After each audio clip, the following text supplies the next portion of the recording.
There we go. There we go. We are live. Finally. First time in 2026. We're just gonna get right into it. Minnesota stuff. It's crazy.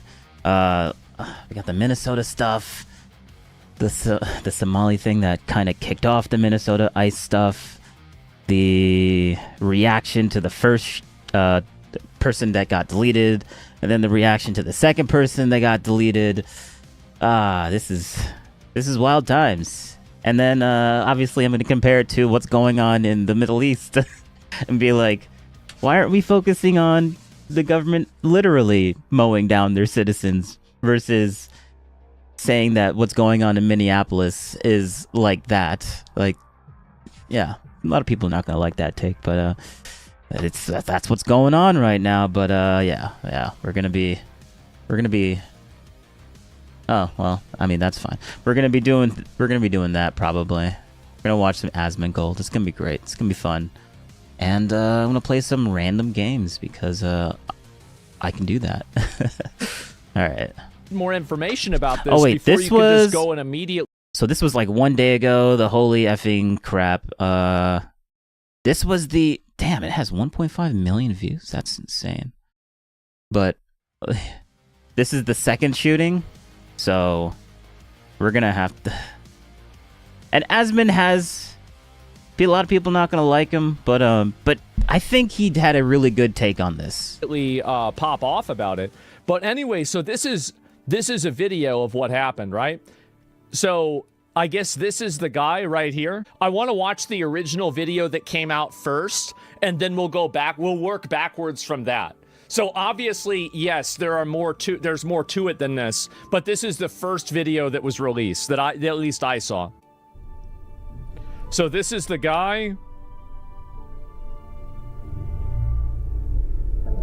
And like, I'm gonna be honest, like, it can't even see what the fuck happened. Yeah, but you know what's annoying about these like shootings and like people getting outraged, like, oh, how could this ever happen? And it's impossible to even have a remote like bit of understanding of why something could be like. it's so annoying to like people just can't fathom even a tiny little ink of like understanding of why this could have happened in the first place. Or they just don't want to think that, and I just find it annoying. This one is way less justifiable compared to the first one, because like, but then people are just gonna be like, oh, we're gonna watch it frame by frame, and everyone there is gonna know exactly what's supposed to happen, like frame by frame, and expect people to just think like that. Like, people don't understand how powerful 2020 hindsight is compared to in the moment and what's going on. And also we can't hear what they're talking about because like someone probably, well, let's just like listen straight to up it. Let's like just I listen mean to it. How does It's anybody frustrating. know what happened? I mean, really, like, yeah, he got shot. Yeah, I've got a feeling that probably happened. But Yeah. like, besides that, look towards his feet. I mean, I can't, guys, I don't think that my vision is bad. You can't see shit in this video. Yeah, it's pixels. Bro, it's pixels. Like, this is his ear. That is the most deformed, messed up ear I've ever seen in my life. Like, yes, this is supposed to be a face. You barely see what you think is eyes. You can't even tell if they're wearing glasses. What is this? Is this a mask? Is that her mouth? Like, this is insane. This is so, like, you could barely see these big giant letters too. You can see NIC.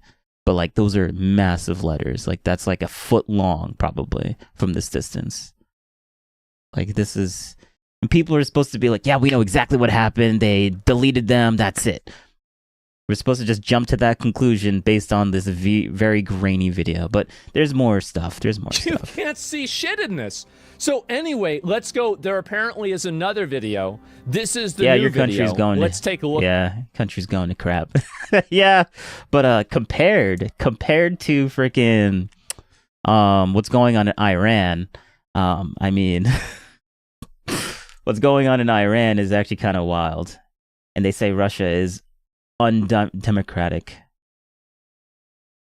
I mean, They kind of are, because like Putin is still in power for like a really long time.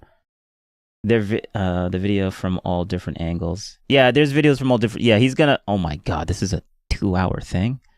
Well, we're gonna have to watch it at 1.25 speed. Look at it. Yeah, he's gonna mention all the. He's gonna watch all the other different angles. Okay, here we go. All right. Globalize my agenda 69. Both his hands were clearly on the ground when he got shot. Yeah, this one is very compared to the Globalize my agenda 69. It is close. Yeah, the time when they took the weapon out of his back, I guess back sleeve, back pocket or whatever, they started shooting at him. Globalize my agenda 69. You have masked officers executing people on the street. Yeah, that's what it looks like right now. Globalize my agenda 69. Even Russia or China doesn't do that.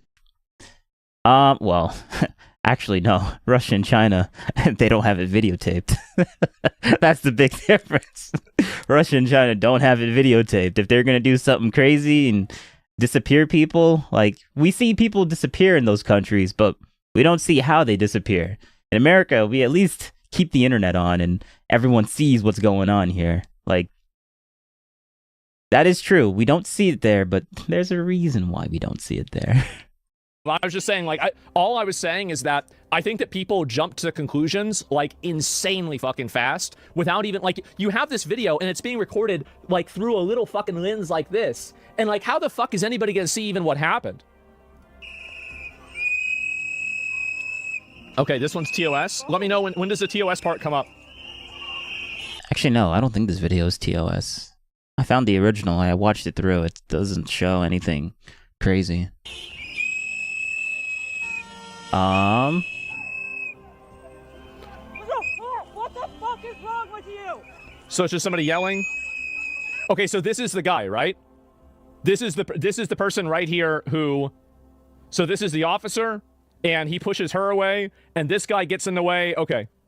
Wait, hold up. Wait, what's going on here? Why? Where is?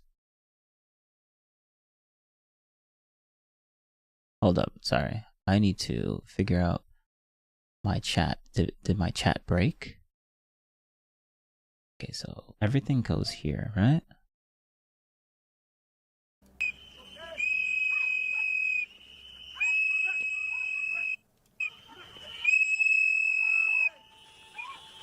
Okay, and so I'll pull it aside and I'll watch it so I can see if it's actually TOS or not. He does have the gun for sure. Absolutely 100% that's the gun. Is that the same gun? That is the gun, 100%. Yeah. And then they shoot him.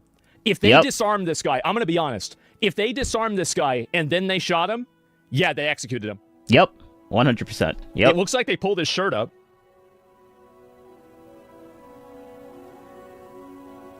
And then it's this guy right here that has the gun, right?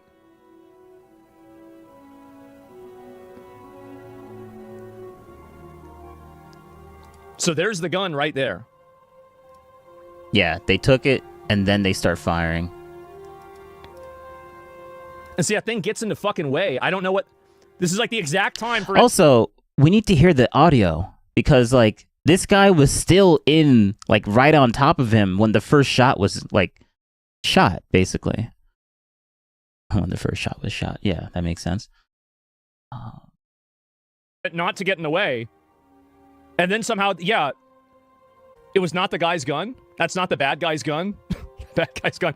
Yeah, I don't know if it is or not. I mean, it would make, like, logically, you would assume that it is. Because, like, I mean, the guy reaches over him with an empty hand, and then his hand comes back, and he has the gun. You would logically assume that he just picked up the guy's gun, especially whenever usually somebody has a gun that's on their side, right? And that's kind of where he reached. Don't get into a physical altercation with a federal agent holding a weapon, you won't get shot. It's a huge mistake to do that. I totally agree. Yeah. He's totally in the wrong for doing that. But I think that this is such an easy, okay, this is how I'm looking at it, right? Guy gets thrown down. Yep.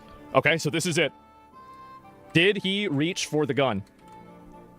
Right? This is my decision. This is actually the pinnacle of whether this happened or not. Whether this is like really, really bad or just a either this is like a complete like just deletion, execution, or a really bad outcome. Like if he reached for it and then they started shooting, but they ended up taking it anyways. But they still like be honest, like you had a weapon on you. In court, you're there. In court, you're not gonna win in court. Like you had a weapon on you, and then not every single person knew that they had the gun like taken away from him at that moment. And then that one guy, they did take the gun from him before they shot. Yeah, that is clear. He did not have a gun anymore. Yeah, yep, anymore. But like it being there in the first place is the issue that we have. Oh, there we go. My chats are working now. There we go. I was wondering why it wasn't working. It is an open carry state. Yes, he would win in court. He had the right to have the gun. Second Amendment. No, wait, no. It's not that he had the right to have it. It's not that. That's not the issue. The thing is, the federal officers can plead a self-defense case as like, well, he had a weapon and he came and they were doing some sort of like investigation thing, and this guy came to them with that concealed or open carried. The open carry part, like the civilian didn't do anything wrong. That's the thing though. The civilian didn't do anything wrong. He kept the weapon. That's fine. He didn't do anything wrong. What is going to happen in court is that they're gonna the ICE officer is gonna claim self-defense, and then they're gonna be like, oh, he had a weapon on him, and that's why they shot. And I'm not sure how it's going to, whether they're going to take that at face value or not. But yeah,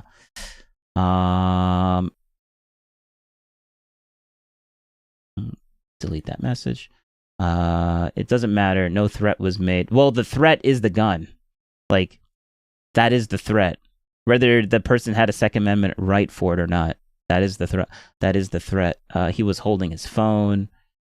It wasn't like he was pulling it out. Also, there's a video in the beginning that I saw where one of the ICE officers there, and I don't know if that was the guy that shot first, because once one person shot, they all took their weapons out and started shooting because they did not know who shot the weapon. They don't know who shot the weapon in that moment. They just hear gunshot, and then the other officers just started shooting at him because I guess they all knew that he had a weapon. It doesn't matter. There was no threat made. Do you think police officers should be allowed to shoot people on the street just because they are carrying a gun? No. I don't think they should be doing that. No. But whenever you get pulled over, right, and you tell the police officer, and well, it depends on the state. If it's a state that you're not supposed to have a weapon, how can he shoot them when they took his gun away? Well, that happened within a split second. They don't know that the guy. I'm assuming that in that moment when that guy took it, less than a second later, someone shot. So between the time that the guy took it and started running away and the first shot was less than a second. So not everyone knew the moment he took it that he was armless. That's the thing that they can prove in court, or that's what's going to end up happening in court, I think. How can they shoot when they took the gun away and then shot him? It was an execution. He was unarmed when he was shot. Yeah, you can call it an execution. It looks like an execution. It's a really bad situation, but like in court, they're not really going to look at it like emotionally. They're going to look at it just pure logically and how quickly between the time that the guy took it from him and when the first shot was shot. They're not going to look at it like from hindsight 2020. They're going to look at it from what did they know at that moment, at that time, and was that reasonable for them to be doing that, which I don't think it was, but I think a court will end up proving otherwise. Tree of like what works and what doesn't. Yes? No. Okay. Rebozo.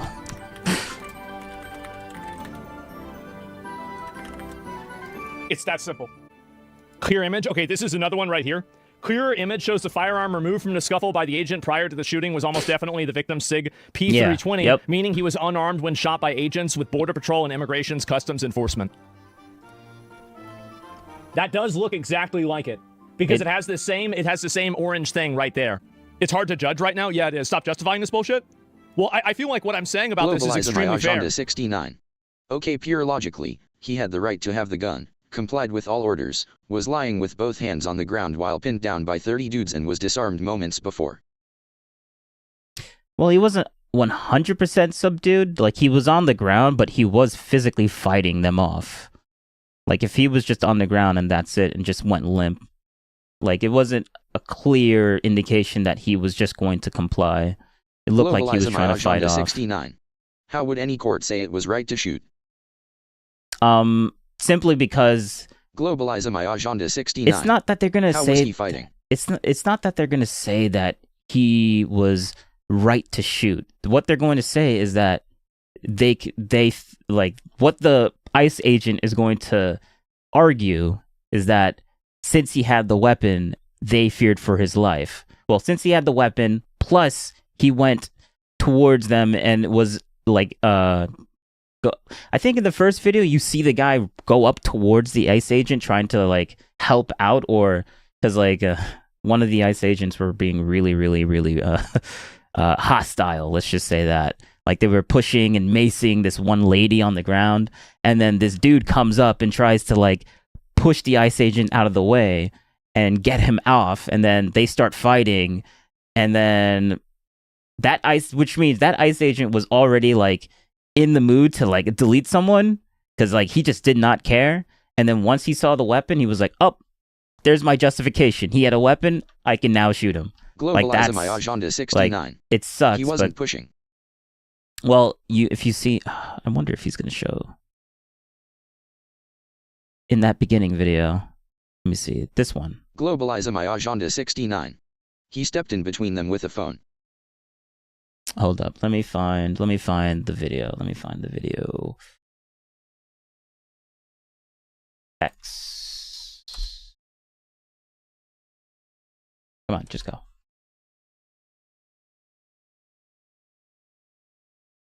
Oh wow, look at that.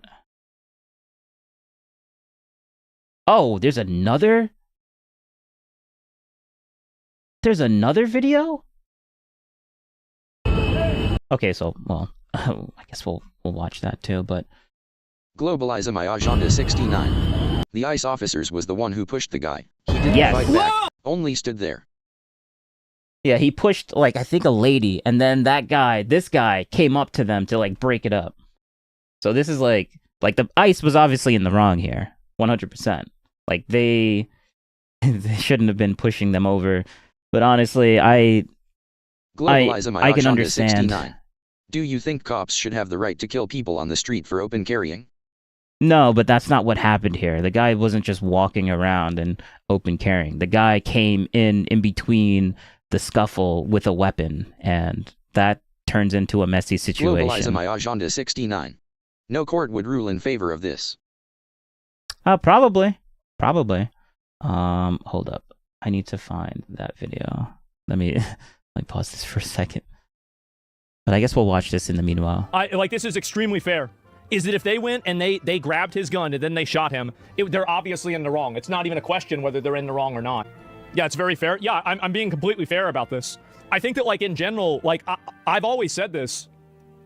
Obviously, police make mistakes. 100% police are going to make mistakes.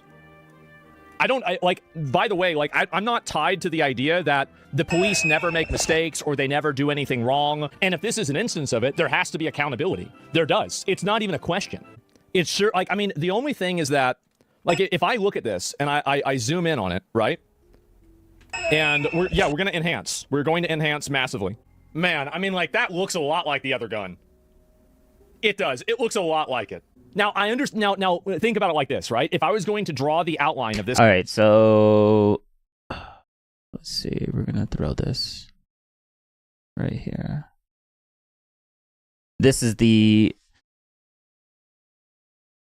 He didn't draw the weapon. Yeah, I don't think the guy draw his weapon. I think the guy one of the ICE officers found it and took it out and unarmed him. That's what ended up happening. Probably a bad idea to shorten their timing to 47 days. Probably a bad idea, but like if there's protests and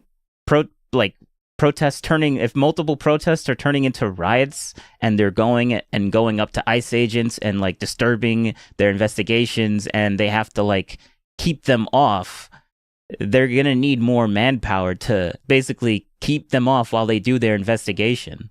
Like also the police force in Minnesota is not helping the ICE agents whatsoever. Like they deliberately are not doing that. So like if they're running low on manpower, it's not because things are super easy in Minnesota. Things are super hostile. ICE doesn't deal with protests. Police does. Yeah. And then when ICE calls the police and they don't show up, they're like, it's not like the ICE just doesn't defend themselves. They have to continue their investigations.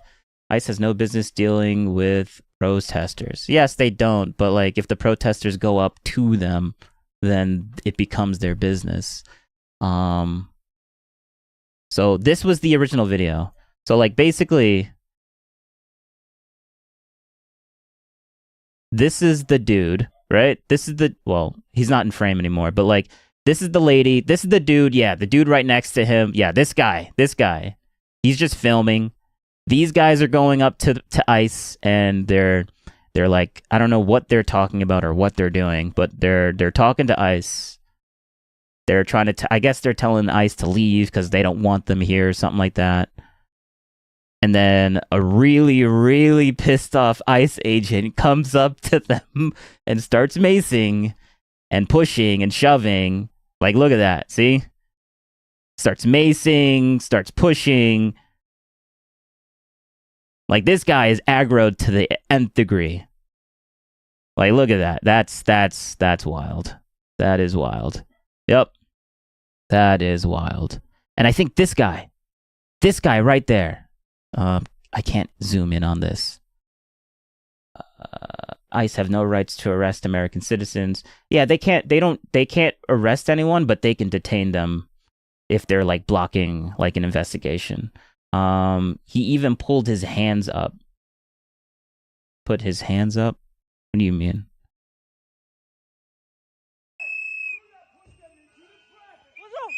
What the fuck is wrong with you?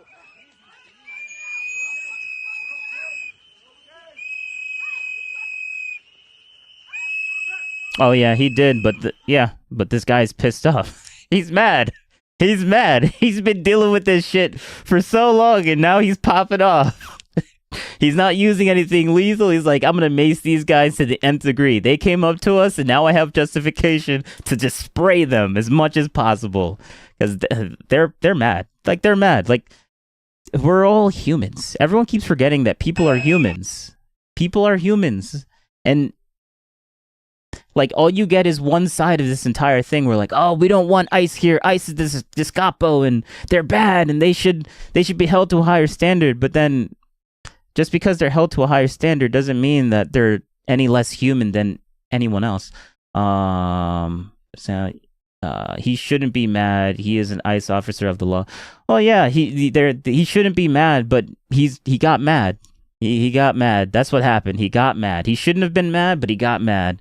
And I understand why he got mad, because he's human and he has to deal with all these protesters trying to block them from doing the job that they think that they're doing a good job. Like, remember, the ICE doesn't have the perspective of like, oh, they're the Gestapo and they're doing bad things. ICE obviously believes what they're doing is a good thing. And what they see as protesters, they see as just nuisances trying to stop them from taking in like sex offenders and stuff like that. And they're like, why are you guys like messing with our investigation for like deleting sex offenders? Like, we need to get them out of here, and illegal immigration, and you guys are like stopping. It's frustrating. It is very frustrating if that's what you have to deal with. And also, Minnesota is the only place where this is like bad going on, where things ICE, like, I think there's 2 people that are like been deleted so far, and it's only been in Minnesota, and Minnesota is not the only state that has ICE like going in and taking people out. Like this is happening in Texas. It's happening in I think a little bit in New York, I want to say, but Minnesota seems to be the hotspot right now. If you do this, he came up. He was one to come up to them. If you do this, you would get arrested. Matter.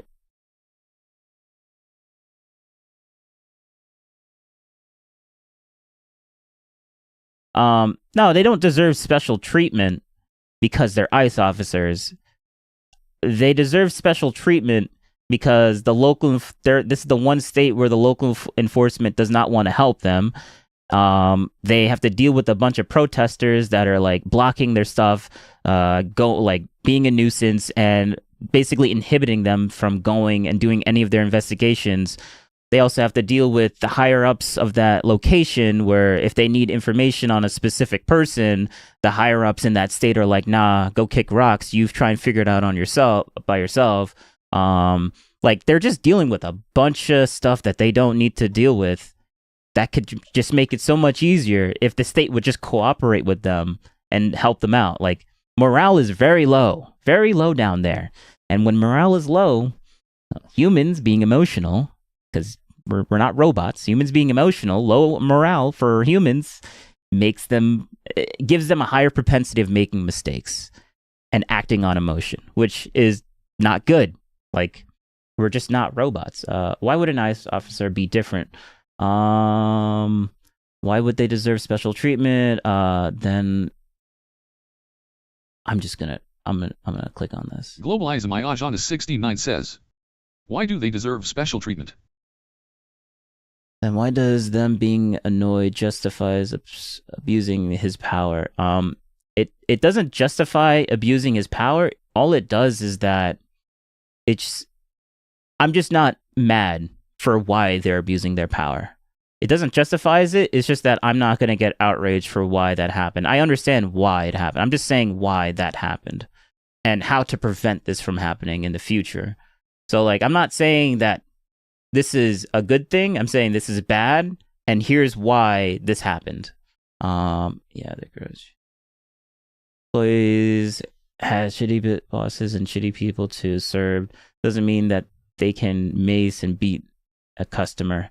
No, they can't. But if the customer is attacking the grocer person and they have mace on them, then yeah, they can use mace to self-defend themselves. Why would get arrested? This is not mistake. This is murder. Well, murdering someone is a mistake. You shouldn't be outraged about the reason it happened. You should be mad it did happen. You can't kill American citizens. How was an ICE officer attacked? Please explain. I mean, if you just look at the video, you see the scuffle. I'm not saying that they were attacked. I'm just saying that these guys are walking up towards them and they're obviously doing something to aggravate them. Like, I guess, are we just assuming that the ICE officer just saw them walk up to them and immediately just got mad?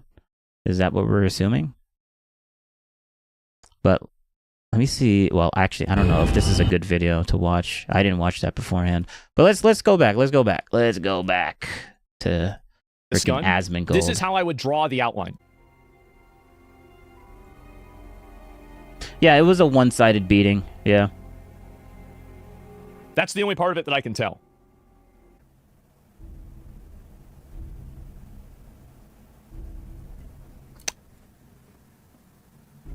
That's looking pretty fucking close.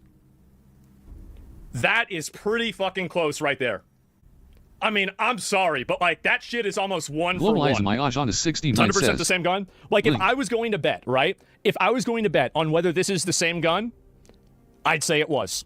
If you said, all right, flip a coin, which side do you think that it's going to land on? I think this is the same gun. Yeah, I feel like there's a very, very obvious... Oh. Let me go back. I'm trying to read the rest of these. Armored vehicle entering the scene near the shooting. See, this is what I've said before, is that, like, if they had brought in the military, this would have never happened. Everything in the videos are just so messy, it's basically impossible to make any definitive conclusion without body cam footage. You're right, but I would say that 80% chance, this is, and I think that it's very important right now, that if this guy did get shot when he was unarmed, that there is accountability for ICE for doing this. Because you can't have, like, for example, whenever they shot the woman with the car, that Renee Good, I think that, like, it was much more wait, ambiguous. hold up. So there was a previous altercation before that video? What? So this is the video you sent.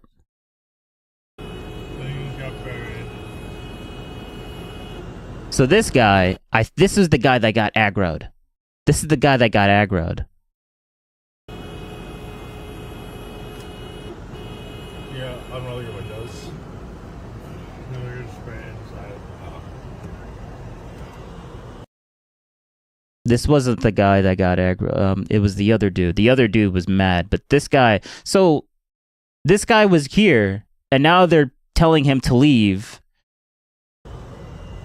Let's go around.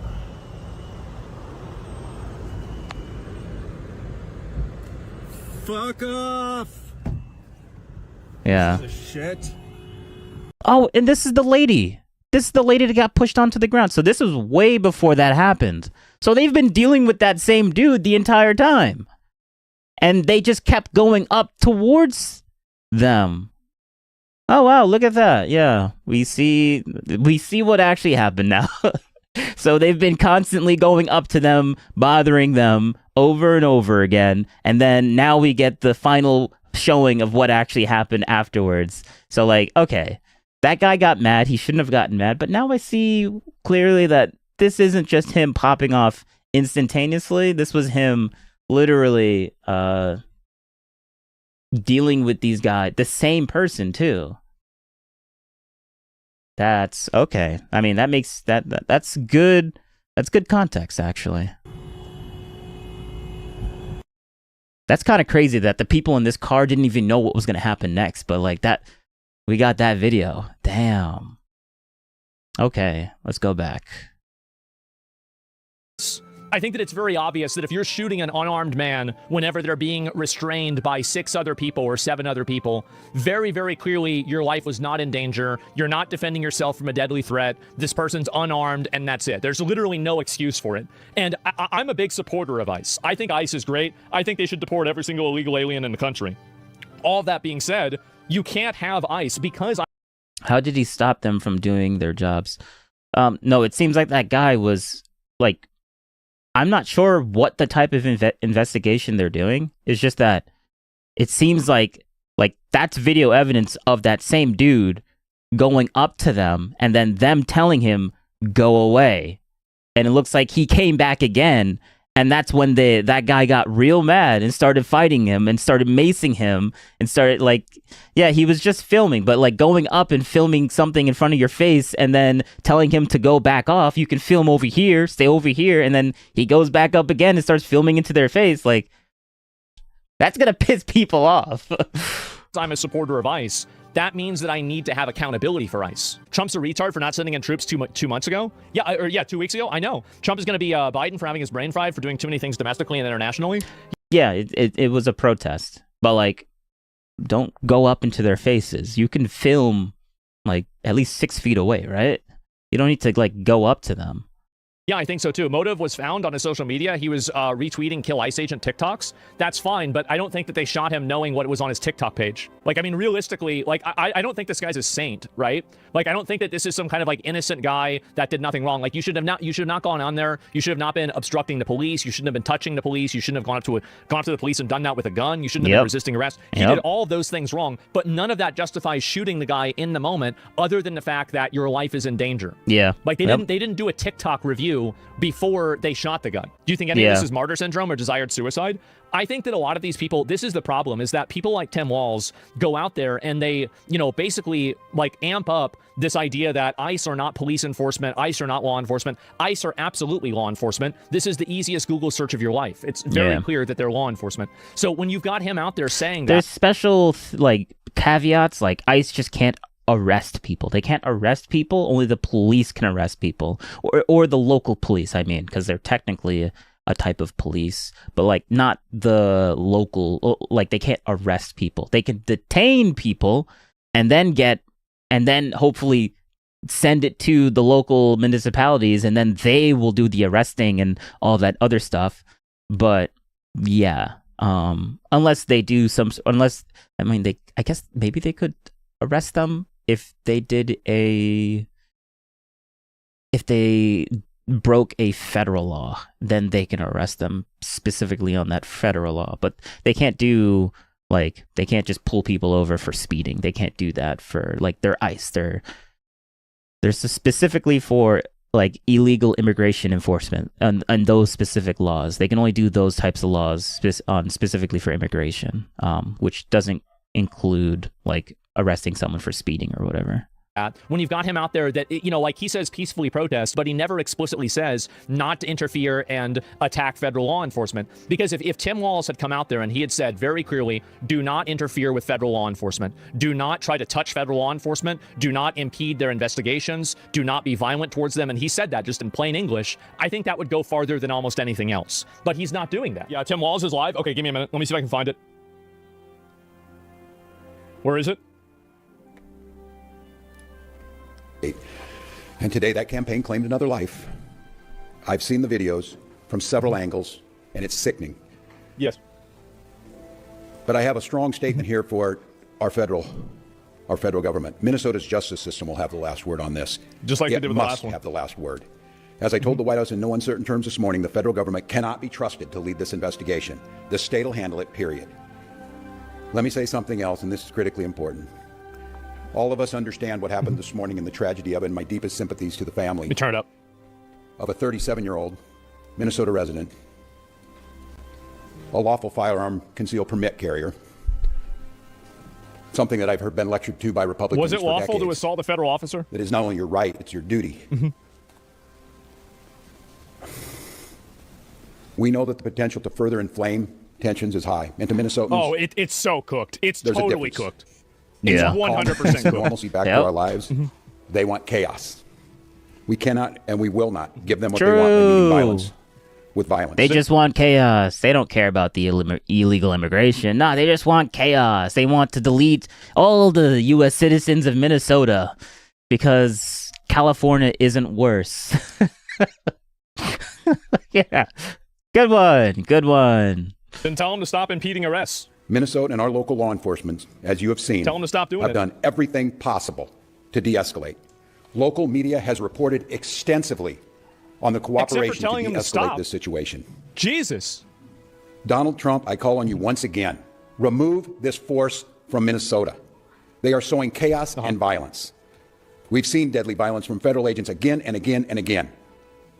But in contrast to that, on these frozen streets, what you witnessed yesterday was the best of Minnesotans, peacefully exercising their First Amendment rights.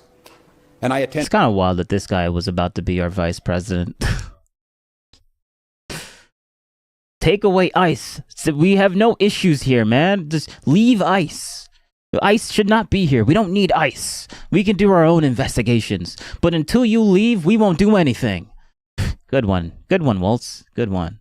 Ended in a church basement, hundreds of Minnesotans. Just trust me, bro. Packing care packages for families that have been ripped apart. Despite the the whole Somali fraud thing that's been going on since 2019, and you guys still haven't figured that out until now, until some what was he, some Mormon dude that just decided to, with a very low IQ, decided to just put a highlight to it, and now you guys are doing something about it, but you're like, no, we don't need help, guys. We don't need help. True, we don't need help. So what? We've had problems since 2019 with that fraud and stuff. Our illegal immigration is good though. Don't worry about it, man. Don't worry about it. Come on. Are we supposed to trust you when you had these problems for years and you guys still haven't figured it out? But they're nah. We're gonna do our own investigations because you guys have been doing it so good the entire time. This is stupid. Horrific acts by this federal government. Minnesotans are standing up for the rule of law. They're protesting loudly and urgently, but peacefully. Last week. It must stay that way, Minnesota. Minnesotans are witnessing, and we're creating a log of evidence for the future prosecution of ICE agents and officials responsible for this. They're helping their neighbors. They're walking their kids to school. They're feeding families. I salute their courage and their... I like how he's treating ICE agents as if they're like, none of them are from Minnesota. Like, a lot of them live in the area. A lot of them. A disproportionate amount of ICE officers that are there live in Minnesota because of the proximity to Minnesota. Like, and he's acting like, oh, they're just coming here to destroy us because they don't even live here and everything. I'm like, bro, this is stupid. Their restraint. And I call on all Americans to see the decency that this state is exhibiting and the horrific cruelty, unprofessional, absolute abomination that is passing for what these ICE agents are doing on our streets. They think they can provoke us into abandoning our values. Well, they're dead wrong. We'll keep our values, one of our values to continue is to pretend that we're dealing with the fraud, but still profit from the fraud at the same time. Yeah, that's a good value, Tim Walz. Nice one. Keep the peace. We'll secure the justice with our neighbors. I'm a memeing, kind of exaggerating, but like, bro, they had. I already spoke on this. And we'll see this occupation ends.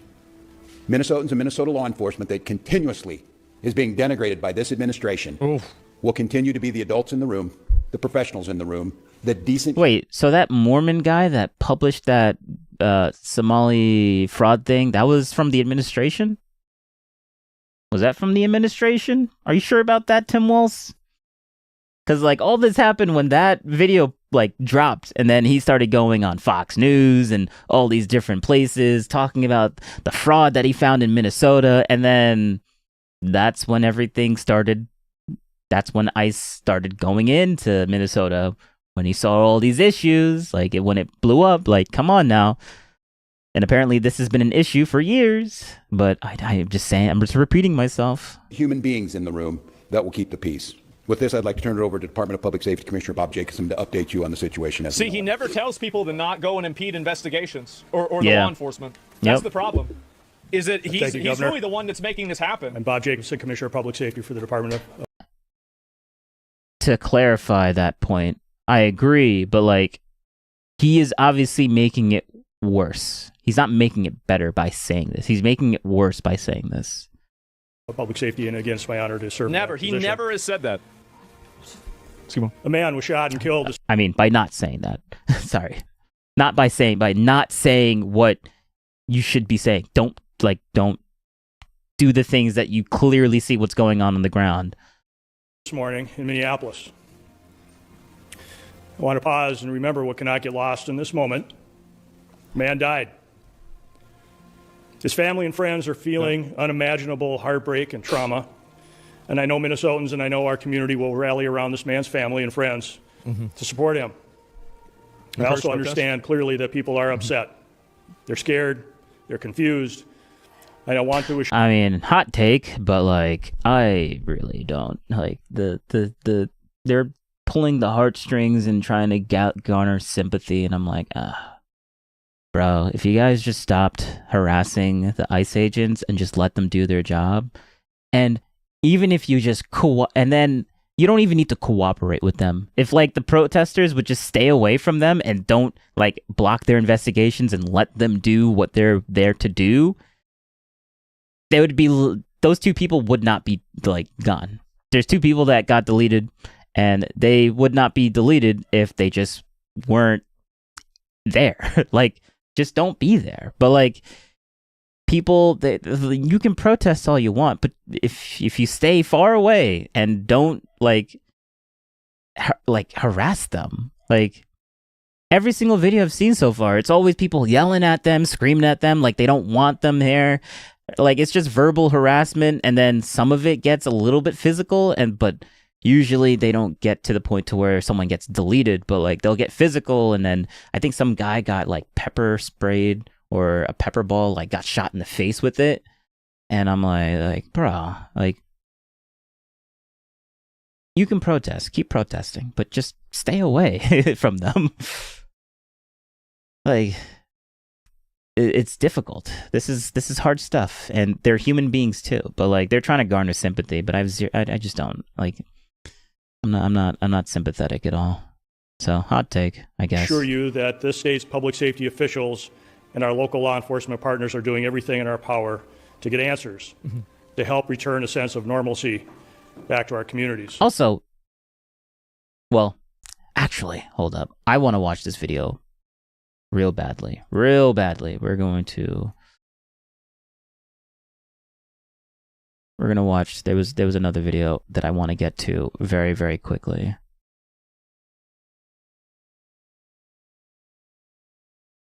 Eight years in prison. Her life is okay. Maybe we'll watch that too. This video, we need to watch this. I am starting to think that this guy could be the guy. I'm not there yet, but after today's speech and him taking all the... But, okay, before we watch that, though, we'll get a little bit more into this. You have the right to demonstrate... Actually, no. We'll pause it here. Those questions... And we'll watch this a little bit, just a little bit of it. And then... Because this exemplifies, this is the video where it tells you all of the solutions to all of their problems. The vice president himself. I'm feeling good. Just a few things at the outset, just about what I've learned today and what I'm trying to do here. You know, first of all, I want to give a shout out. And this was 3 days to the ago. Annunciation school shooting family. So this was before that guy ended up getting deleted, the second person. Because the last time I was in Minneapolis, new school I was forced shooting. to meet with some of those families, and I understand Haven't seen this. that a couple of the students have made near miraculous recoveries, and just that was a very special moment for me to be invited into that community at a time of grief, and I hope that all of them know, though I didn't get to see them this particular time, I've been thinking about them and their families quite a bit. Now, to talk about what I am here to do, which is federal law enforcement, to enforce our immigration laws, I want to say just a few things. First of all, I wanted to meet with business leaders, with ICE officers, with local law enforcement to try to understand a little bit better what's going on. So that we can tone down the temperature a little bit, reduce the chaos, but still allow us, as a federal government, to enforce the American people's immigration laws. That is the purpose of my Channel visit. Now, this Promoter is, 18. step one or step two of that process. There's going to be a lot of work that follows through from here. I'm Don't not going do to it, talk about chat. that, but I think I learned a few things that were very important. So number one of the things I learned is that the guys behind me are doing an incredible job, and frankly, a lot of the media is lying about the job that they do every single day. They sure do. Now, it doesn't mean that there aren't occasionally stories out there, there aren't occasionally videos out there that suggest that these guys, or at least some of the people who work for them, are not doing everything right. But very often, if you look at the context of what's going on, you understand that these people are under an incredible amount of duress, an incredible amount of chaos, and because of a few very far left agitators, a lot of these guys are unable to do... Like a few. Like most like it's true. Most of the protests in Minnesota is mostly peaceful protests, but there's a very select few that are very radical, and they will get.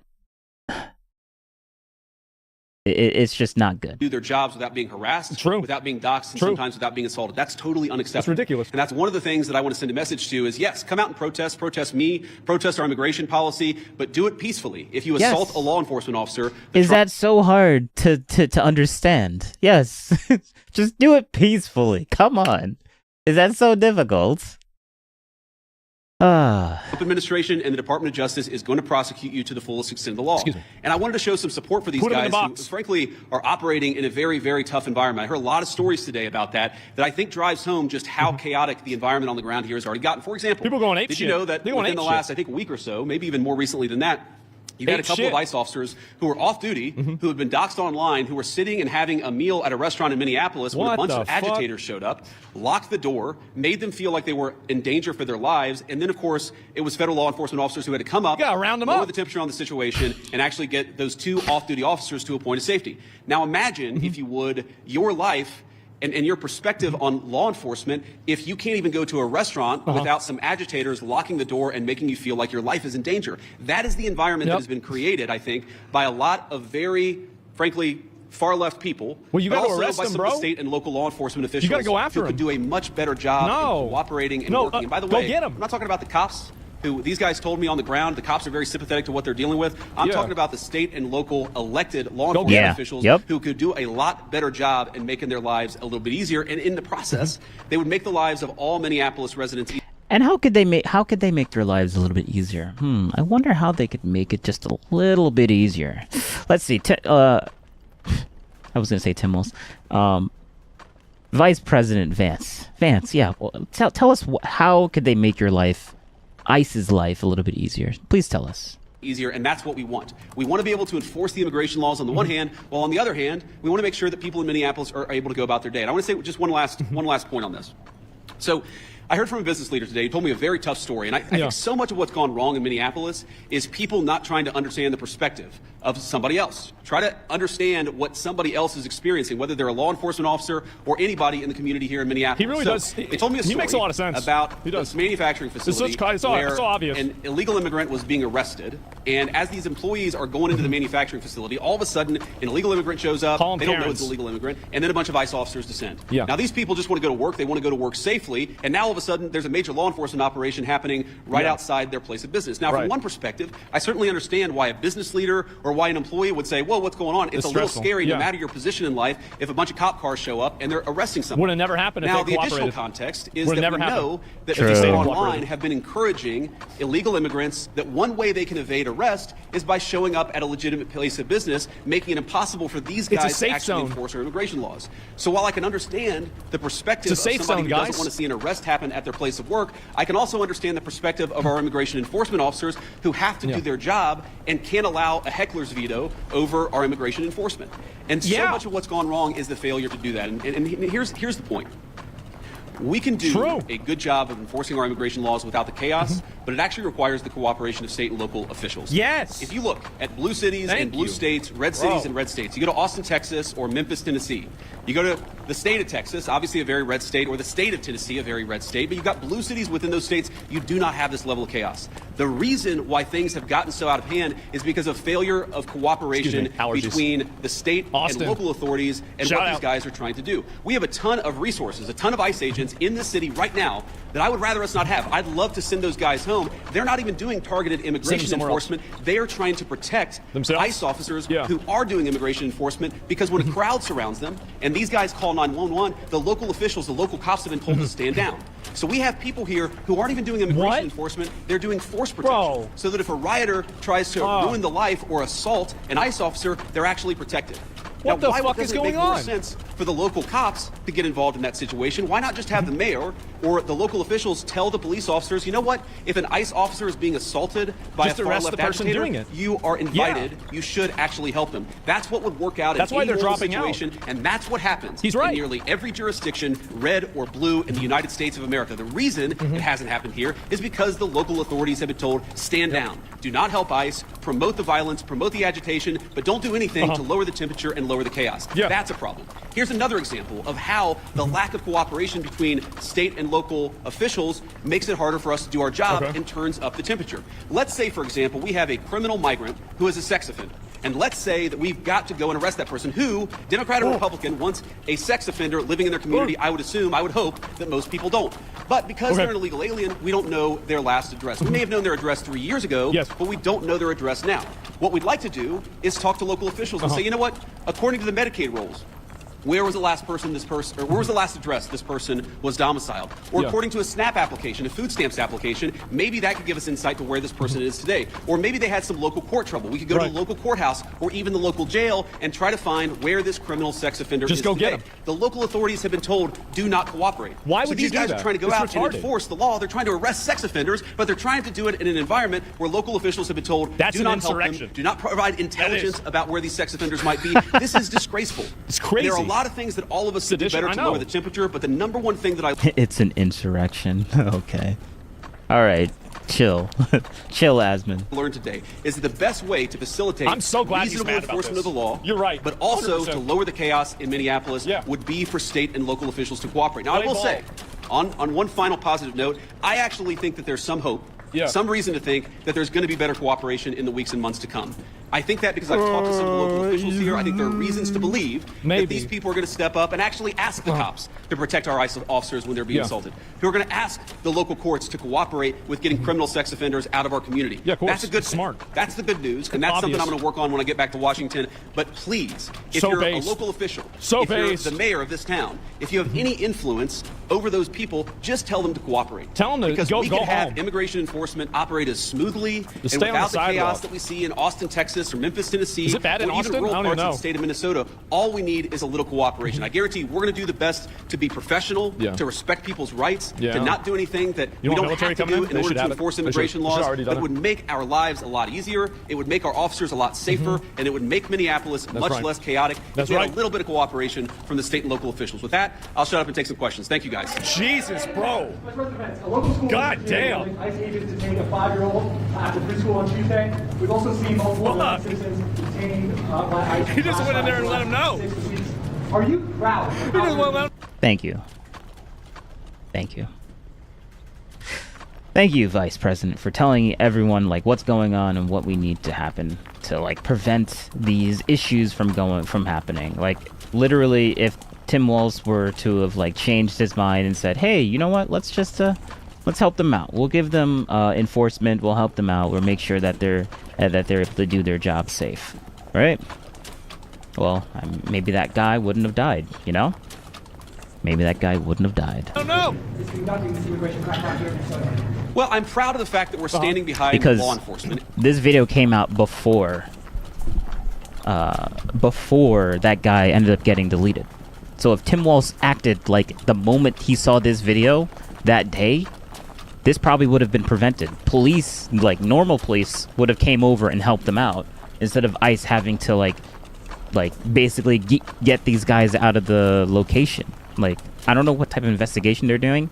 Whatever it was obviously sensitive to like people coming over towards them, but like they could have just called the police and the police would have like get them out and then arrested them if they started like fighting with them or whatever. Like ICE can't arrest them. They can only detain them. And I'm proud of the fact that we're enforcing the country's laws. But, you know, you asked a question about this 5-year-old kid. I actually saw this terrible story while I was coming to Minneapolis. We just left Toledo, Ohio this morning for an economic message. Oh, there's a kid I see involved. the story. Oh no, like 'Cause that guy- A 5-year-old, actually, a 5-year-old Shut little up. boy. And I think to myself, oh my God, this is terrible. Yeah. How did we That guy, he literally could have like he probably would have still be alive right now if the police came over and actually like took him in.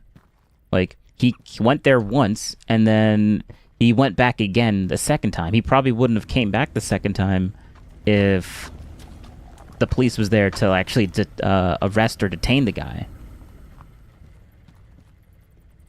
arrest a 5-year-old? Well, I do a little bit more follow-up research. Here we go. And what I find No. is that the 5-year-old was not Gotta go. arrested, that his dad was an Oh, illegal yeah. alien. And he ran then away. when they went to arrest his illegal alien father, He left the his kid father there. ran. Yep, So I the knew it. story is that ICE detained a 5-year-old. Well, what are they supposed to do? Are they supposed to Yeah. let a 5-year-old child freeze to death? Are they not supposed True. to arrest an illegal alien in the United States of America? Duh. If the argument True. is that you can't arrest Bro. people who have violated our laws because they have children, then every single parent is going to be completely given immunity from ever being the subject. Yo, Asmongold is enjoying this way too much right now. Holy I crap. gotta of DM law him. enforcement. I've been That saying doesn't make this. any I've been sense. No saying one this thinks that shit. makes any sense. DM Now, him. you know, there are so many of these cases like that where Oh if you my just God. understand the context, there have been a number of situations that I've looked into personally where I say, wait a second, Right, we bro, don't want I love ICE you. Thank you. arresting American citizens. They're supposed to be enforcing the immigration laws against illegal aliens. He is so then on I look one. into it and I find out that the American citizen who was arrested took a swing at an ICE officer. What? You can't have that happen. And of Yeah. course they have to defend themselves. And of course they have the right to detain somebody who assaults a shoots- law enforcement yeah, officer. tries to hit him. Now, Duh. this is my point. Do we want these things to happen? Do we want Am I the these shadow president? arrests to be so chaotic? No, we already have the don't. eyeshadow These vice guys president. want it least of No, all. you But if don't. we had a little cooperation from local and federal, or excuse me, from local and state officials, Mm-hmm. I think the chaos would go way down in this community. Yes. Go ahead. Jesus. No teleprompter? Bro. The administration seems to say. Yeah, well, you can go next. Oh, no, I'm sorry. Yeah. No, that's fine. I'll take both. After the Renee Good shooting, sir, the administration seems to. After the Renee Good shooting, the administration seems to suggest that ICE officers enjoyed near complete immunity. But today, you told the Washington Examiner that when appropriate, the administration might take disciplinary actions against ICE agents. So, is that a change of opinion? And if so, why the change in tone? No, I didn't say, and I don't think any other official within the Another hot take. ICE agents shouldn't get any accountability if they're not going to get any help from the local police. The local police isn't going to help them, and then they're forced to do things that they're not supposed to do. Then that's it. You don't want to help, then I guess we're not going to take accountability. If you don't help them, they shouldn't have to take accountability. Like, that's just it. Like, that's just my hot take. the Trump administration said, can we that just put that officers guy who in engage jail? Wrongdoing would enjoy immunity. That's Why don't we absurd. just What put I him did in say jail? Is that when federal law enforcement officers violate the law, that is typically something that federal officials put him would in look jail. into. We don't want these guys to have I'm so sick of these reports. people. We want them to actually have real due process, real investigation, because again, sometimes they're accused of wrongdoing, and it turns out when you learn the context, they didn't actually do anything wrong. Yeah. But of course, we're going to investigate these things. Of course, we're investigating the Renee Good shooting, but we're investigating them in a way that respects people's rights and then ensures that if somebody did something wrong, yes, they're going to face disciplinary Yeah, no action, doubt. but we're not going to judge them in the court of public opinion. Exactly. I've spoken at length on this particular case. I think that Renee Good's death is a tragedy. I also think that she rammed an ICE officer with her car. So the tragedy here. Oh, bro, actually, hold up. There was like the footage, the new footage of the Renee Good where everyone's like, oh, we don't know if he got hit by the car or not. Maybe he got clipped. Maybe he didn't get clipped. And then I think they finally dropped the or I wasn't aware. They probably had dropped it sooner or earlier, but like I didn't realize that they actually dropped the camera footage from the ICE agent himself. Like he actually had what is it called? The camera that's on his vest, the vest cam or whatever. There's a specific word for it, but yeah, they dropped that, and you can see that the camera on his vest clearly gets hit by the vehicle. Yo. So he legitimately got hit, like not just lightly hit, but hit. I'm like, oh, no wonder he went to the hospital. You got to make sure that he was okay. Like he probably felt fine, but like lots of like when you get cut, you don't immediately feel the pain. Like you're in you have an adrenaline rush, and then after you calm down, that's when you start feeling all the stings and bruises and cuts and stuff. Like that's just So that's just wild. We'll definitely watch some of that too, but let's continue with this. The tragedy is there was a misunderstanding. The tragedy is that Renee Good lost her life. The tragedy is that you have ICE officers who are going into communities where they're worried that if they call 911, no one's going to come to help them. Right. That is what produces this terrible situation, and it's something state and local officials here in Minnesota could solve. Oh my, yes, sir. Yep. Oh my fucking God. Wow.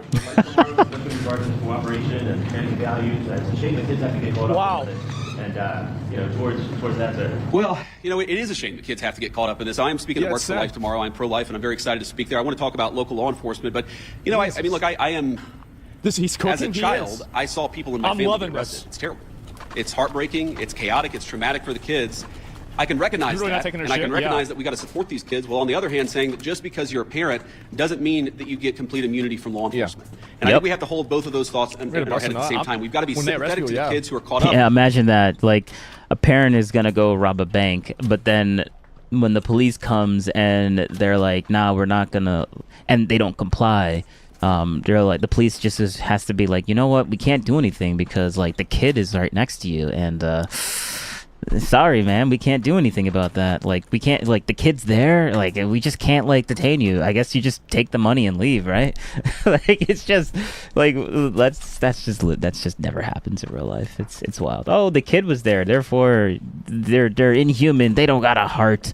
Oh, they don't got a heart. Oh, they're heartless, bro. Cops like. Okay. And some of these enforcement actions, we've also got to say we have to enforce the law without bias, with fairness, but we've got to enforce the law. Of course. Mr. Vice President! Oh, whoever that is going to be so annoying. And their mayor said they haven't heard about anything. Yeah, that's a Karen. You said there was an altercation in St. Cloud. Yeah. The mayor said that ICE did not communicate with them they were in the city from your operation. ICE didn't do something? Well, I don't know. Like, what is this? Like, you're talking to the manager? Yeah. Can I talk to the manager? I talked with these guys before we came on the stage, but during our roundtable and some of the other conversations I heard on this other city. We absolutely want to ensure there's good communication between federal officials and state and local officials, and I'm sure that we can do better on that. We absolutely want to make sure that we are communicating, but that also requires a two-way street, and that's the point that I make about state and local officials. These guys will absolutely communicate with state and local officials. They'll tell people if they have to do an enforcement operation in a particular municipality, but part of that is they also want to ensure that if they're communicating about their whereabouts, that's not being being used as a weapon Well, against these are them. normal Sometimes questions? they tell people where they're going, and then they find out that their agents' faces are on the, on Reddit or on some social media thread saying, here's this guy, we know he's going to be at this place at this exact time. So that communication has got to be a two-way street. These guys are going to communicate with business leaders, with local officials, with state officials. But we also need the local officials and state officials to do a good job the eye of protecting Sauron. people when they're in their communities. We're not asking, by the way, we don't want any police officer in this community, in this state, to help us do immigration enforcement. We've got that. But if a protester shows up and that protester turns violent against our immigration officers, we really, really need the cooperation of our local partners. We haven't gotten it yet, but I think if we do, we really can lower the temperature. Vacation.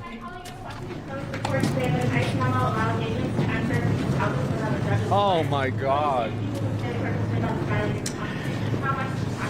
Oh, yeah, so shut up, I saw that story, and the story is like so much that I read in the mainstream media. It's missing a whole lot of context. So he knows every single one of them. It makes sense.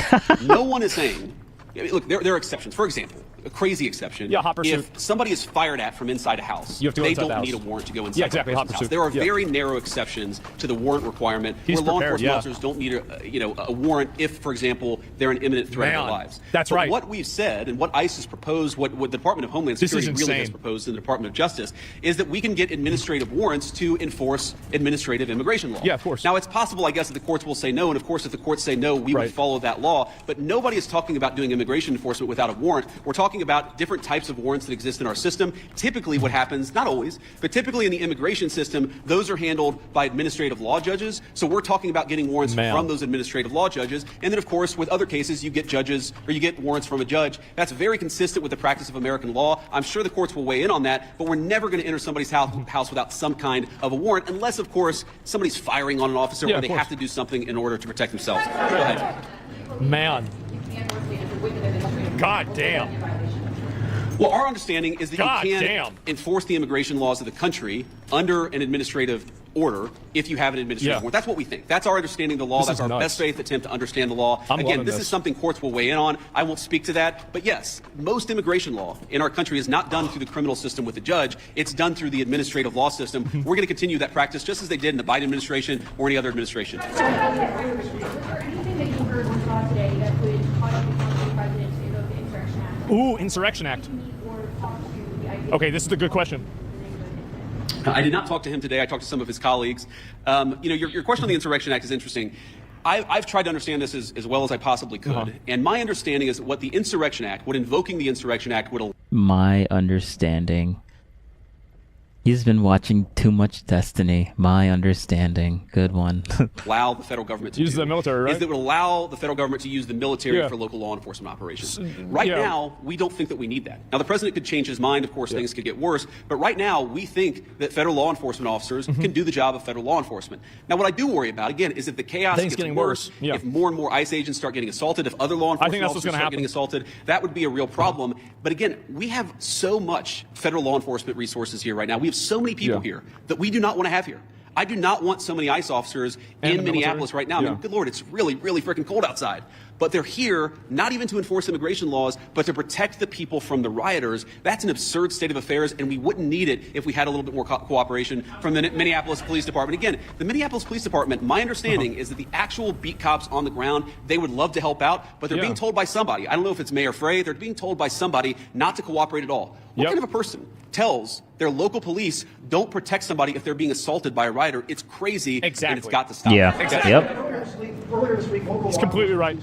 It's not even a question. Why are there so many U.S. citizens being caught up in this operation? Why are there so many U.S. citizens? Well, I think your question assumes something that's not necessarily in evidence, which is that when there are American citizens who have been caught up in some of these enforcement operations, very often it is people who have assaulted a law enforcement officer. They're not being arrested because they violated the immigration laws. They're being arrested because they punched a federal law enforcement officer. That is a totally reasonable thing. Now, to the accusation of racial profiling, look, it's something that we take very seriously. We will take accusations of racial profiling back to Washington. We'll certainly look into them as they come up. But this is not a group that's going around and looking for people who violated the law based on skin color. Biblically accurate, They're looking for people who violated the actual law, the law of our immigration system in this country. And so long as we had more cooperation, I think they could do these things in a much more targeted way. They would actually know where some of the bad guys are. I mean, again, you hear things that are hard to believe, but I've confirmed that they're true. Sex offenders, who we're trying to get off the streets, who the local officials won't tell us their last known address. So then the local officials say, oh my God, These guys are doing widespread targeted enforcement operations when in reality, They're trying we to would find a love to sex just go offender. to one house. The local officials won't tell us which one house to go to. This messaging is insane. Yes, bro. Wait. Repeat that one more time. Holy crap. This is... The local officials won't tell us their last known address. So then the local officials Why? say, oh my God, these guys are doing widespread targeted enforcement operations when in reality, They're trying we to would find a love to sex just go to offender. one house. The local officials won't tell us which one house to go to. This messaging is Vice insane. President, Yep. To that question, the local police chiefs have said their own off-duty officers, so police officers, are being targeted because they are a person of color and asked to show their papers. Is that a concern? of the Police administration? officers are being targeted and told to show their Their papers. own officers are being targeted, and they describe it as, quote, civil rights violations. What the fuck So are I you saw talking one about? story about this and one local police officer who said this. And look, I certainly was gonna like blow off on this, but then I realized there was he had a good answer to this. is it a concern? Absolutely. The first thing we have to figure out is whether it happened or not. Yeah. And then if it happened, whether there is a good explanation or a bad explanation. And of course, if Uh-huh. somebody violated the law, if somebody racially profiled, if somebody violated the rights of one of our fellow citizens, that is something we will take very Jesus. seriously. What I also would say is Also, maybe he might say this. Also, if you don't want people to racially profile you, then give them the specific location for where like help them out. Make them help them narrow down their search, and they don't need to racially profile people. Like, bro, help them do their job, and they won't need to do those barbaric tactics, because like right now they have to do these barbaric tactics since no one's gonna help them like search for them. Like, bro, this is like, if someone looks like someone, they're going to like check to see if that's the person. And if they're looking for a white guy and they see a black guy, they're not going to assume that that black guy might be the guy that they're looking for. Now, if they're looking for a white guy and then they see a white guy and he has the same jacket or the same hair color, they're going to look at that guy to see if that's the guy they're looking for. Like, that's just it, man. Like, come on now. is that many of the most viral stories of the past couple of It's weeks bullshit. have turned out to Yeah. be, at best, partially true. But so mostly we want to bullshit. try people based on reality, based on the truth, based on context. We're not going to prejudge people just because man. of viral social media story that turned out to be half false. True. Wow. Oh, it's true. That happened. Did you invite anybody with an opposing point of view to get an idea of why people are upset here? It's just a quick follow-up. An opposing point of view? For what? In an attempt to turn non-attention. So I haven't Yeah, there definitely isn't any opposing point of view. True. All the videos about 90% of the videos coming out of the Minnesota is like basically anti-ICE. Where are we seeing the pro-ICE point of view here? What is that ever happening? Like, come on now. talked to Governor Walz on this particular trip. A number of members of our You mean the administration, bald I believe our retard? chief of staff, spoke to the governor and has been in Yeah. constant contact with his staff Speaking like a over the president, past he week. is. We've been This is amazing. in my office in constant contact with I'm people loving here on the this. ground in Minneapolis. There were certainly people at our roundtable with opposing views, and like I don't even know, whether it's public, but yes, we met with people with opposing views here at the roundtable. I wanted to get a perspective from everybody, but also, of course, offer my opinion that with a little bit more cooperation, we can lower the chaos. Yeah, we're going it'll to keep go on away. doing that. If Governor Walz wants to call me, we'll absolutely continue talking. I will say that my sense of this situation, having talked to these guys for a long time, is this is primarily a law enforcement issue. This is the Attorney General. This is the local mayor. Notice how he hasn't talked to Tim Walz himself. He's talking to all the people that are basically right below him. Like all the generals of the police officers, like the commanders and stuff, but their hands are tied. It seems like the vibe that he's been getting, which sucks because if their hands are tied and they really want to help out, but the governor and then the mayor is like basically telling them to stand down, and maybe a few other higher ups are telling them to stand down, then they can't do what they want to do. So like he's probably getting a really good vibe check on those people, but now we're here, Mayor, this is all of the organs of local and state law enforcement. That's who we focus on, but we've certainly been in communication with the governor and his office as well. Vice President. Yeah. Jesus, bro. Yeah, he's just 1VXing them. This is great. 1VXing. Nothing changes there here locally, and this operation has attracted thousands of agents. Are there any plans to Yeah. move to any other cities from here? Well, right now we're focused on Minneapolis because that's where we have the highest concentration of people who have violated our immigration laws, and that's also, frankly, where we see the most assault of our law enforcement officers. I mean, our plan is very simple. If you assault a federal law enforcement officer, we're going to do everything that we can to put you in prison. It's very simple. And most of these protesters, as much as I may disagree with their politics, most of them have been peaceful, but a lot of them have not been peaceful. And if you go and storm a church, if you go and assault a federal law enforcement officer, we are going to try very hard. We're going to use every resource of the federal government to put you in prison. Respect people's rights. Respect people's rights to worship. Respect people's rights to do their job without being assaulted. If you follow that basic principle, the Trump administration is going to do everything that we can to protect your rights. But if you go after somebody, if you assault somebody, if you make a 9-year-old girl cry because you walked into her church and harassed her, we're going to go after you with every single tool that we have. Vice President, I think that's what NBC News, sir. Your administration has said repeatedly things about safety, about making Americans feel safer. So what do you say to people in Minnesota who say it's the overwhelming presence of ICE officers and federal officers and their tactics that are making them feel less? Well, one thing I would say is, first of all, we saw not the sex offense. Like again, like I said before, the tactics. If they don't like the tactics, then help them out. They're using barbaric tactics because you're not helping them out. You want the tactics to change? You gotta help them out. Like, bro, like, they're going to do their job one way or another. It's like, oh, they won't help us, therefore, I guess we just let those sex offenders go, man. Like, they're not helping us out, and we can't use those, like, bad tactics. Like, come on now. That's just bad. Morals, man. Like, bro, this is stupid. 25, the biggest one-year drop in murders in the history of the United States of America. That's a lot. Significant reductions in violent crime. The reason why we have less violent crime is really two reasons. Number one, because we're enforcing the immigration laws and getting very violent criminals out of our country. And number two, because we're enforcing our criminal laws and putting guys who assault and murder behind bars. This is part of a broad effort to make us safe. And the chaos that people are seeing, and I understand there is frustration of the chaos, I'd say that we're doing everything that we can to lower the temperature. Honestly, at this point, like, if they want to do fraud and stuff, let them do fraud. Just don't give them any money. Like, if money's being wasted in that location, all federal tax dollars should just disappear from going towards them. And then until they fix their fraud issue, they just won't get any more money. We won't help them. They've said that they've been doing it. Maybe another 4 years, they'll probably fix it. Because that's as long as it's been been an issue, or at least a really, really bad issue. But yeah, I guess you just don't get any federal tax dollars. So all the people in Minnesota all the state taxes that they pay into, they can have all the fraud. Let them suffer under the consequences of their own actions. Like, they voted for that governor and that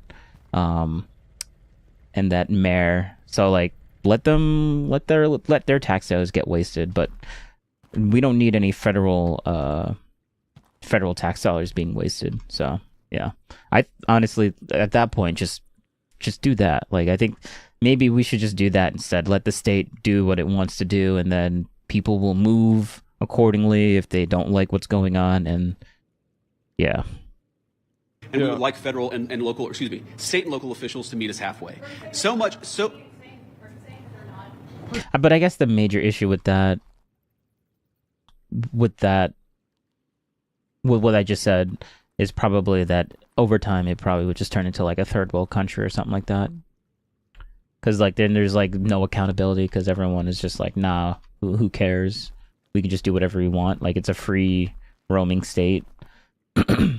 Like, eventually I think people are gonna get fed up, but like I guess that's just a state issue at that point. Perceiving it correctly? Are you saying that they're not seeing that it's the tactics or the presence of the officers? Look, I'm sure that people are seeing a lot of things that would make any member of our national community feel very upset. But I also think that if you understand this in context, this is the inevitable consequence of a state and local government that have decided that they're not going to cooperate with immigration enforcement at all. In fact, they're going to aggressively not cooperate. Yeah. I mean, here's a basic illustration of this. If you are an ICE officer and you have to arrest a person who's committed assault and is also an illegal alien, but the state and local officials won't help you identify that person, many of the things that people in Minneapolis are seeing that give them pause, that frustrate them, that worry them, that make them feel like things are too chaotic, many of these things are coming from the fact that there's no cooperation with state and local law enforcement. And I guess what I would tell people, again, many of whom are justifiably concerned and worried about what they're seeing in their communities is, why are we not seeing it anywhere else? We're seeing this level of chaos only in Minneapolis. LA and Chicago, we had some problems there. pretty much every jurisdiction where these guys are operating, you don't see the same level of chaos. You don't see the same level of violence. You don't see the problems that we're seeing in Minneapolis. Maybe the problem is unique to Minneapolis, and we believe that it is. And it's a lack of cooperation between state and local law enforcement and federal law enforcement. Sir. ICE has been operating here for years with less pushback than we're seeing right now. And even the St. Paul police chief recently said, is there not a way to find common ground without scaring the hell out of people in community? Those are his words. And I just wonder, with this operation... Scaring the hell out of people. Any part of it meant to send... Actually, that's so true. Like, freaking ICE has been in Minnesota for years, actually. But ever since, I guess, the Minnesotans got called out for the fraud that's been going on there, that's when the protests started coming out and being like, hey, now that we know that this is a thing that we're doing that's not good, let's flip the narrative and say, actually, what ICE is coming here to do is actually illegitimate. Now let's say that, even though they've been there for like a really long time, like this isn't the first time. They probably got a big influx because of that video that we talked about earlier, but still, from that the Amish guy for the Somali fraud thing. But just because there was an increase doesn't necessarily mean that like things got extra worse or whatever. But yeah. Mentally ill, hysterical Karens? Leaders here in Minneapolis and the state of Minnesota. And I know you talked about you've been in touch with the governor's offices and the mayor's offices, but why have you not been able to speak to them directly? Have they not been willing? They don't want to listen. Well, look, I have spoken to some of the people in Minnesota directly. I spoke to some of them today. I've spoke to others in the past. And again, our staff has been in very direct contact with pretty much every official with any influence or any power in Minneapolis. But no, we're not trying to send a political message. We're trying to enforce the law. And unfortunately, what has happened is that as we... Yes. Oh, that was another point that I wanted to bring up. Like, all the laws that this new administration has been, like, enforcing isn't laws that they just threw into existence. These laws have been on the books for decades. Decades. And now they're deciding to enforce these laws that's already been on the books for decades. And now people are getting mad that they're enforcing laws that's been on the books for decades. Like, that's another thing that I find really interesting about this whole topic. Enforce the law. There's been this weird reaction, again, unique to this city. This is not a common thing across the United States of America. There's been a very unique, very Minneapolis-specific reaction to our enforcement of federal immigration laws. What I'm trying to do here today is understand why that is. What is it about Minneapolis that has become so chaotic? What are the specific types of cooperation that we need? Look, I don't need Tim. Personally, in my opinion, I think the Minnesota's government is corrupt. I think it's corrupt. Like, there's a reason why Tim Walz decided not to run again. Like, there's definitely some corruption there. Definitely some corruption.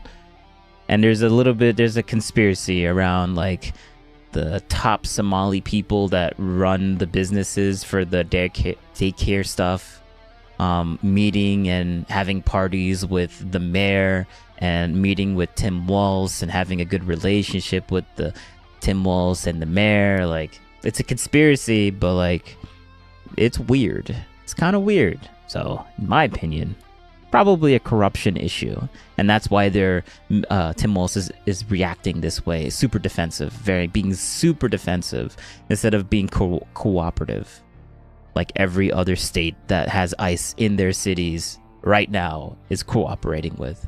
Like, ICE is not just in Minnesota; they're all over the place.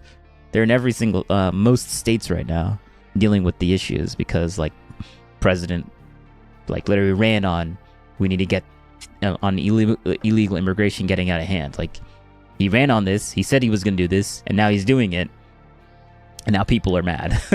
It's kind of, it's funny.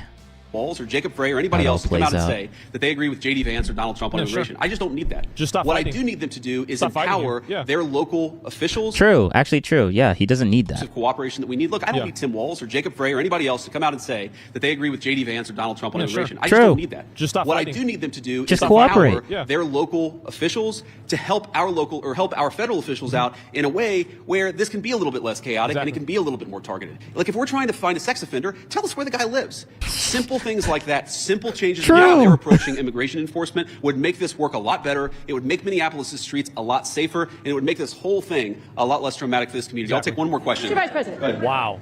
You said that it's time to turn down the country. Does that include changes to both ICE and community? Oh, stop enforcing the law. Legal tactics, pepper spray, pepper balls. Beyond that, what is the federal government's role in turning down the temperature? And the Minnesota Department of Corrections says that its own officers have been cooperating with ICE. Hold up. I'm so sorry. This game decided to run on my other screen instead of on the screen that I'm supposed to be on. This is retarded. Bro. Sorry, so I'm gonna have to... let me just fix this. It has to load. We gotta wait for it to load. Good for you. Good job, game. Good job. It's cropped in a very weird way.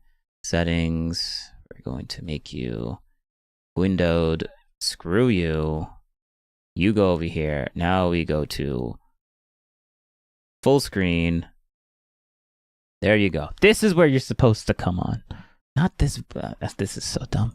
All right. Handing over criminals once they serve their sentences to ICE officials, and you can see that there is some cooperation with the state. Yeah, look, if I was going to list the 5 agencies locally and statewide that I'm most worried about, I wouldn't put the Department of Corrections on that list. I think that while there are certain things we'd like to see more from them, they've hardly been the worst offenders. You agree with that, guys? That's a fair assessment. Jesus. But I think you talk about tactics. Karen you talk about the logic? response to things. Look, it's not we even don't a question, want to it's an employ argument. Tactics that... We don't employ the kind of tactics that are only necessary when violence is committed against officers. That is these guys' directive, and that's what we're going to try to do. Why would anybody want to do that? The president said this a couple of days ago. Whenever you have a law enforcement operation, even if 99.99% of the guys do everything perfectly, you're going to have people that make mistakes. That is the nature of law enforcement. What I do think that we can do is working with state and local officials, we can make the worst moments of chaos much less common, and all they've got to do is meet us halfway. These guys want to communicate with them. They want to talk to the local business leaders. Many of these guys, many of the people standing behind me are members of the Minneapolis community. Many of the officials that I met today who work in federal immigration enforcement, this is their home. They love this place. These are their neighbors. They want this to work a lot more smoothly. I think that we can get there. We just got to work at it a little bit, and we need some cooperation from state and local officials. Last thing that I'll say is I just hope they give it. This is a beautiful city. It was. I've only been here a few times. I love it, even in this weather. I love Minneapolis. We could do a lot better. We could do a lot more with more cooperation. The Trump administration, the directive that I got from the President of the United States is meet these guys halfway. Work with them so that we can make these immigration enforcement operations successful without endangering our ICE officers, and so that we can turn down the chaos a little bit, at least. I think a lot, actually. But for us to do that, we need some help from the state and local officials. We will keep on working with them, and so long as they're willing to work with us, they will always find a partner in public safety and law enforcement in the Trump administration. Thank you all. Wow. Somebody's clapping. Oh my God. Bro. All right. I need to go AFK just for a brief moment.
Oh, it just works.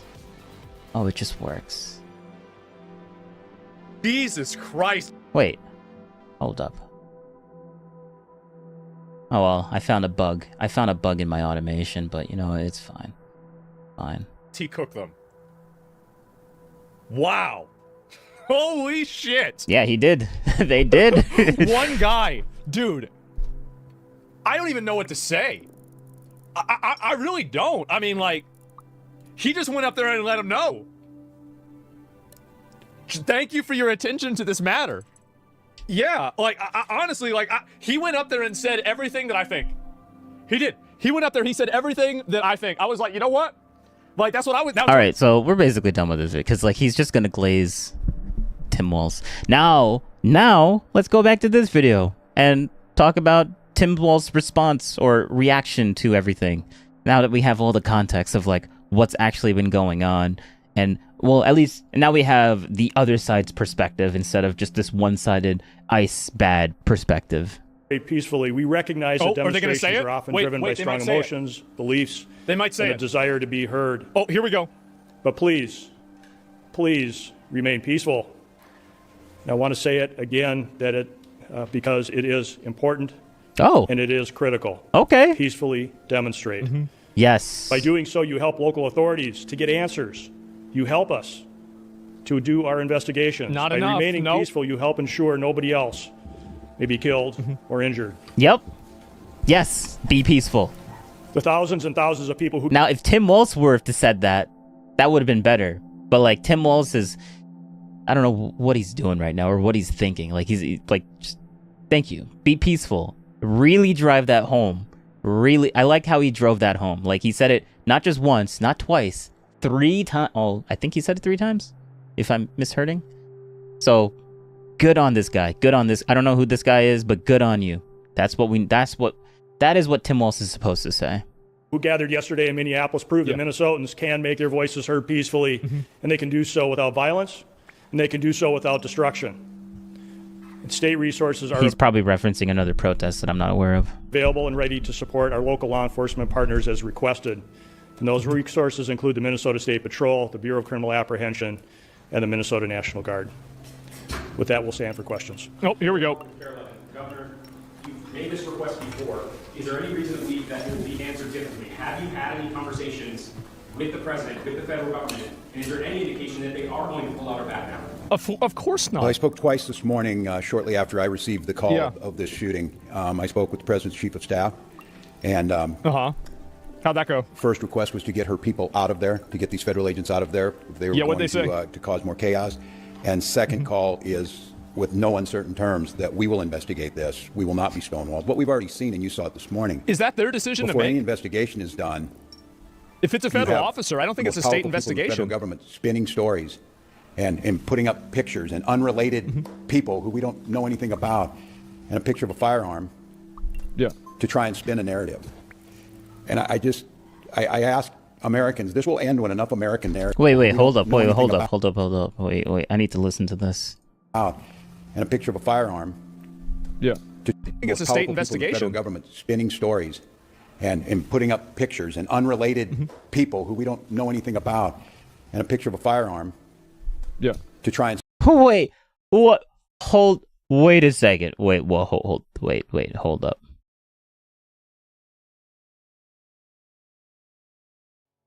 I'm going to copy current time, and we'll just dump this here, press enter. We'll keep this saved. Oh wait, what am I doing? We'll to try and spin a narrative, because the guy, Tim Walz, was saying they're trying to spin a narrative by putting up a picture of a gun from a guy that he has no idea who that guy is, when we clearly know that this was the same weapon that the guy had on him. So Tim Walz is going even further on this. He's pretending like he has no idea who this weapon was from. Like, that's crazy. And it's like, oh, they're just trying to spin a narrative, guys. Spin a narrative. And I ask Americans, this will end when enough Americans say this will end. Yeah, well. Yeah, like, this is what he's talking about. Oh, this is the zoomed up image.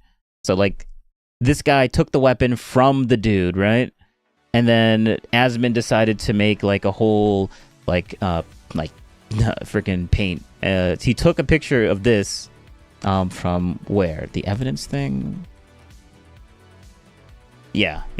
This is the ice. Like this is the weapon that they confiscated, and it looks like the weapon that was taken from the guy that was on the ground over there, from the guy that came up to them. This was the concealed weapon.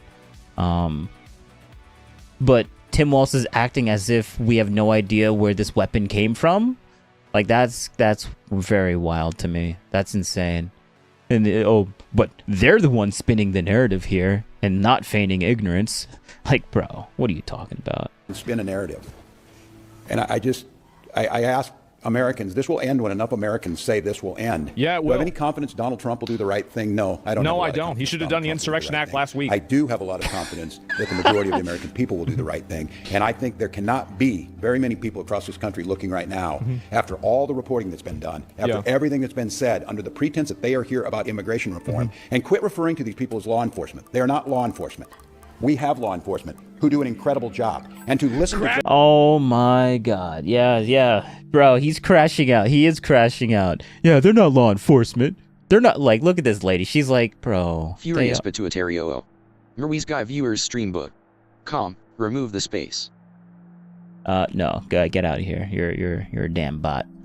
Greg Bovino denigrate the work of our people who are out there cleaning up their mess. No, I don't have a lot of confidence that he himself will do it, but here's what I do have confidence in. Man. There's a whole lot of Republicans, for whatever reason, cannot find their spine.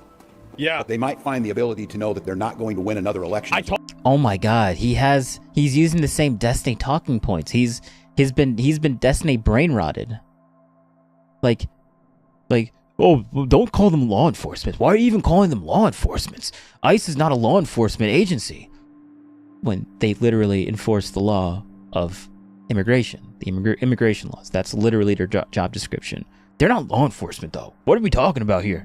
Like, the gaslighting. It's a Destiny tactic. Destiny loves to gaslight people into, like, making them feel like they're stupid when what they're saying is actually, like, legit. But Destiny's just trying to frame it in a completely different way. Pretend it doesn't exist or talk about it in a different worldview. When their worldview is obviously less connected to reality, in my opinion. Told you. I told y'all this shit was going to happen. Stand up for the rule of law and stand up for human decency, and that's the moment.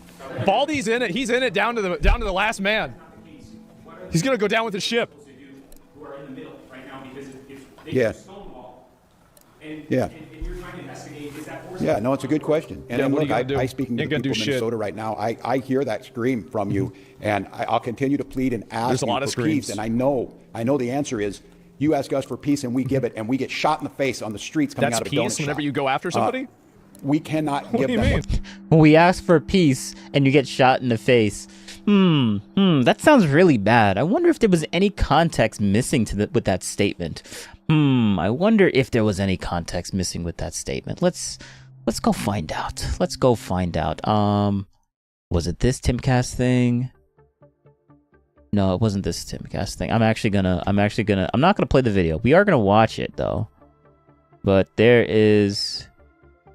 Oh, this was it right there. I wonder if there was any context to this. That I think this started going viral because it provides important context, and then we'll go through the actual video from Minnesota. This is a woman who was killed in Baltimore. Oh, this is not the same person.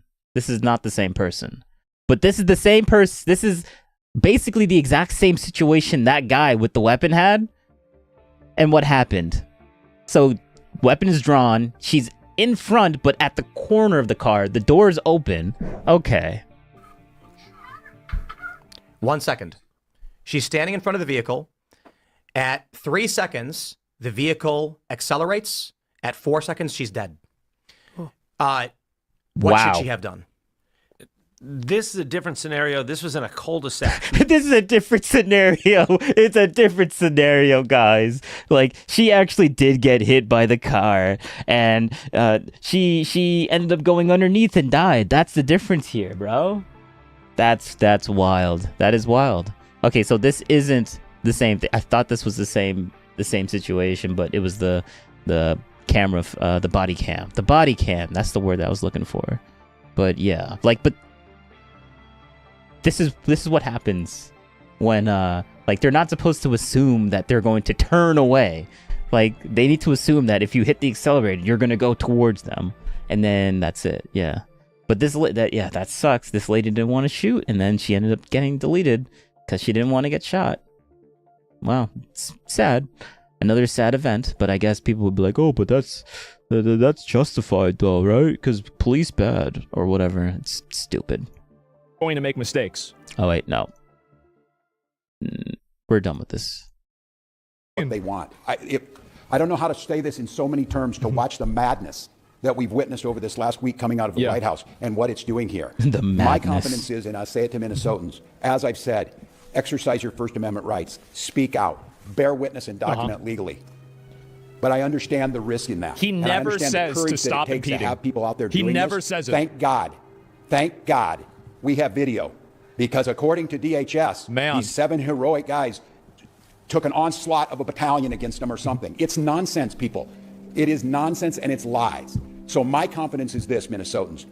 You know who you are, and you demonstrate it every single day, and we damn sure know who these people are. The American public knows, and this needs to be the event that says enough. Go ahead. No, I'm up front. Governor Carolyn Cummings, you or Commissioner Davidson speak to the fact that you talk about you don't trust the federal government to handle this investigation. Federal government. BCA said that they were blocked from accessing evidence. Has there been any suggestion that BCA is not allowed to do this investigation? Do you have officers on the ground? Well, yeah. Yeah, Tim will. Yeah. Oh, that was such a good question. Okay. I don't think they even can. The question Let's was see. related to whether or not the BCA is on the ground currently with the investigation, and a reference to previous investigations that the BCA has attempted to be a part of. What I'll tell you right now is that we no longer. That was an interesting reframing. What the lady essentially asked is that, because we could hear it, she essentially asked that, are you guys going to cooperate and actually help these guys do their investigation and actually help with them, basically? Not if... I mean, he kind of said the same thing, but he just didn't use those words. That's the thing that bothers me. Have BCA agents or public safety, state patrol, or Minneapolis on the ground at that crime scene. Is that an instruction by the federal government, or did you pull your agents out? Yeah, thank you for clarifying, because I knew he was saying it differently, and leaving a little bit of context of her question out and what she was really getting at, to like the point of her question. Okay. Into the investigation, but DHS pulled out of the scene, leaving that to Minnesota State Patrol, Minneapolis. We did not have enough resources to be able to hold that ground safely, and we had to leave that scene because of the number of people that were available and the safety of those in the public and the safety of our teams. We were able to get there, but at that time we were not able to hold that scene to do a crime scene investigation. I can't talk any more about those details. Who was in on the investigation? If not either DHS nor state officials right now? We'll have more on that, but the BCA is engaged and involved, and we are working at the request of the Minneapolis Police Department on this, on the scene, and See the close-up? In this investigation. So we are there. We're The guy available. shot one We ICE wanna make officer sure in the that we knee continue first? to I don't work think on so. this and engage with our federal law enforcement. But at this point, we don't have anything more to share about the crime scene. Again, we were I don't not think he able to shot the hold gun. it. We wanted to make sure and keep people safe, but federal law enforcement left the scene and left us there. Governor Ernesto, within your time, have you activated the National Guard? I know that the sheriff. Yeah, this is what they need to do. They have National Guard. Yeah. Yes, the answer is yes, we have, as we said last week, and we staged those troops. I'll have General Menke talk about where they're at, and again, use this as an opportunity to stress to Minnesotans the frustration you have, and as you saw this, they killed a man, created chaos, pushed down protesters, threw gas indiscriminately, and then left the scene, and then we're left to clean up. I understand the anger. I understand trying to parse who were the law enforcement. Maybe the police should have been there. Maybe the police should have been there and helping the ICE officers out if they didn't want to be left dealing with the mess afterwards. Like, bro, why don't you go over there and help them out? Be there when they're there. Like, you don't want them doing something crazy. Put your police force where they are so they can watch the ICE people do their thing. And then when ICE starts getting out of hand, they got police force that can keep things going good. Like, is that so difficult to do? On the scene when you got there after a man was killed is difficult for the folks who are out there. But I can't stress enough our goal, and I'll have General Minky talk about what the role of these guard troops are in conjunction with incredible work from the Hennepin County Sheriff's Office, from mutual aid across, and of course the State Patrol, of trying to get to the point where what we're saying is we can handle this, and Minnesotans can express their First Amendment rights and have our folks on the streets and get these people out of here. They don't activate the police, John, if you want to talk a little bit, but the answer is yes, there's activated. He can talk to you about numbers. Yeah. Yeah. So the question is, what's the National Guard doing right now? So we have, we have been on state active duty for over a week. So we've had soldiers prepared in the metro area to respond in a much rapid manner than if they were not mobilized. So we have a request from the Hennepin County Sheriff to support them, and that is to help them free up additional resources for other work that they need to do. And we have started coordinating with them this morning on that. And that first area of support will be assisting them with their requirement to provide security to the Whipple building. So we'll be helping them there. And then we are in parallel planning with other organizations within the state of Minnesota to include the State Patrol, See, that's what they should have done at the beginning. DNR, and other local agencies to render assistance if requested. I would say that the number that we have is adequate for the requests that we have right now, and I will also tell you that we are bringing more resources that will be able to respond in a timely manner that are not fully mobilized yet, but we are mobilizing more soldiers as we talk at this time. I'd like not to get into specific numbers for an operational security standpoint, but right now we have all the not resources being used to separate agitators from ICE. Yeah, I know. I would note on this one, too, that we'll be billing the federal government for the cost of the National Guard because they are incurring the costs that are falling on us by their He is so bad. We're gonna bill the national government because we shouldn't have to be using the National Guard to take care of this situation, man. Like, it's like, bro, calm down, man. Calm down, man.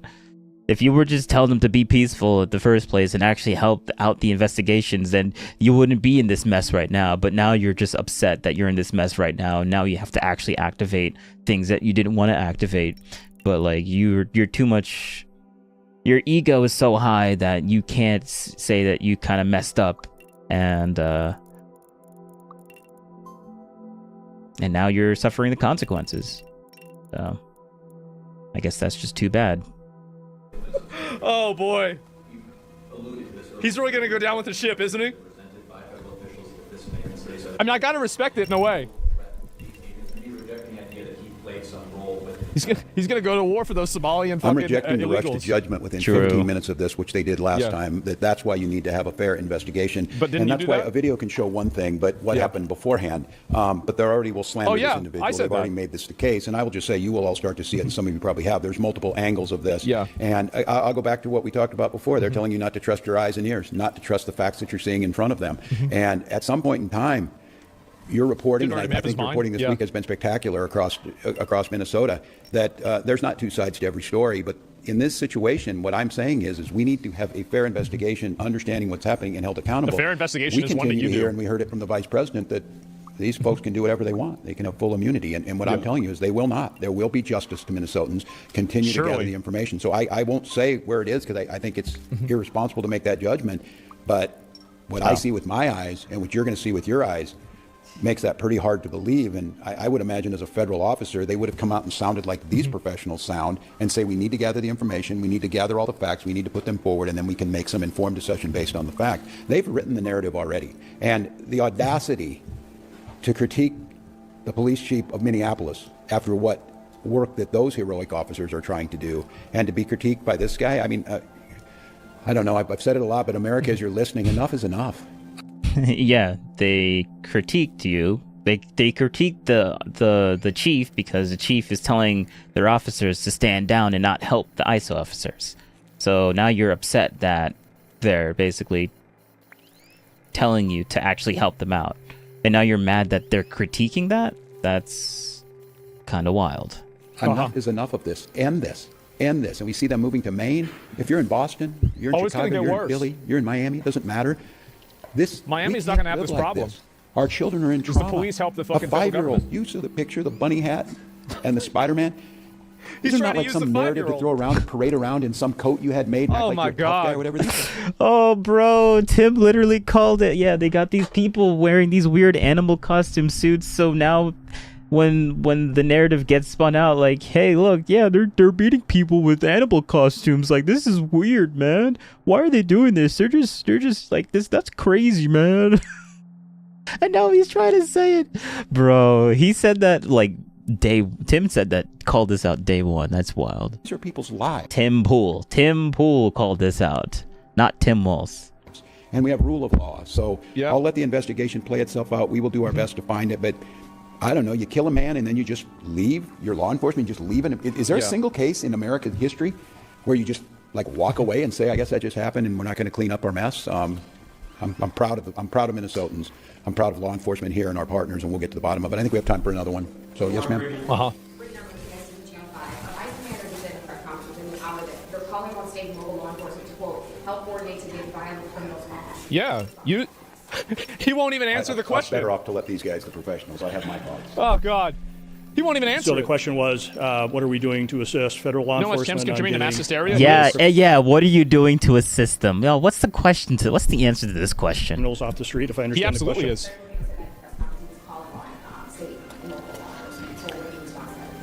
State and local law enforcement are always ready and willing and able to arrest violent offenders. We do not stand down from that, no matter where we get that information from. If there are violent offenders or violent criminals or violent...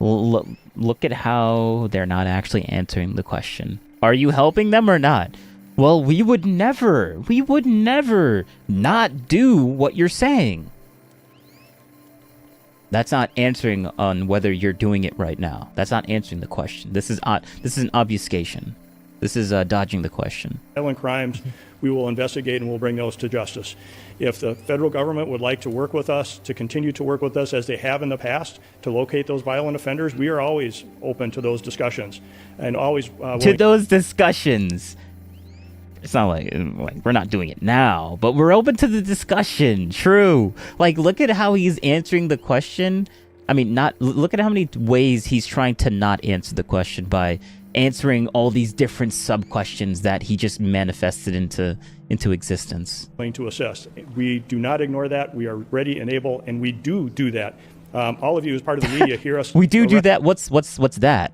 We do. What is that? Why aren't you being specific here? Interesting how you're not being specific here. Arresting violent offenders all the time. We have not stood down. That is our mission. The federal government is not alone in arresting violent offenders. Sure seems like it. State and local law enforcement does that every day at great risk to their life, at great risk to the community. Sure seems like we do it because we want a safe Minnesota, and the federal government is not the only one to do that.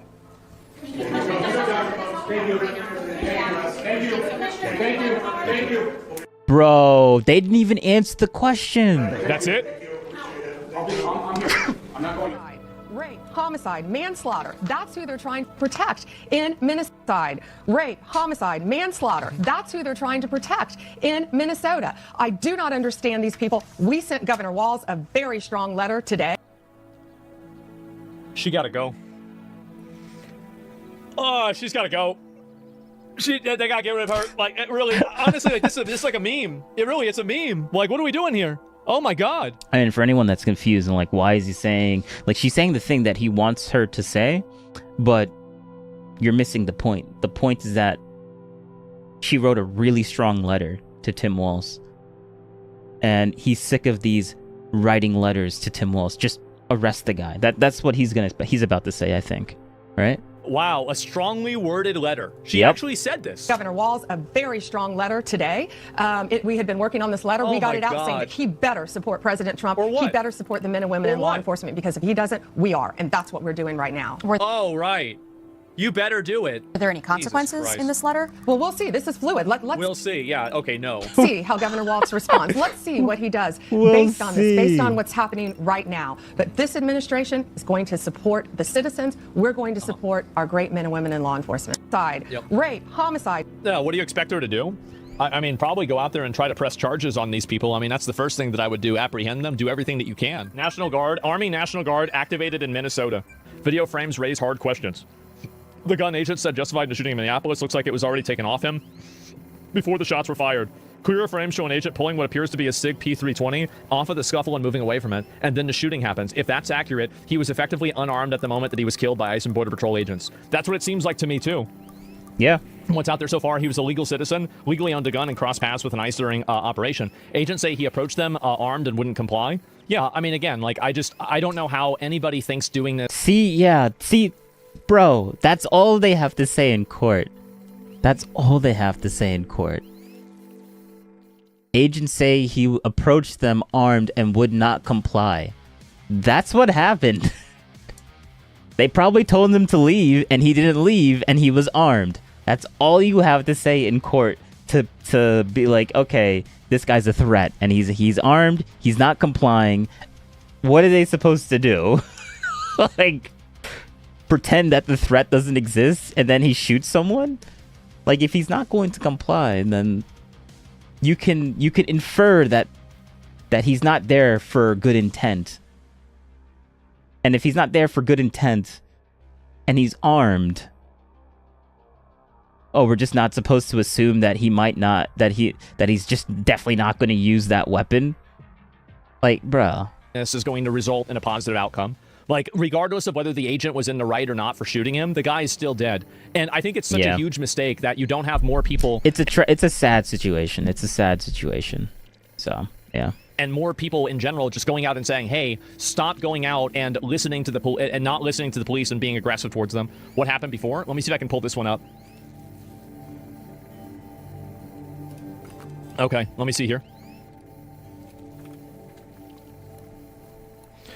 Yeah, right and wrong don't help if you're dead. Yeah, exactly. Like, I think that regardless of whether you think this is justified or not, it's undeniable that the amount of people that are going around and being violent and aggressive towards the police are escalating these situations beyond what they need to be, and they're making them worse. And the longer that they allow that to happen, and that's treated as anything other than just something that immediately is breaking the law, then it's just going to keep getting worse. Recording equals aggressive? I'm not talking about recording. That's not what I was saying. Yeah, we're not talking... Yeah. And that was such a stupid comment, too. It was like, recording equals aggressive. Like, bro, if all he was doing is recording at a safe distance away from them and not going up to them and putting their phones in their faces and, like, then, yeah. I mean, but, like, it wasn't just recording. It was, like, constant going back towards them, impeding their investigation. Like, that's what it looks like that guy was going through. But, we don't care about the feelings and the context that could possibly make the ICE agents look somewhat vindicated. Nah, we don't care about that. So this is the guy. Yeah, no, he was there recording them. Obviously. Yeah, I don't know what it does. No, you're just right inside. See, look, wow, this is the video that I found. Let's go around. Fuck off! This is a shit. Oh my god. So, I mean, honestly, I think the officer handled that pretty well right there. You know, they just push the guy. They say, okay, that's fine. You want to record us, just get off the street. I feel like that's very reasonable, honestly. Yep. That's extremely reasonable. There's nothing really wrong about that at all. Yep. But it seems like nobody here was being violent. Like, this isn't really a big problem at all. Anyone with a concealed carry knows you should always comply with police, announce your weapon, and de-escalate all potentially dangerous situations, at least in my state. The guy intentionally gets in a way and involved in an escalating situation. Absolutely retarded behavior from a concealed carrier. I think you're totally right. Yeah. Yo, this is why I love the Asmongold community. Holy crap. That chatter was basically just said what I wanted to say, but, like, just right there in a big chat. Thank you. Thank you. Holy crap. Thank you. That was a good point, man. I do. I think you're completely right. I think this is absolutely fucking retarded to do. And at the end of the day, if he had complied with the police, if he didn't have the gun with him, like, there is a much higher probability that he wouldn't have been shot. Yep. There is. Like, it's undeniable this is the case. And I feel like that nuance is constantly lost because you can easily come to the conclusion that maybe the way that they shot him was wrong. And based off of everything that I've seen, I'm pretty certain that they fucked up. Yeah. I am. This seems pretty cut and dry that they fucked up. Yeah. Now, I'm not, you know, we need to wait for the body cam, and that way we'll really know. But right now, it sure seems like they fucked up. The only time, again, full-throated defense, like Karen's, the tiniest little details nitpicked of the innocence, ghost running around playing pretend cop. This guy's been a cop for 8 years. The guy was Border Patrol agent for 8 years that shot him. This is really the fault of the Minnesota officials. I agree with you. I think that the main people who are at fault here is the Minnesota government. I think the Minnesota government are 100% at fault here, and they're the ones that have allowed this to totally escalate and completely boil over out of control. I think that's absolutely what's happened. And I think also, to a lesser extent, who's the second most in fault? I think Trump is. Trump has let this happen. He's let everything escalate and get bad because he said, you know what? I'm not going to invoke the Insurrection Act. I'm not going to worry about this. And again, if you do that, this is the guy talking. Let me see this. Approximately 9:03 a.m. this morning, Minneapolis police received a report of a shooting involving federal law enforcement in the area of East 26th Street and Nicollet Avenue on the south side of the city.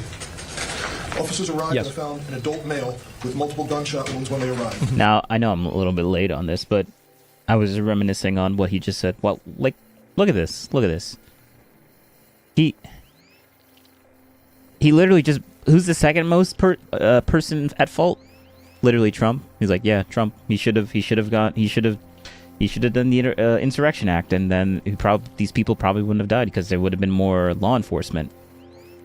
It would give them more powers to do things so that they could actually, like...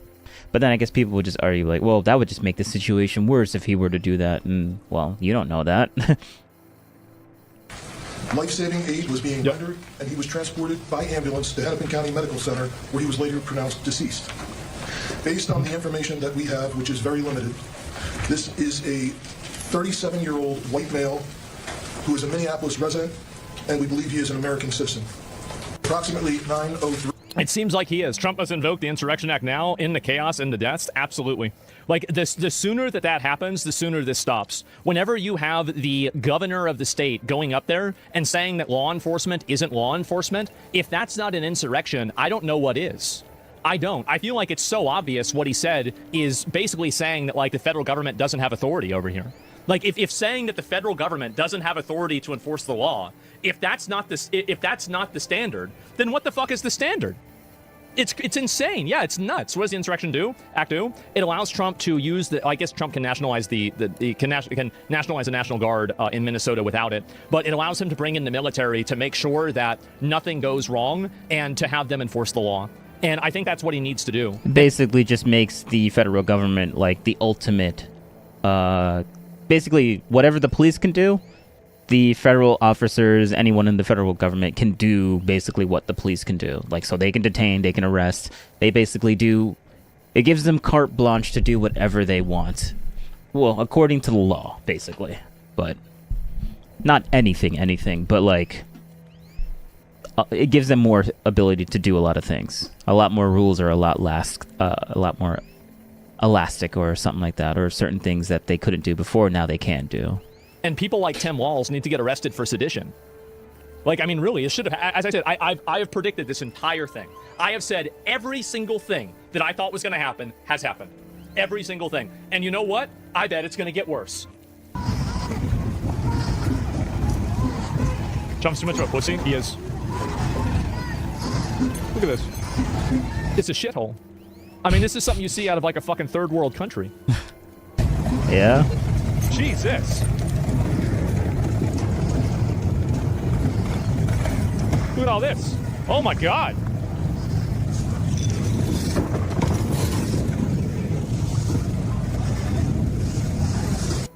What the fuck are they doing? They built a wall, man. This is insane. Wait, I thought walls didn't work, though. They built a wall, but I thought they didn't work, though. So why are they building it? It doesn't work. It's like these people don't even believe in laws. Really, like they have no concept that you're not supposed to put out a massive barricade. This isn't protesting. Oh my God.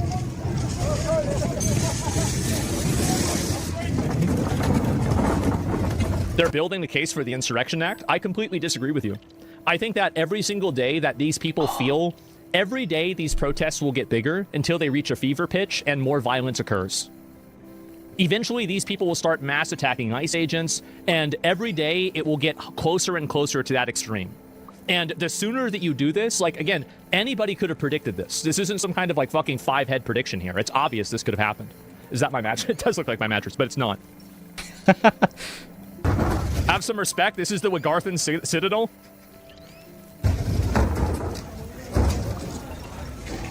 I guess they could do that, right? I mean, Minnesota secedes from America. They got renamed to Wagartha or Somalia 2, and then we can have Cuba be the 50th state instead. I think that makes sense.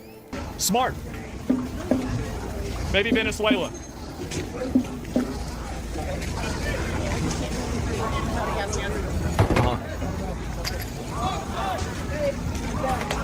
Yep. Greenland could be the 50th state. Oh, I forgot about Greenland. Oh. Yeah, I mean, you can't have a civil society when you have people running around building barricades in the street. This is insane. I don't know why anybody thinks this is anything other than just a total, massive, chaotic riot insurrection. That's clearly what it is. It's not even a question. That's what it looks like to me. Jesus Christ. Jesus, they just letting them do whatever the fuck they want. Okay, that's a good idea. See, again, this is the state law. This is what I was talking about, how the state police allows this to happen. The National Guard should be coming in here and just arresting these people and removing all of this stuff. They should be doing it immediately. So, to the extent that you don't let that happen, and you just let things get worse, it will escalate more and more and more. Because I want you guys to understand this. These people want to be fascists. They do. They're the ones that are blocking the roads. They're the ones that are trying to force their will on other people. They're the ones that are making stops to cars and then asking them why they're driving around. These people are the ones that want to be authoritarian. True. They're not True. Happy with... Yeah, they're the ones that are they're projecting. They're basically projecting. They're saying that, oh, they're doing this, therefore we can do this now. So like, just accuse them of doing something that they're probably not doing, and then start doing it. And now they have justification because they just need to keep saying that the other side is doing it while they do the exact same thing.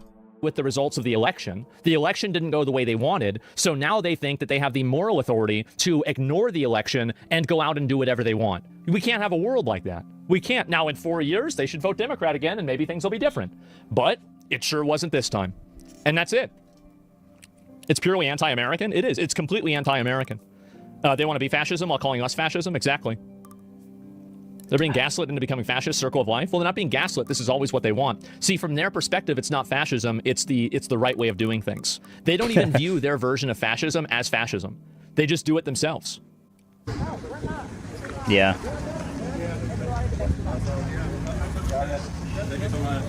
Martial law seriously to be declared in the state? Yeah, I know. Trump's plan is to let this fester and have more leftists come forward and create havoc before Trump turns Minnesota into first authoritarian state. I don't think that's working, man. I really don't. I think that it's creating the opposite effect, actually. I do. I think it's totally creating the opposite effect, and it's basically every single day that these people think that they're getting away with it, it's going to escalate and get worse and worse and worse.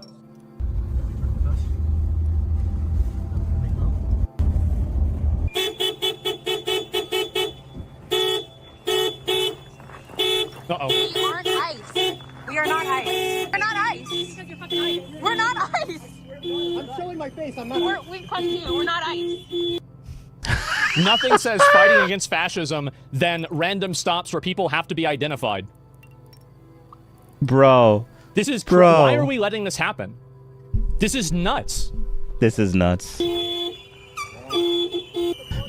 In order to, yeah, the protesters are blocking all these cars because they don't know who's ICE is, whether they're ICE or not. So now they need to block the road for every single person that goes through. Bro, this is wild. And then Timos is like, well, this is because of the federal government. If they didn't bring ICE here, now my civilians wouldn't be doing these things here. Like, they wouldn't be protesting all the other civilians and creating chaos. My own civilians creating chaos. It's all the federal government's fault. Good one, Tim Walls. Oh my god. Yeah, they've been following us for over an hour. We're not ICE. We're just letting them know, and they... Not in an ICE vehicle, right? No. Right. Right, get in your truck and get the fuck out. Why? Because you need to go. Confirmed ICE. Get the fuck out. Confirmed ICE through who? Through who? Yeah. Just accuse them of the bad thing and then say, okay, now you need to leave. We called you bad names, so now you need to leave. Bro, this is like, he's trying to do the mob mentality tactic, but like, it's not working. No one believes you, bro. No one believes you. You're delusional. Not in an ICE vehicle, right? No. Right. Right, get in your truck and get the fuck out. Why? Because you need to go. Confirmed ICE. Get the fuck out. Confirmed ICE through oh my who? god. American citizen. And then they say, show me your papers. Exactly. Oh my god. This is crazy. What's wrong with these people? Show me your papers so you're not ICE. Bro, that's... Yo, the twist on this is insane. Like Tim Walz has been saying that, oh, ICE is going around and asking for your papers. No, it's mad protesters going around asking people for their papers to see if they're ICE. Oh, the irony in this is, it's a chef kiss right there. Oh my God. And do you guys see what I'm saying? Like, this is insane. This is happening. We're not ICE. People that you're abducting. Get out. Why are you filming us? Please go. Because they've been following us for over an hour. Why are you guys here? What are you here? Where do you live? Where are you from? The inmates are running the asylum. Yes, they. Where do you live? Bro, prove that you actually aren't ICE. Do you live in Minnesota? Well, dox yourself to prove that you're not ICE. Bro, this is insane. They are. They're also running traffic stops. They're running random traffic stops where they make people identify themselves and, you know, basically No, we're fighting against fascism by making people stop at random stops by random people, and then they have to recite the party line to us, or if they don't, we'll detain them. This is how we fight against fascism. Because we hate Nazis. Oh, bro. Corvo by Antonero. Did you come in? Hi. Damn, why is it Black? I've never seen a name Black before. Hi, what's up? Don't be doing any weird shenanigans or you're gonna get ousted. Yeah, this truck. And they're saying we're popping up in an ICE database. Well, then you're in it. We're not. What's the database? You're just in it. There's a random database that they've invented, and we've decided that you're part of it. Fuck out of here, then. Corvo by Antonero. Hiding in the shadows. Hiding in the shadows. That you're not ICE. I don't know how this is being allowed. And again, this is all this is all state government. Like the state government needs to be going out and arresting these people for doing false traffic stops as civilians and then basically unlawful detainment. Like, you can't do this to people. Bro, there would be lefty people being like, so, but ICE can like stop doing these traffic stops. Why can't civilians do that? And I'm like, Conero, are you right wing? I am the what do you call it? I'm not a right winger, but I'm not a left winger. I'm not a center wing either. I'm just the wing. I am just the wing. It's crazy what's going on. How do you prove a negative? Listen, like, do you really think that this guy's thought that far? Can you see your IDs of where you live? No, they've been following us. That's why we got out and confronted them. Great. You think that's okay? Yeah. Yep. I'm curious about our neighborhood. Yes. Corvo by Antonero. I'm curious, I Hot guess, wing. how Hot wing. Yeah. Oh, bro. Hot wings. I'm not a right winger. I'm not a left winger. I'm not a center guy. I'm hot wings. You're making me hungry. you get into an ICE database. Man. What? They are the Gestapo. I told you guys. I said over and over and over. This is absolutely what they're doing. Tan gun, case closed, he was disarmed. Ah, this is a much better image. Look at this image here. Oh, yeah. Yeah, That's a really good version of it. That looks like There the you weapon. go. Yep. The Battle of Minneapolis. Oh my God. What is this?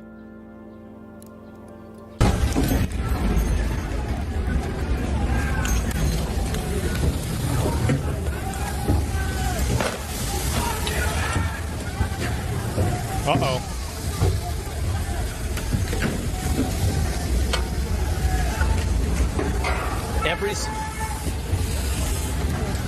All this is totally self-inflicted. Completely self-inflicted. I want you to notice something here.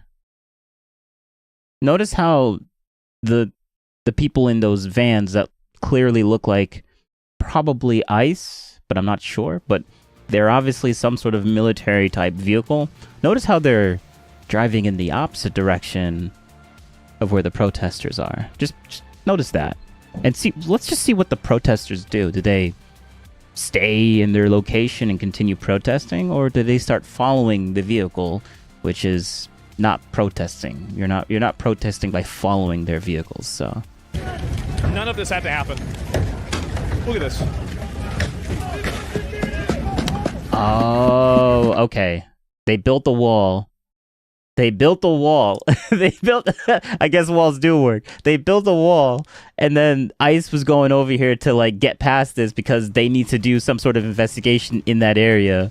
But then these guys are like, nah, you're not coming in. This is our zone, boys. ICE is not allowed here. And I guess ICE just leaves. Throw some smoke grenades or pepper spray or whatever this smoke is, and then just leaves. Maybe they might come back though. Lapis 169. Jesus. Yankee Gestapo. These guys are anarchists? Yeah, they're insurrectionist anarchists. I agree with you. In Washington, government funding is about to run out next week. Senators are supposed to come back to the Hill next week to vote on government funding, which includes funding for the Department of Homeland Security, for ICE, for FEMA, for a lot of different things to help people across the country. The House just voted on it. The Senate has to pick it up. And there are senators already calling on blocking that funding, basically holding it hostage in a way in order to get reforms to the Department of Homeland Security. The reason why the Democrats are going all in on this is because this type of immigration is the way that they win elections. Is that they overload Lapis the country with illegals. I see Asmon Mold is yapping. Yeah, he is yapping. They make the illegals basically reliant on government subsidies and government handouts, and then they hold those handouts hostage every election to make sure these illegals... I appreciate like the coverage that he's been doing on the whole Minnesota stuff. Like every time when a new thing comes out, he just covers it and gives his 2 cents and watches all the videos and stuff. I actually really appreciate that, to be honest. And immigrants continue voting for them. Because like, is the reason I don't got time to be looking all this stuff up, so it's nice to just have it all in one aggregate location. Why this is a life or death for them. They will go as far as they possibly can to keep these people in the country and to maintain keeping them citizens. That's exactly it. And I think Asmon is pretty fair when it comes to this stuff as well. Some people might beg to differ, but when he actually explains himself, you're like, oh, okay, that kind of makes sense. Just like in Europe, that's a stretch. It's not a stretch. It's obvious. And a senior Democratic congressional source just told our chat program that this shooting and what we're seeing right now on the screen is a, quote, new wild card and could make it challenging to fund the government next week, fund the Department of Homeland Security. So a lot of different things are at play right now, and we're watching all of it. We're also waiting for this press conference to take place in the next half hour here. We're waiting for the Border Patrol Chief, Bavino. He's going to take the microphone. People say both sides are the same, but if you look at the barricades and riots in Minneapolis right now or across the country, it's clear this level of chaos is coming from the left, and it isn't happening on the right. It's insane. Well, one of the reasons why it's not happening on the right is because the right's getting what they want. That's one big reason, is that they're basically able to do whatever the fuck they want because they run the government. So there's no reason for right-wing people to protest because they're winning. So that's it. January 6th, yeah, January 6th wasn't good, and we used to have like those Tea Party crash outs in like 2009, so that was like after Obama won, but they were like infinitely less violent than this was. I mean, I do agree with you that left-wing people are, I think that they're way more violent in the way that they protest, and they're way more vitriolic about it. It's like insane how violent and aggressive they are. True.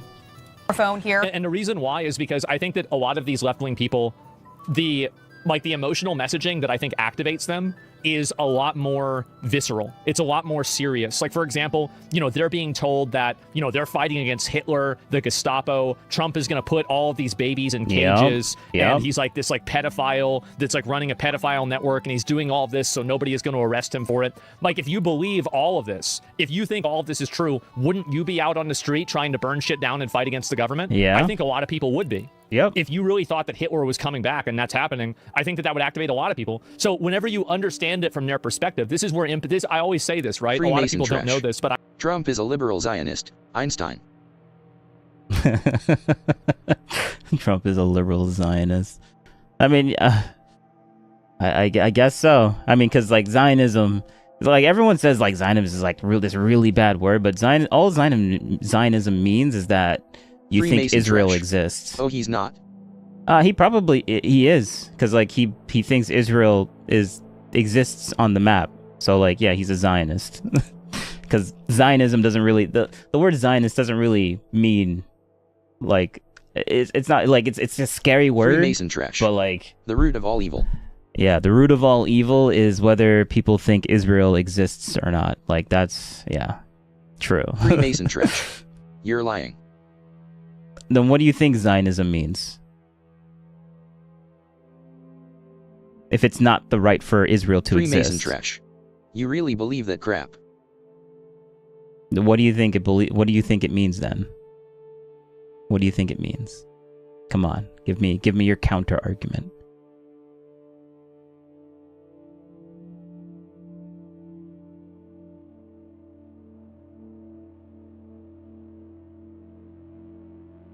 And while I wait for that, I'll play the video. I'm the most empathetic streamer on the platform. I can see where they're coming from. And if I put myself in their shoes and I see it from the way that they see it, Freemason their trash. reaction makes sense. The root of all evil. It does. It makes the Vatican, Rome.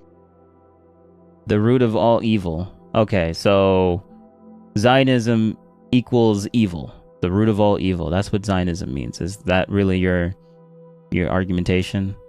So whenever someone says Zionism, it means evil. Evil, bad thing. Is that basically your argument?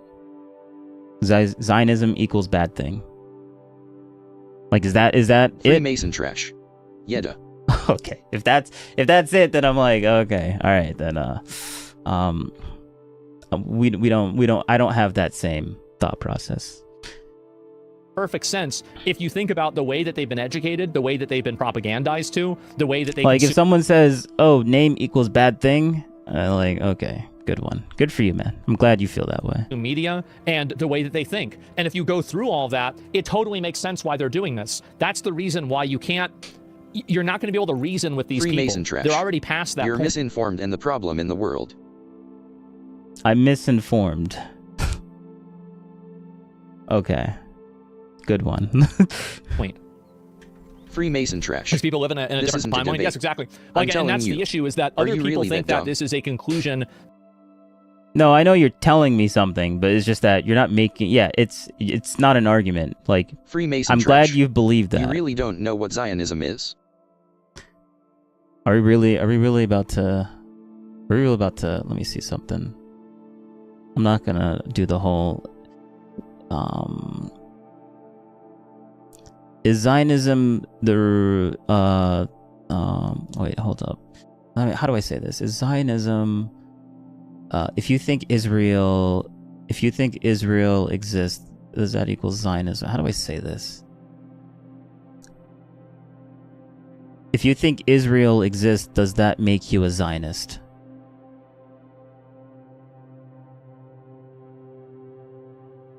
Zionism is right. Zionism means Israel has the right to exist and Jews have the right to exist. Oh, wow, yeah, okay, there we go. I was wrong. It also means you have to put it in conjunction of Jewish people also have the right to exist. Anti-Zionism believes Israel and Jews should not exist. Yeah. So if you're an anti-Zionist, you think Jews should not exist. And Hitler was, well, probably not as bad as people say that they were. Wow. Okay. Interesting. So I was wrong. I was wrong a little bit, but I guess I'm still a Zionist because I think Jewish people should exist. Yeah, Jewish people should exist. Am I still ignorant now, or are you just gonna say, well, I don't like that source. I don't like the source that you brought up. That's wrong. You're still ignorant because you didn't pull up the sources that I wanted you to look at. And like, oh, okay, good one, man. By the way, I'm not tied to the idea that the police never make mistakes or they never do anything wrong. And if this is an instance of it, there has to be accountability. There does. It's not even a question. It's sure, the only thing is that, if I look at this and I zoom in on it, right? And we're going to enhance. We're going to enhance massively. We're going to enhance. That looks a lot like the other gun. It does. It looks a lot like it. Now, I understand. Now, think about. You read you're ignorant AF. Good one, Duper, because you're a lonely liberal on the wrong side of history. Everyone hates liberals.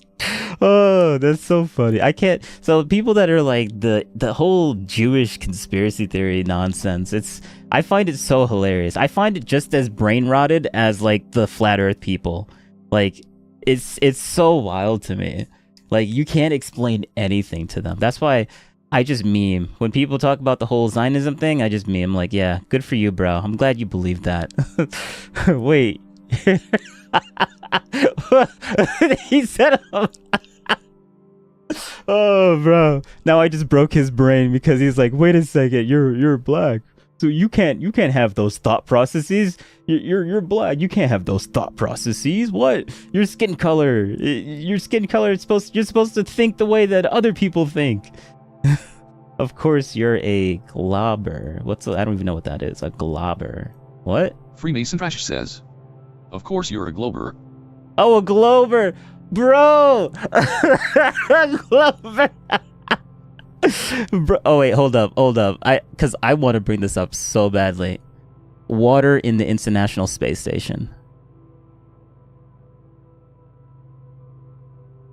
Hold up. I'm gonna force you to watch this thing. We're gonna watch some BS that doesn't exist. I want to know, how do you explain? No, screw the tape, screw the towel, screw all that. Like, wait, hold up. Actually, no. This is actually kind of weird. How do you do this? How does that happen? Where are the ropes here? Okay, so here's a soaking wet washcloth. That's great. I don't care about that.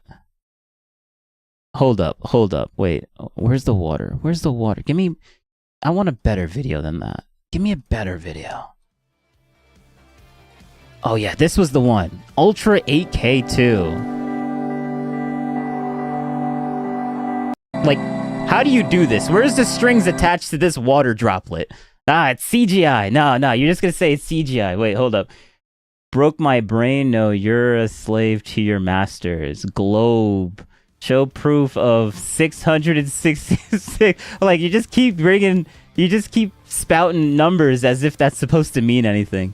Curve, prove it. There are plenty of ropes for ropes. Yeah, where's the rope on this water droplet? Please tell me, where's the rope on this water droplet?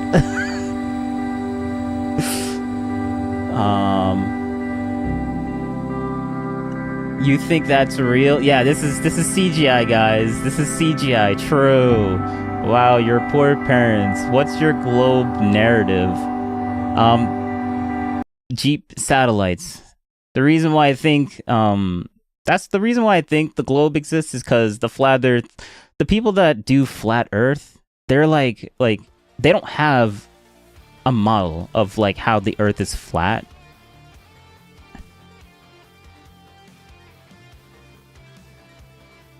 You don't even know what you believe. Okay, good one. Yeah, see, this is like dealing with flat Earth people are just. Do you think the Earth is flat? Like, are you just like anti-globe? Like, do you have a flat Earth model or something? It's not spinning. It's not spinning, but don't be a slave. Oh my god! Don't be a slave. If you think the Earth is spinning and it's a ball, you're a slave. True. Yeah. Go ahead and say your full narrative. Go. No, I'm waiting for you to explain how this would happen on just a flat Earth. Like, space doesn't exist on flat Earth, so like, how is the International Space Station there? Like, explain that. Explain how Antarctica has like a 24-hour sun in the summertime or in the wintertime. I mean, well, depending on what hemisphere you're on. You don't know the narrative? Yeah, I don't think you do know the narrative. Like, what's your narrative on, like, the Earth being flat? Like, that's the problem I have. Like, I say it's a globe, and they're like, no, you're wrong. Explain how it's a globe. I'm like, no, I don't need to explain how it's a globe. Look at all the scientists out there saying that it's a globe. I'm not a scientist spewing that information. I don't need to prove nothing. What you need to do is prove, how is the world flat? Explain how the world is flat. If you can't do that, then there's no point in interacting with you. The 24-hour sun, how fast does it move according to you Globy waste? You keep asking me to prove things when I don't need to prove things. How does a 24-hour sun work with the flat Earth model? Explain how that works. All right, we're done. I'm gonna go back to my Asmongold. I'm done poking fun at these retards. Oh my god. Think about it like this, right? If I was going to draw the outline of this gun, This is how I would draw the outline. You don't have a model of the flat Earth, so I don't need to prove anything. That's the only part of it that I can tell.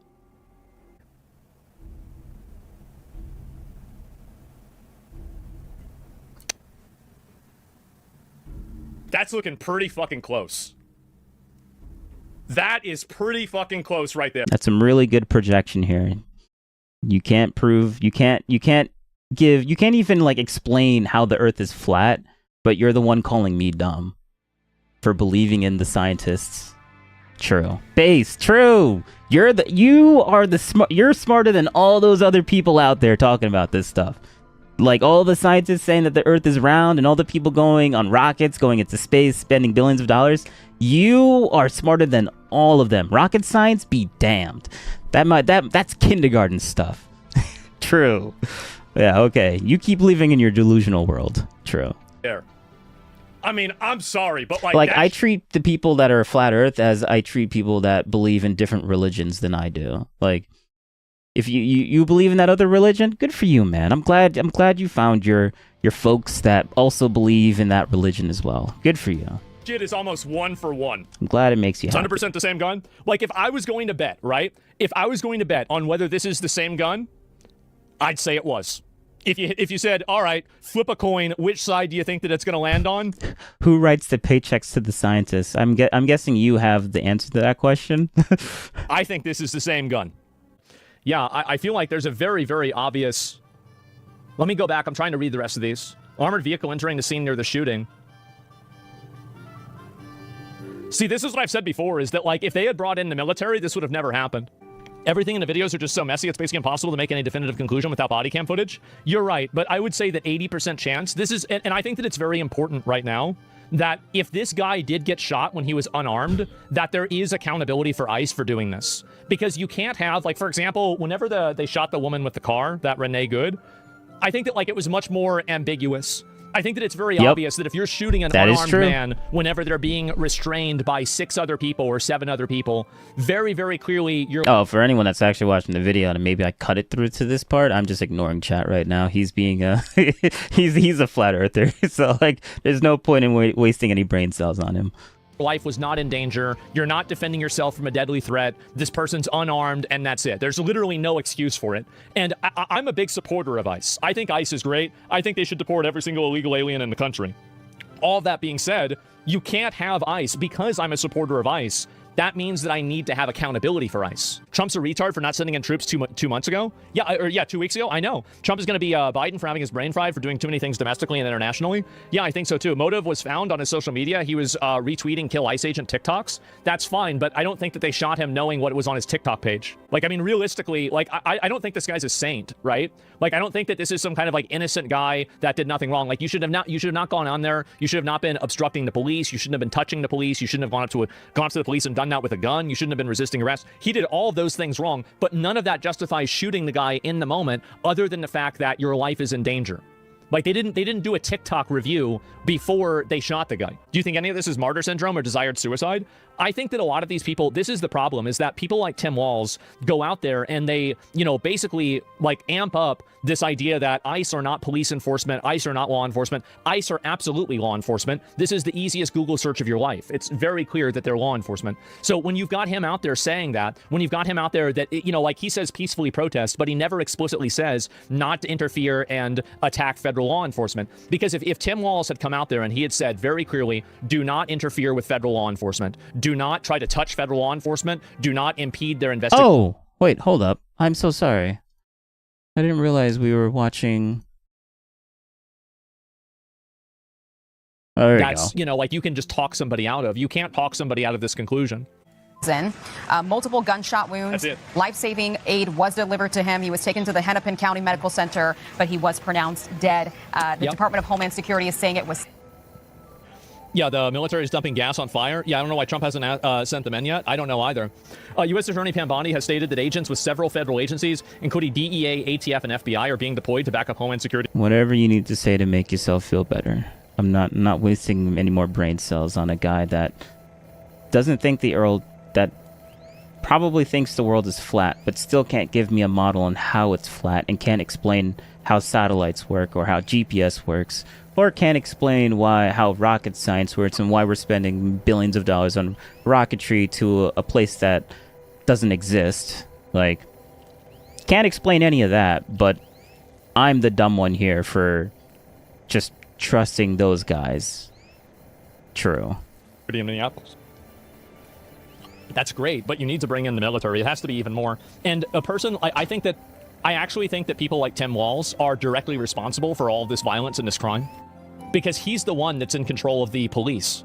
He's the one that's telling them not to arrest these people that are making barricades. He's the one who's telling people that, it's okay to go out and protest and, be peaceful, but, you're not talking about impeding investigations. He's the one saying that ICE are not law enforcement. This is insane to even do that. Continue to do everything in our power to keep our neighbors safe and to stand up for our immigrant communities. Most of the protests that we've seen have remained peaceful. Let's keep it that way. Really? Let's not counter Donald Trump's chaos with our own version of chaos here. I understand that. What do you call these barricades? I'm angry. I understand that people are experiencing trauma. It makes sense. Our communities have been placed on the very front line, and this has been ongoing now for weeks. Yep. It must end. Remember, it's only our city that will suffer if there is damage or destruction that is done. He's right. Finally, to the victim's family and friends, then criminalize the people that are destroying stuff. Our love goes out to you. I know that there is nothing that I can say right now that will ease the pain. But I hope you know that Minneapolis cares deeply for you. There are 435,000 residents that will do everything possible to stand with you. With that, I'll turn it over to Chief O'Hara, who can give more of an update on the plans for tonight. Oh boy, here we go. Let's hear it. Thank you, Mayor. Good evening. I'm going to provide a brief update on the events today and our plans to maintain order in the city. I recognize that this is a volatile and emotional situation. And our focus remains, as it always has been, on de-escalation, slowing things down, and maintaining peace and order. They're escalating it by not going after people. The situation is stable right now, and it is peaceful, and we intend to keep it that way. What do you mean? After our last press update, didn't they bite somebody's additional finger residents and demonstrators gathered today, and the situation deteriorated. Local and state law enforcement officers were surrounded on multiple sides by a mix of protesters and also agitators who engaged in unlawful acts. Individuals began erecting barricades, throwing glass bottles, ice chunks, and at least 2 separate fires were started in the immediate vicinity. What the fuck are they doing? Minneapolis police had to escort firefighters so that they could safely extinguish those fires. The number one priority of our police officers is to protect life and maintain public safety for all people in our community.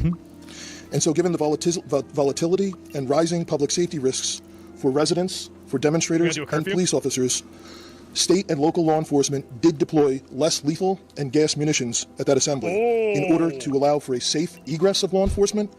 Oh, so wait, so what you're saying is that the Minnesota police was the one that did that whole gassing. That wasn't ICE that did that. Ooh. Which means Minnesota's police is actually trying to deal with the situation now. Ooh, the narrative is breaking. And to prevent further violence and damage. Yep. Wait, are you saying that the video that we watched before, like this, with those vans coming through, that was actually Minnesota police? That wasn't ICE? I thought that was ICE. Oh, okay. So maybe I have to take that back. Okay, maybe I have to take that back, because at the beginning I did say it might have been ICE, because I'm like I'm seeing a video in Minnesota and police are doing bad things, so it must be ICE, right? Like, I even fell to that trap, but I guess it wasn't. That was actually the police doing their job? What? There we go.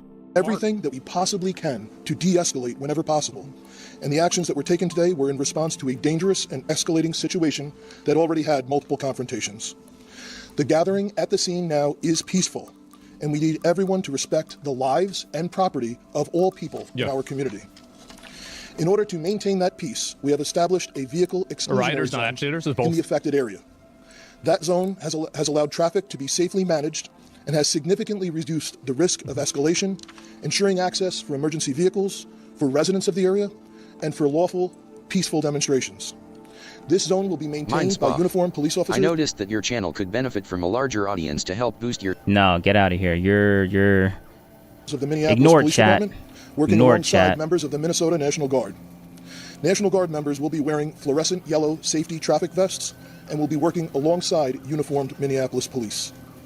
In addition to the Minnesota State Patrol and Hennepin County Sheriff's Office that assisted at the scene, the St. Paul Police, Ramsey County Sheriff's Office, They're bringing in and everybody. numerous Hennepin County suburban police departments are assisting with answering 911 calls in the city of Minneapolis today. The loss of human life, yet again, is a tragedy. We pray all people can recognize that, and we extend our condolences, as the mayor has said, to the loved ones of the deceased. To the people of our city, we understand that the pressure has been building for weeks. Yeah. We understand the hurt and frustration that this causes. But again, if you choose to come out, if you choose to demonstrate, don't set shit on peacefully fire. assemble, do so lawfully. And understand that the men and women in this uniform standing here tonight are committed first and foremost to protecting the lives of every single person in this city. We will continue to monitor the update, monitor the situation, and provide updates as needed. Monitoring the situation, oh boy. Thank you, Mayor. Thank you, Chief, for your strong leadership during this crisis. I'm joined today by Senator Smith, as well as Representatives McCollum and Morrison, and joining us in a statement are Representatives Craig and Omar. Yeah. Our message is really clear and straightforward. We need ICE out of Minnesota. They are not making us more safe. As the tragic Man, you guys just don't killing want to this follow the morning, federal law. as people saw it viscerally on that video, No, showed bitch. us they are making us less safe. With 3,000 agents, which of course includes border control, Sounds like it needs to be outnumbering the sworn police officers in Minneapolis and St. Paul by 3 to 1, and even larger than the 10 metropolitan police departments. This is completely out of whack, completely out of balance. Should be and working now with them. 3 people have been shot, 2 So far. resulting in death. So far. 1, Renee Good, mother of 3, and now Alex Preddy, a 37-year-old Minneapolis man, a citizen, also a nurse. They both have families that love them very much. Yeah, it's sad. This city has been Yeah, under it is siege. sad. Hang on a moment. And I want to make something clear. As the mayor and the Let's watch police this chief first. are doing their job for this city, it's not just the cities. It's not just Minneapolis and I'll St. watch that after Paul, this. as you'll hear from the members of Congress. It is Let's the go to suburb Christy where Noem real kids quick. Christy have been Noem is lured speaking. in and I abducted. actually forgot Steve was there. It is small I forgot I was towns watching his all stream. across our against state, illegal rural aliens areas. whose criminal history included domestic assault with intentionally inflicting bodily harm. Yeah, here, let me see if I can go back to the first one, then I'll come back to driving this. Without a valid license. I forgot he was there. The individual approached U.S. Border Patrol officers with a 9mm semi-automatic. I just want to go through. I don't want to get. Administration to get ICE out of our towns, off of our streets. It will make us more safe. We, as a congressional, I'll get to the other one here, after this. strongly opposed the ICE funding this week. We opposed Oh, really? it this summer when our Sorry about the Republican volume. This is the best I can do. tripled the budget, $75 billion. It is now more than the FBI. They reduced the training from 5 months to 47 days. The guy that did the shooting was there for 8 years. These are the results. Wait, We are I thought also the guy was calling for a was there 8 full and years. transparent investigation. Mm-hmm. We have done this before in Minnesota, coordinating with local and state and federal law enforcement. And if they're not going to do it, then they When need to PC is get out old, of the so way it and is. allow our very professional Bureau of Criminal Apprehension to conduct the investigation into No, it's these 100%. killings. And finally, we call on our Republican colleagues Yes, to 100%. stand with us. I know they know what's going on here because it's happening in their own districts. We have, of course, these shootings, but it is a lot more than that. They know that something's wrong when a Hmong elder is pulled out of a house in his underwear and slippers. Because he was living And with they two sexual figure out predators. About an hour later, they got the wrong guy, and in fact, the guy. Remember, Asman, context doesn't matter. We just gotta make it look like it's really, really bad. Who cares if that was the case, man? So what if he was doing crimes? Like, that doesn't matter. They shouldn't have done that. guy they were looking for is actually in jail. Or a 2-year-old, a case my office worked on, Yeah. in addition to hundreds more. That's the one I'm thinking of. Taken. I'm kidding. Oh my god, I'm kidding. I forget. I need to I need to say that. I'm really good at faking it. I'm kidding. With her dad, and then put And he on a wouldn't plane identify to himself. Texas, Obviously, when her context mom's matters. Desperately trying to get her. We got her back, but none of this should be happening. None of it. So we call on our Republican colleagues to join us, because we have warned this administration. I have personally warned them that there would be more deaths, that more of this would happen. Oh, it's gonna get way Clearly, worse. They're not listening. So we ask people around the country to talk to their Republican representatives to make clear that this is They're not nervous. You see how they're nervous? that is ours. Yeah. This has got to stop. And with that, I turn it over to my colleague, Senator Smith. Yeah, they're afraid, man. Good. Good afternoon, everyone.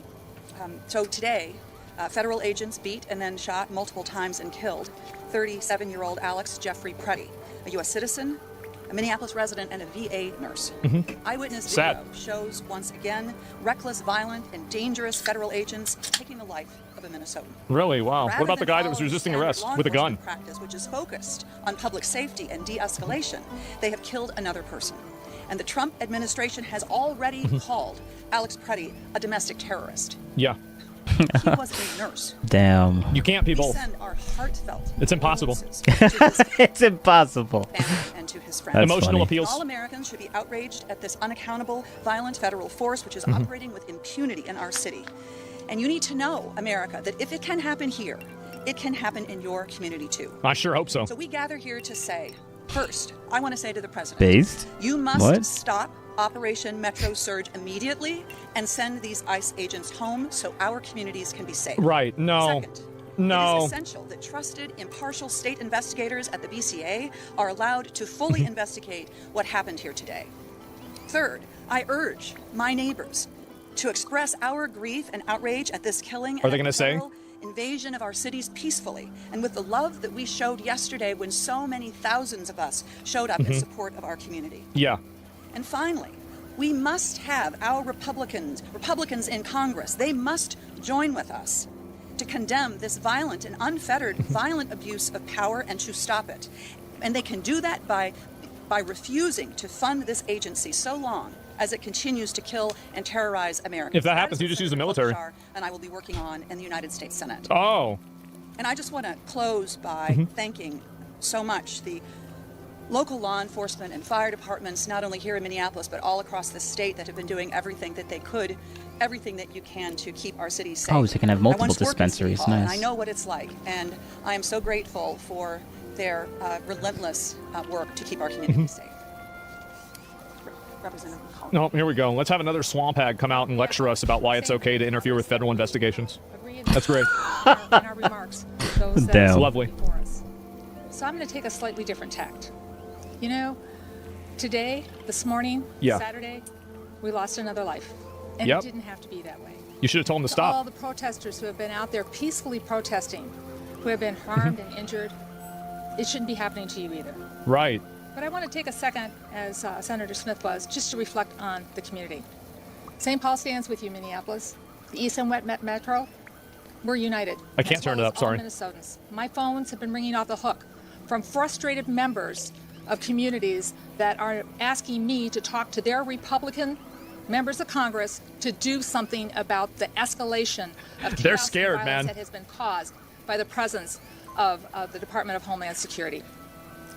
I think that they're starting to realize it's not stopping. Representative Omar and Craig had an opportunity to show with our votes on the House floor just this week how disappointed we are that the president refuses to listen. Oh, well, we're more Listen, they don't want them to listen. They want them to obey. outraged. Part of the bill that was on the floor was to provide more body cameras for ICE. It's smart. Well, they have them already in the thousands, and they refuse to wear them. So, Secretary I thought this Null, was Border Patrol. have your officers suit up and put on their body cameras. I just agree with like her. our law enforcement. She's right. All of them should have body Our cameras. Law enforcement here, She's right. we appreciate you, especially those of you who've been working the extra Every shifts. single one should have a body camera. To the school boards, to the community service volunteers, everybody out there in this community, you make us so proud to represent you Yeah. in the United States Congress. We hold our head up high with how Minnesota is reacting to this. What? We celebrate 250 years of this United States of America. And I'll close with quoting Benjamin Franklin. Oh, God. Here we He go. came out of the Constitutional Convention and he said, it's a republic if you can keep it. Well, we're showing we want to keep it a republic with peaceful protesting. How does that Stay make sense? calm, be safe. The Republic take care decided of to get one rid of another. them. And when you see a National Guards person She wants it out to be a there trying confederacy. one of our police officers, know that they're there to protect you. So please respect everyone out there trying to keep us safe.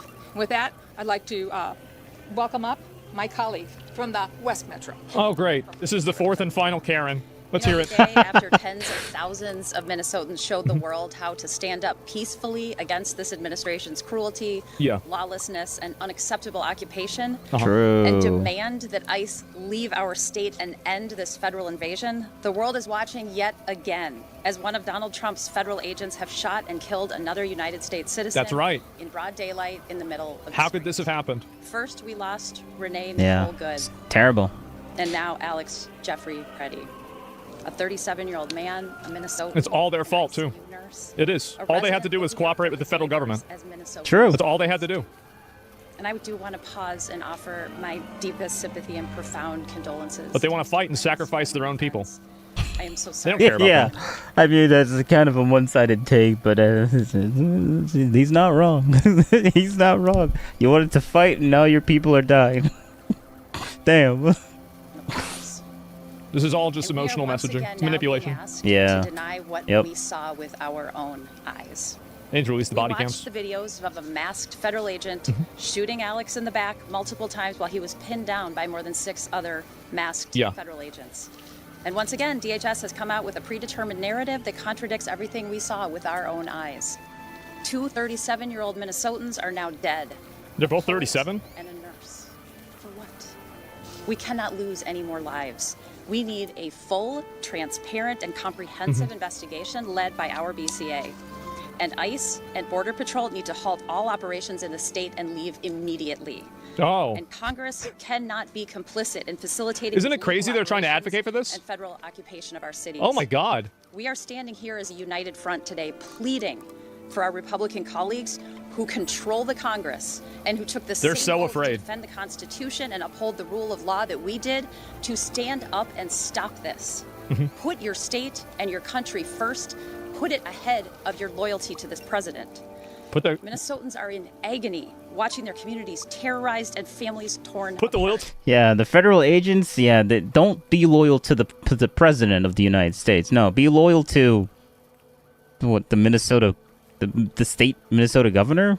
Wait, is that what we're is that the assumption to the end of that question? Like, what are we talking about here? To the state above the loyalty of the country? CBP agents are Yeah, traumatizing true. our Well, be loyal to communities, the state, not to the violating country. Minnesota's constitutional rights, unlawfully detaining and arresting United States citizens, racially profiling people, forcing schools, restaurants, and businesses to close, and people are dying. I mean, we already talked about why those tactics are being used right now, and it's not because the federal government wants to do that. It's because the state government isn't helping them out whenever they ask for like specific information. So now the federal government, ICE, has to do like a generalized sweep of finding these people, which results in people just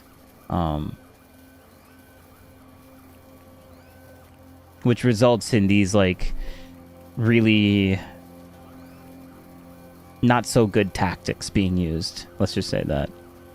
At the hands of these federal agents. It has to stop now before anyone else is hurt. And I return it to the mayor. Okay, he's going to wrap it up. I'll just point out, again, the difference between tens of thousands of people just yesterday peacefully protesting. What about the difference between like your state and Florida? For their neighbors. How did that happen? Injuries, no damage to property. That is how Minnesota and Minneapolis shows up versus what we saw again this morning. That is what is causing chaos on our streets. Those actions that we saw on video, and you can believe your own eyes. With that, we'll open it to questions. Senator Klobuchar, are you willing to use every lever of power at your disposal as a member of the minority party to stop what is happening to you, up to and including the rebel shutdown? Right now, we are focused on getting ICE out of the state.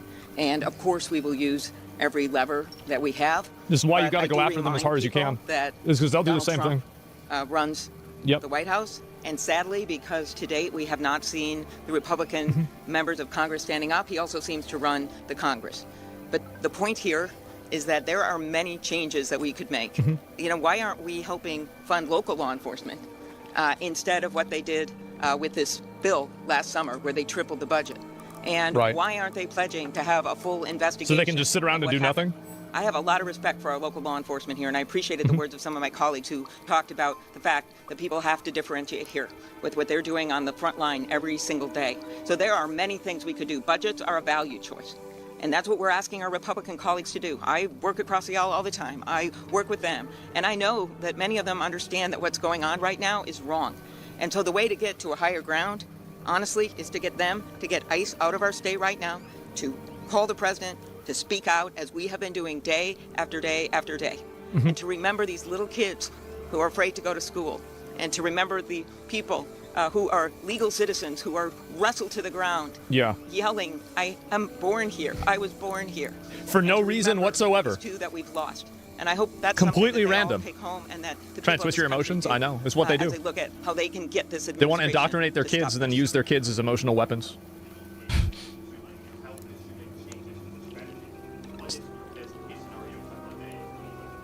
Best case scenario with the shooting. So there's two forms of request that we have been asking for. The first was this temporary restraining order. The other possibility is some form of injunctive relief. Now, I don't want to get too into the details because I'm bound to get something wrong, but the question is one of urgency and immediacy. The issue is that we recently saw somebody shot and badly injured. We then saw somebody shot and killed, and that was the second one. Yep, so far. Chief, I think we've only had 3 homicides in the city this year. Is that right? 2 of them, ICE. 3 homicides. 2 of them were from ICE. And so... What was the first one? What was the first one? What was the first one? Shouldn't there be 0 homicides in your city? Isn't that like the goal? We already had 1, but now we got 3 because of ICE. Okay. The Good relief one. that we're asking for is stopping this Operation Metro Surge in immediacy. That's a lie? Preventing I don't know this if it's true or not. I have no idea. massive influx of agents that is making it very difficult for us to do our jobs in the city as well as we need to do them, and we need to do regular day law enforcement as well. Yes. They defied a search warrant this morning. Do you think they'll abide by a court order from the federal judge? They have to abide. So the question Or is, they what? defied a search warrant this morning. Will they abide by a court order by... The Google search isn't lying? I have no idea. Everybody listen to that question. The question is, will this administration abide by a court order? These are the underpinnings of our democracy, of our republic, and of this Constitution. Stack the courts The answer and then better be advocate for the yes. courts. Whether you're a Democrat or you're a Republican, you abide by those court orders. The answer has to be yes if you are a patriot for this country. Oh. And so, yes, my expectation is that they will abide by the court order because there is not an alternative. There absolutely is an alternative. Courts are totally biased. Activist judges are huge problems. They need to get impeached, get rid of them.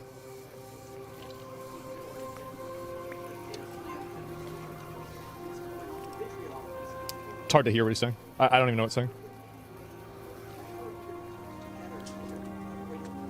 SCOTUS has been stacked as in bias. I mean, there's always going to be bias. Myself and from the city's perspective, and certainly turn it to Senator Close. These guys are crying so much. They are. I want everyone to just quickly look at the juxtaposition between the way that Minneapolis is showing up and the way that the federal government is showing up. Yeah. I want you to look at the difference between the elected leaders and our chief that you've heard talk just before me. They're calling for peace. Peace? They're calling for peace notwithstanding. What was JD Vance saying in that video before? What? Wasn't he like calling for peace as well?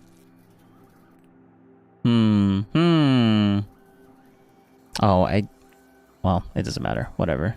Notwithstanding this horrific action from the federal government. What are they doing?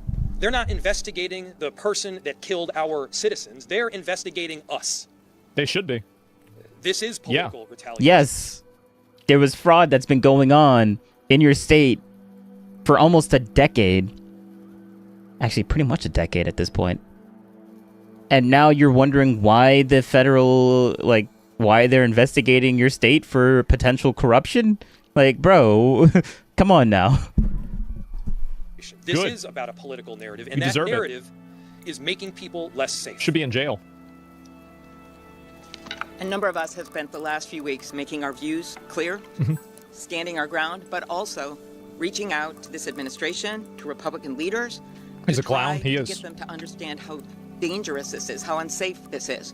I Very met causes with this, yeah. chiefs from across the metropolitan area. Chief O'Hara was on this call, and They have been reaching out, some of them publicly, some of them behind closed doors. The business community has been reaching out. I have been personally reaching out to the President's Chief of Staff and spoken with her.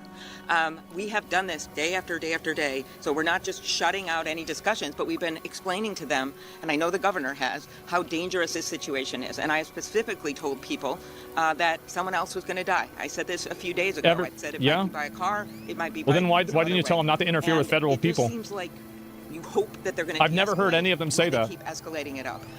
Right now, I hope they're listening. Not even once. And I mostly hope that our Republican colleagues are listening and that they will step in, even if it's behind closed doors. If they will make those calls and say, we've got to end this now, and we've got to bring those people out of Minnesota and let our local law enforcement. It's their fault that people are getting killed. Well, I'll just say that I completely agree with the mayor and the senator. But I mean, it is my. What a surprise. It's like they want the deaths as political capital? Yeah. To They're trying to speak what goad I people think into is- doing this speak so they about can what I use the think is deaths for their own happening in good. our state, and to define it for what I think it is. That is my job. And one thing I have learned about this president is that he does not respond to appeasement. He is a bully. He does not respond to people who appease him. He responds much better to strength. Alina on the new phone. Hello. Hello. Hello. Hi. Than he does Are you? I'm not even going to ask that question. Never mind. to weakness. And I think what we have seen in this state, I am so proud of it. We have seen a combination of strength and peacefulness. You see, they're that gassing really it up. says who we are. And I believe that that is our best path. They gas this path up like forward crazy. For trying to convince this administration that the path that they are on is dangerous. How is that new phone treating Alina on you? the new phone. Ask it. I was gonna ask because we had another dude come in. He was like, "Are you one of those flat earther people?" Dangerous to public safety, and it But is honestly, I don't want to go back into it because, like, if you are, congratulations. it is a Alina losing on the new path phone. that they must It's abandon. treating me great, but the Too camera early is advocating shut. violence against federal officers and make me mad? Well, it'll happen as long as Trump lets it happen. Alina on the new Trump's phone. the one that has the ability LOL. to stop this. He's just letting it happen. It will be over when we speak as one voice, as one Minnesota. Wait, what type of phone is it then? The camera's garbage. As everybody has been out in the streets. Alina No, on the ISIS new here. phone. They're getting their own people Flat for it, earther. killed? Yeah, I know. And there wasn't any problem. Thank you. Well, wait, are you? happy Are you about it. flat? There were people who Are you a flat earther? Because if you are, I have some questions. I got some questions for you. we were Alina concerned on the new about phone. the way that iPhone X. deportations and What's the iPhone? Oh, just a number. Okay. Alina on the new phone. No, I'm not. Okay, good. Thank you. Thank you. Don't be. Thank you. Oh, I hate. Alina on the new phone. I'm just stunned that you asked. Yeah, I'm sorry. I know. Normal human beings don't. I really Alina shouldn't on the say new it like phone. that, but still. I used to be a flat earther, so shoot away. Really? Why? Well, actually, no. I think I know why people end up being flat Earth. Isn't it because like you just go outside and you look outside and you don't really see like a curve. You don't feel like you're on a ball. You just everything just looks flat and Alina stuff. on the new phone. Isn't that the reason? When I was a kid, I was one, yeah. I mean that makes sense. Like you don't really know stuff. Alina on the new phone. It was cause of religion, actually. Oh yeah, that was the other big one. It is also a religious thing as well. There's like a lot of texts. There's like texts that hint towards the Earth being flat in, I think, the Bible and maybe some other religions too. But yeah, like the Tower of Babel or whatever, where he said, "Oh, they can't." They Alina shunned on the the new guy phone. that was Yeah, 3. that built a tower to the heavens, and God said, "No, you can't build a tower that high." So yeah, there's like a whole religious aspect to it, but it's always ambiguous and not straightforward. word. But we handled it in a peaceful way. The escalation now is not because Minnesota changed. It is because this White House and Stephen Miller have decided to change their tactics here. Why? What have they changed? It will end when our colleagues who are hearing from their constituents because they are reaching out to me and others listen to their constituents and stand with their constituents and not stand with the White House that is Alina on the new not phone. following the Constitution. In my school breaking Bible, the it showed laws, a and not biblically living up to accurate them. map of the Earth, and it showed a flat Earth. Oh, really?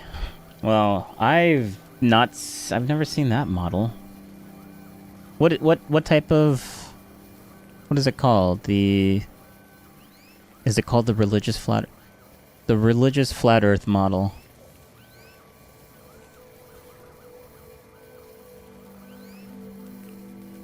So is it literally just a dome with an ice wall around it? Is it really just that? Something like this? Is that what you saw, or was it different?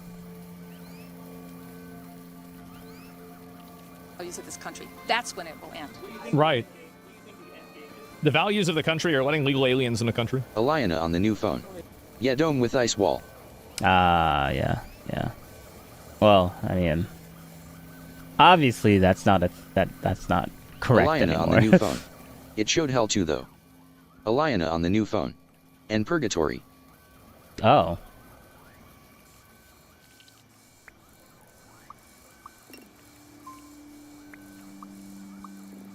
Of course. Look, I do not pretend to know what Donald Trump is thinking. I do know what they're saying publicly. And on the one hand, they are talking about this being an action that is required for safety, and it is doing exactly the opposite. It is creating danger in our state. Really? Again, if this were about safety, there would be many, many options. Our governor has stated, Eliana I on have the stated, new phone. we are... I'm here from the politics tag BTW3. Ah, yeah, we're doing. So we're. I mean, you're probably aware of the whole freaking Minnesota stuff that's going on right now. very much willing. In fact, we have been.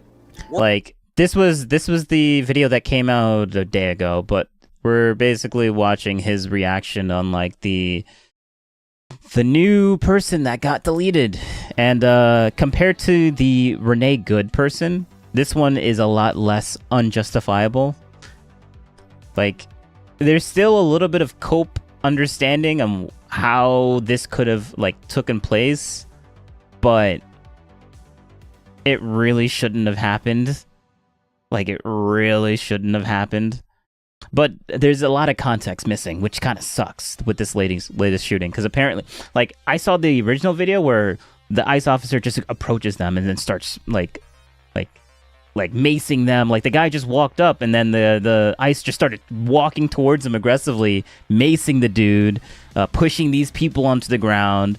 And I'm like, okay, bro, this is wild. Elena, this guy's aggroed. I have only heard about the protests and how Trump said anyone bringing guns to protests are liable to get shot. That is true.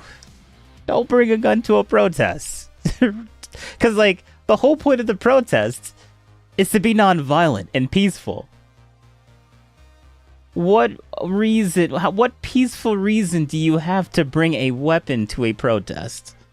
Like, that shows intent of the opposite of being peaceful. Like, that is true. But Elena, the only reason... Bring guns to protest. You would want to bring guns to protests? Why? To defend yourself? But still, assuming that's what you're going to say. Elena on the new phone. I'm an insurrectionary anarchist. Weapons are meant to be used. Elena on the new phone. They started shooting first.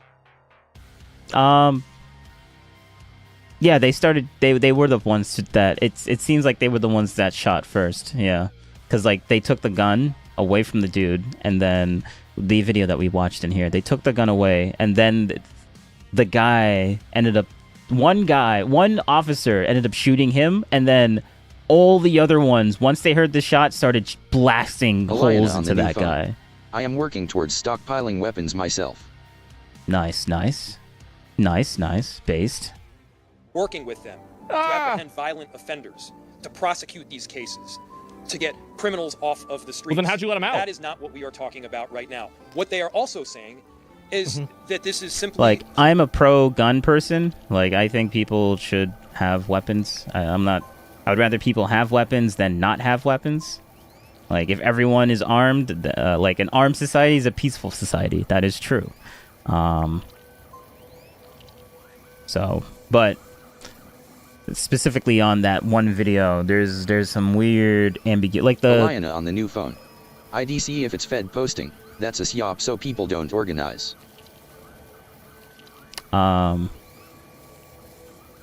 No, it's not Fed posting to say that you stockpile weapons.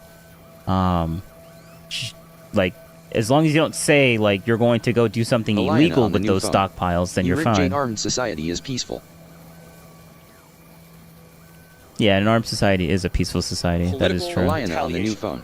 Yeah. Don't let me interrupt you, OMG. No, They're you're saying good. it's You're political good. retribution, and it's focused here on a blue city in a blue state. Of course. That's not how America works.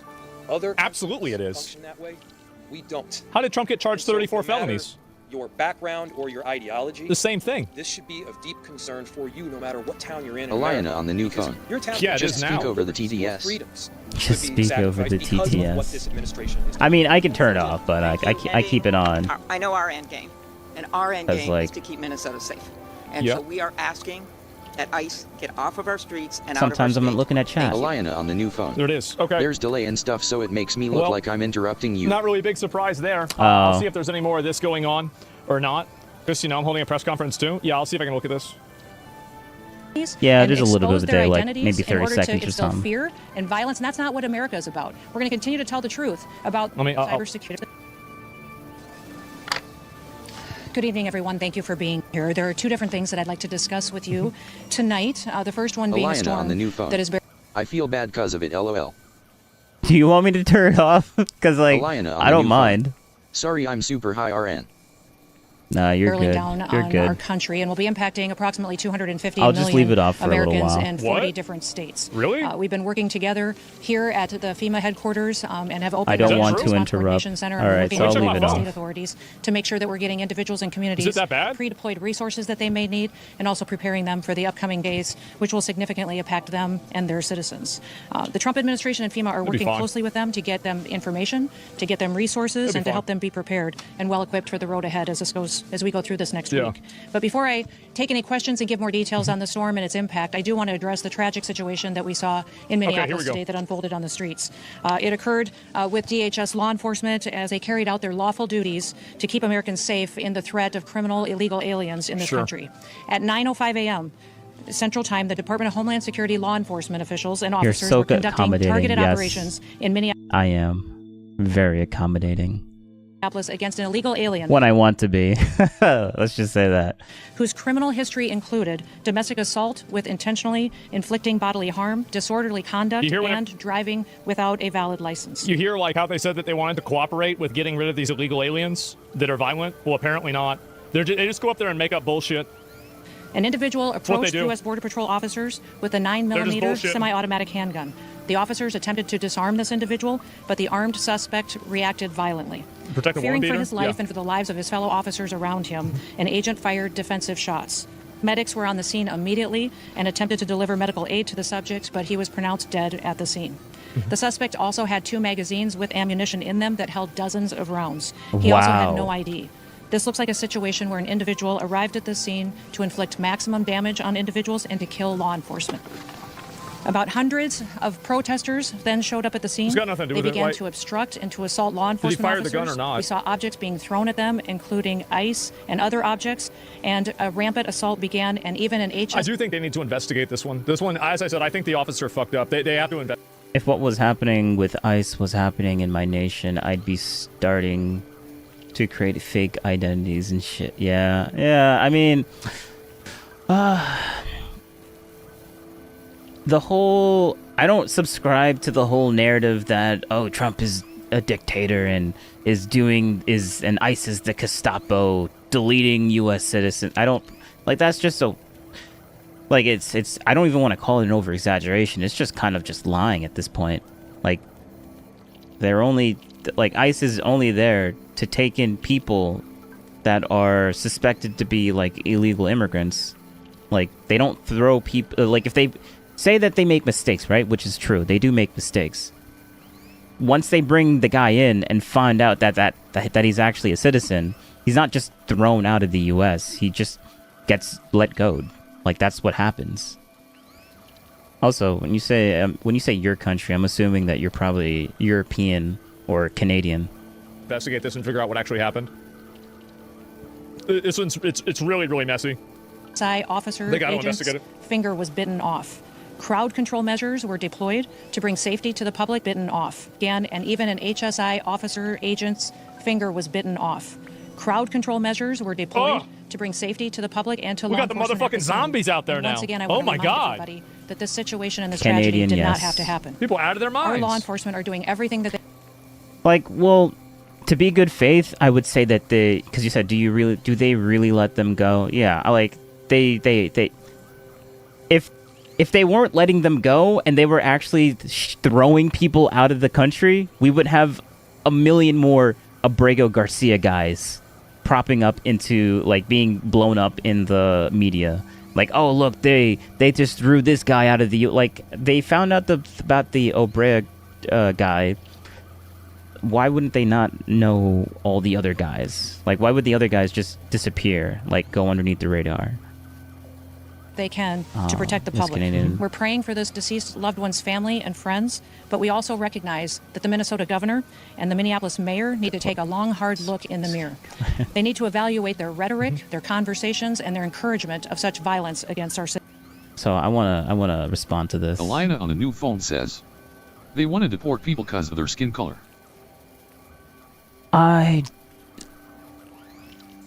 It looks like that, but that's not... Like... Why frame it that way? Why frame it that way? Like, you're not wrong, but, like, that's not the reasoning. That's not the underlying reasoning. Citizens and not a single time have I heard any official in Minnesota come out and explicitly say not to interfere and interrupt In federal your investigations nation. and But, federal like, officers. people claim that about the U.S. as well. That's why I didn't like the way you were saying that. They have never openly stated that, Like, and it does look like that. I'm not saying that you're wrong in saying that. It's just that that's not the underlying reasoning for why. It just ends up being that way because, like, people from different nations just aren't... they just end up being that. they have never said that doing that is a crime. They never do that. Not even once have they ever said that. That's the reason why I think they're the ones that are at fault. Like, I can guarantee that we've definitely deported pro-Russian people here. Especially since there's, like, a whole Russian war going on. Is that they intentionally create inflammatory rhetoric to gas people up into being violent, and then once they're violent, then they say, oh wow, look how horrible this is. Yeah, it's happening because you're allowing it to happen. You're gassing this up, and you're basically... It's... The only reason it's on the rise is because there's this... It's because of the right... the narrative on the right. Like, they feel like they're being replaced. They feel like they're being replaced, and that's why you have the Nick Fuenteses of the world and stuff like that. Like, it's on the rise because that's just how people feel, which sucks. telling them that all of this stuff is happening, and then they're going out there and acting on it. Like, who am I to say that they shouldn't feel that way, right? Like... That's the problem. That's the issue right there. Like, they could shut this down immediately if they just had the police go out there and work with ICE and arrest the people that are being violent towards ICE. They're not using the National Guard or the police in any sort of a way that's proactive to prevent these situations from happening. They're letting these situations happen to ICE, and they're basically using federal officers and their own people as effectively kindling to start this fire. That's what they're doing. They don't care about the people that are being killed. If they cared about the people being killed, they'd tell them not to be violent and interrupt and physically impede a federal officer. This is a common sense reality that anybody who cares about you would tell you. Anybody who actually cares about your well-being, the first thing they would say is stop going out there and being violent and aggressive towards a federal officer. They want the city to burn down because they think that more chaos will make them look like victims. And it doesn't matter to them whether some person gets killed by a federal officer or not. It's not happening to them at all. It doesn't matter to them whether a federal officer gets killed. The only thing that they care about is using these deaths as political capital so they can advance their agenda of bringing in a bunch of illegal aliens and then allowing those people to be in the state and then be counted on the census to give them more political power in the House of Representatives and to also eventually have their kids be... Elena on the new phone says, I mean, I'm not gonna tell them how to feel, but I'm sure not gonna be friendly about them wanting me to remigrate cause I'm a second-generation immigrant. Oh, yeah. Like, just because they feel that way doesn't mean that... Especially if you come in the right way, like, yeah, you're not going to They can't just tell you to leave. Like, you came here, you immigrated properly. They have laws saying that if they didn't want you there in the first place, then maybe they should have voted people in to not have immigration in the first place. So, like, it's their fault why you're legally here in the first place. So they can't just say, oh, no, you can't. We changed our mind on that. That's just not how it works. Yeah, that's true. Become voters because they're being born here as citizens. That's the end goal that they have. And any Republican that's going along with them is just signing basically the execution of the possibility of them ever getting anything done. They're being used cannon fodder? Yeah, exactly. Soldiers of Minnesota? Yeah, I've seen that. Yeah, they're being deployed. Exactly. That's what they're doing. Our law enforcement officers. I'll remind you that Governor Walz today in his press conference said that our officers were not even law enforcement, which is a lie. He's called them the Gestapo. He's encouraged. Yeah, you're calling them the Gestapo. Like, who does that? I mean, like, really, like, it's so unnecessarily inflammatory that you're just making things worse on purpose. The guy wasn't violent. I mean, he obviously was being like. I mean, would you really tell somebody that you cared about that whenever you have a weapon on you that you should physically resist federal law enforcement whenever they're trying to arrest you? Like, if you cared about someone, would you give them that advice? I wouldn't. Yeah, that is very much true. Like, if you want people to stay alive, don't tell them to resist.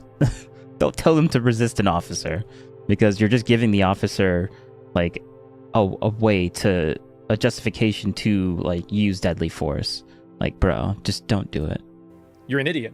Residents and citizens and violent rioters to resist. He's doxed their identities, putting themselves and their families' lives in jeopardy. He's refused to turn over murders to federal law enforcement officers.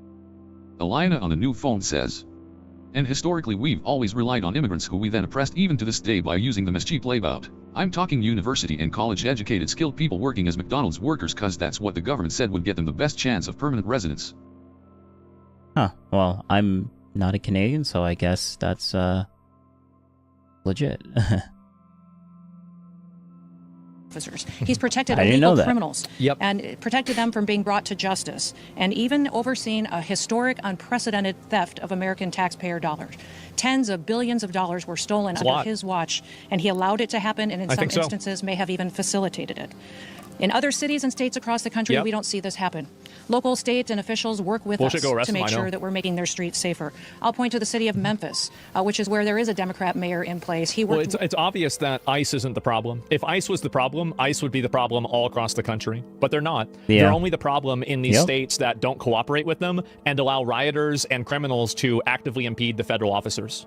Yep. You don't hear about these things happening in Florida or Texas. And the reason why is because the government is working with ICE and they're basically executing the will of the people based off of the election.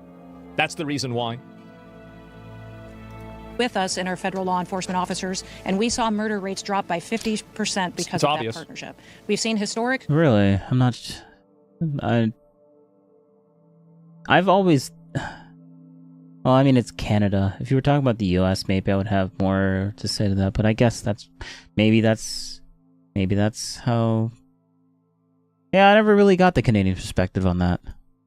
Lows in the criminal acts that have happened in that city. We've had the same amount of law enforcement officers there, but a very different result because of the leadership in place. Yeah. Last week, ICE did over 2,000 different operations, and we saw people be brought to justice and the American people made safer because of that work. Yeah, obviously. And anybody who says, like, I mean, do you think that you can find a single person who is a trainer or an advocate for concealed carry or like any sort of instructor that will tell you that whenever you're concealed carrying, the best option to do whenever a federal agent is trying to apprehend you is to violently resist arrest? Do you think a single person that is an instructor for concealed carry would tell you that? Nope. Absolutely not. Yep. We don't have this problem in Texas or in Florida because those individuals in those states work with us. That's right. And they make sure that they keep peace and calm while they bring criminals to justice. In did Minneapolis, you imply? Yeah. Governor Walz and Mayor Frey, they instead choose violence. They instead choose Against the law? to Yeah. encourage the destruction of their city and the crime against their people. It appears that they want this lawlessness to continue. It appears that they want chaos to distract from the theft and the fraud and the corruption of their city. I'll remind you that this city has been corrupt for years with what we've seen with people that have been stealing taxpayer money, all under the leadership of Governor Walz and They're Mayor letting it Frey. happen. I'm asking for all the authorities in Minneapolis and the leaders to work with us. And there are two things that we have repeatedly asked the governor and the mayor to do. Number one, all we want them to do is that when they are going to release a dangerous criminal from their jails, turn them over to us so we can get them out of this country as soon as possible. Imagine being against this. It's insane to me that this is even it's even a conversation. Yes, obviously, if somebody is a violent criminal, they should be immediately turned over the ice. Like, what are we doing? Since we have been back in the White House with President Trump's wild. Yeah, leadership, they have released over 490 criminals onto their streets rather than allow us to get them out of the country to keep families safe. The second thing that we have asked the governor and the mayor to do is to help us keep people safe. Just give us backup on the streets while we do our targeted operations to get illegal criminals out of our country. And then we wouldn't have to be there facing these types of situations that we face with violent rioters who are impacting and attacking our law enforcement officers. That's all. Those are the two requests that we've asked of them. We've asked them to help us do that so that we can continue to see success in Minneapolis like we see in so many other cities and communities across the country. But they have refused because they want us talking about attacking law enforcement officers instead of the fraud and the theft that they facilitated in Minnesota. I think that's also true, is that they're using this as a smokescreen to remove themselves from accountability for all of the different fraud that's just been exposed in Minnesota. I don't think there's really a coincidence that, all this stuff starts getting exposed and now, Yeah, if you're... Sorry for the yapping so much, I just hate white nationalism. Yeah, I mean, I don't hate it. Like, I understand it.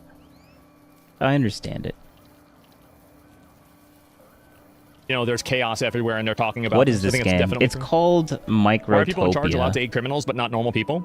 Because we don't hold them accountable. It's that simple. Every rule is only as strong as its enforcement mechanism, and we just simply don't enforce the laws on those people. I'm actually gonna... One thing I'd like to do before I take your questions on that situation on the storm is give you a few facts about the storm and what we're facing here in the coming days. I'm going to skip ahead. This storm is going to produce life-threatening winds. The most home family are safe. Out by the and the District of Columbia. Preparedness is coming, and we are turning those around immediately to responders, and we are continuously talking to restore that as quick as possible. To do that, stay home if possible. Take care of your family members. Check on your neighbors, and continue to work with your local officials to get through this difficult storm. And we will work to keep people safe. With that, I'll take any questions that you may have. Okay, here we go. Yes. Is DHS leading the investigation into this shooting, and if so, will there be a criminal? It's a cool game. Has some really good reviews. Came out in February 2018, 2025. It's basically a factory sim, but like you make like a circuit and you have like your ants and they do the cool things and it's fun. I definitely recommend. Investigation, and also will we see body camera released from the officers involved? We are That's a great question. Conducting this investigation just like we do all other officer involved shootings, and we'll continue to do that. Just a minute. I don't know why the audio's dying. Who had a license. Okay. Did the 37-year-old who had a license to carry, did he brandish a gun? And at what point did law enforcement retrieve the gun? And I don't think they probably really know. Can you offer clarity on this individual and took action to defend the officer's life and those of the public around him. And I don't know of any peaceful protester that shows up with a gun and ammunition it is rather like than a circuitry. sign. This is a violent riot when you have someone showing up with weapons and are using them to assault law enforcement officers. Yeah, give me your reasoning. Give me your reasoning on why you don't understand. Elena on the new phone says, "May I tell you my reasoning for why I don't understand white nationalism?" Yeah. Because, tell me. Because video appears to show he's disarmed before shots are fired. Yeah, because I have a reason on why I think I understand why it exists, but tell me why you think it doesn't, like there's no reasoning for it. Elena on the new phone says, "Integrate, they say, to ethnic and cultural enclaves in their colonies formed on land they killed and murdered natives en masse for making they themselves an ethnic and cultural enclave on land that isn't theirs."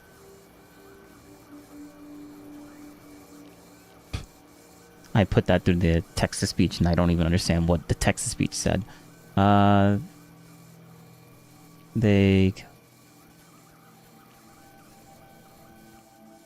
Like the genocide only stopped in Canada in the 1990s. I don't know anything about... Like, I don't know anything about Canada stuff, but I know there was some sort of genocide, like the mass graves thing, which is super touchy. I have no idea what that has to do with anything, but I guess that kind of sucks, I guess.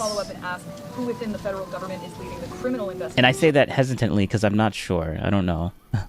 understanding that CBP OPR has opened up an internal investigation? And beyond that, why did federal agents tell Minneapolis Police Department to leave the scene? We're continuing to follow the exact same protocols that we always have. And so this investigation is ongoing. We're continuing to gather the facts as they unfold throughout that. And we'll do it just like we did under the entire Trump administration and previous administrations. Okay. Nothing has changed, and we'll continue to release details as we have them. But I want you to not distract away from the facts of the situation. Okay. Our law enforcement officers were there doing a targeted operation against an individual who was in this country illegally and had a criminal conviction for domestic assault with intent to do bodily harm and other convictions as well. That's This insane. individual went and impeded their law enforcement operations, attacked those officers, had a weapon on him and dozens of rounds of ammunition, wishing to inflict harm on these officers, brandishing like that and impeding their work that they were doing. We'll continue to allow. That is a different incident that happened at the same situation after the tragedy unfolded. But yes, that's the kind of assaults and violence that our law enforcement officers are facing out in the streets and that the local leaders are encouraging. I think there's a good chance that the officers fucked up. I think they're sweeping for it too much. That's my opinion. I think that they're misrepresenting it. I don't think he brandished the weapon. It didn't seem like, there's no way to know. Like if his intent or goal was to kill as many people as possible, he wouldn't have tried to get in an arm wrestling contest with them. He would have just pulled out his gun whenever they were turned around and started shooting. I just don't really see that being the reality. Or do you only political, by the way? In which context as well? The context of my political leanings is U.S. citizen, and I mostly agree with Asman, and I mostly agree with a guy named... Actually, I agree with Asman Gold more than I agree with Tim Pool, but I like watching Tim Pool because he actually does a good job at just doing legit news coverage and journalism. Asman kind of just watches videos and reacts to it, but he's paying attention to things that I like paying attention to. But like when he starts doing like his video game reviews or whatever, I don't really watch it because like I'm not really too interested. Unless it's a game that I like, but we have different tastes in games. But there's like also a guy named Destiny that I have some respect for him, but then there's a weird I heavily disagree with him politically. I don't know what Asmongo thinks. I don't really watch YouTubers. I only consume extremist propaganda. Extremist propaganda. At least you're saying it as it is. I appreciate that. I think they should absolutely do an investigation. I think two things can be true at the same time. The guy that went out and got shot. I think I consume extremist propaganda as well, but it's more towards... Like, I know that it's extreme, so I'm always... When I'm looking at it with the lens of, like... This is probably over-exaggerated. Was a fucking moron, and he definitely shouldn't have gone out and escalated things while he was carrying a weapon like that, and he should not have resisted arrest like that either. This was a huge mistake. Him getting in the way and trying to like stop that guy from like going after the woman, the federal agent, that's a huge mistake. And I bet every single person who is a concealed carry instructor in the entire fucking country would say that it would be a mistake to actively resist law enforcement and to try to antagonize and physically interfere with law enforcement operations whenever you're carrying a handgun. Yep. Like, this is obviously a huge mistake, and nobody would recommend doing this. It Yep. was stupid for him to do that. All that being said, I don't think that it seems like he was disarmed when they shot him, and I think that calls for an investigation. And it seems like the officer that shot him made a huge mistake. Yeah. Yep. That's it. All those things can be true. Yeah, it's literally that simple. Like, I feel like both of these things are true.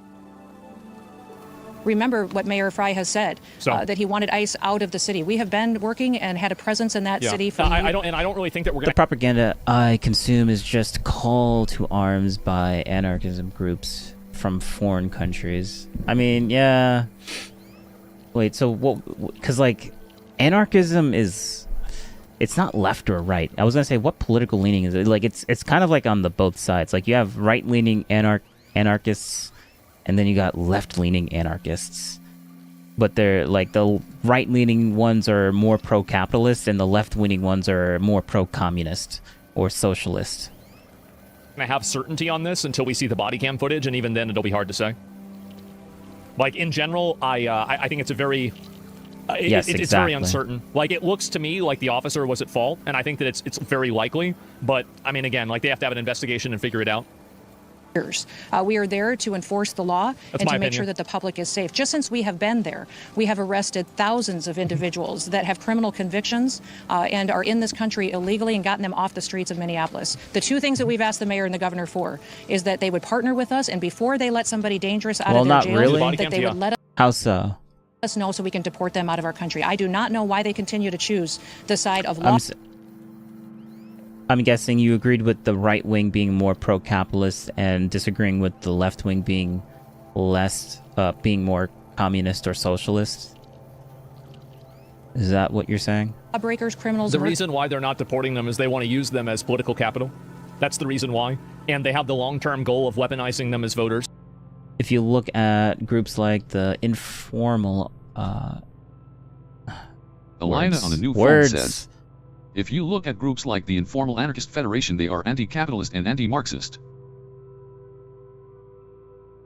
Marxist is basically communist, so they're anti-capitalist and anti-communist.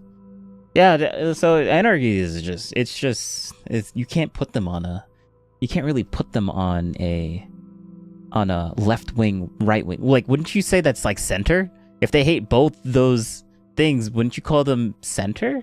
But then, no, you would call them a completely different thing. Like, it's not left or right. It's not center. It's like somewhere else. It's like a whole new sphere of political thought, right? Real anarchists work towards the destruction of the state. Oh, okay. And capitalism and communism, they both have a state. Okay. Marxism and socialism is socialist slash communist. Okay, all right. That's the reason why. So that is a completely different thing. Huh. It's like a whole new political thought, yeah. Not getting rid of illegal aliens. And rapists over the citizens of Minneapolis. It's like you got left, right, and then up and down. And then you got the Z-axis. Exactly, now you're getting it. Yeah, yep.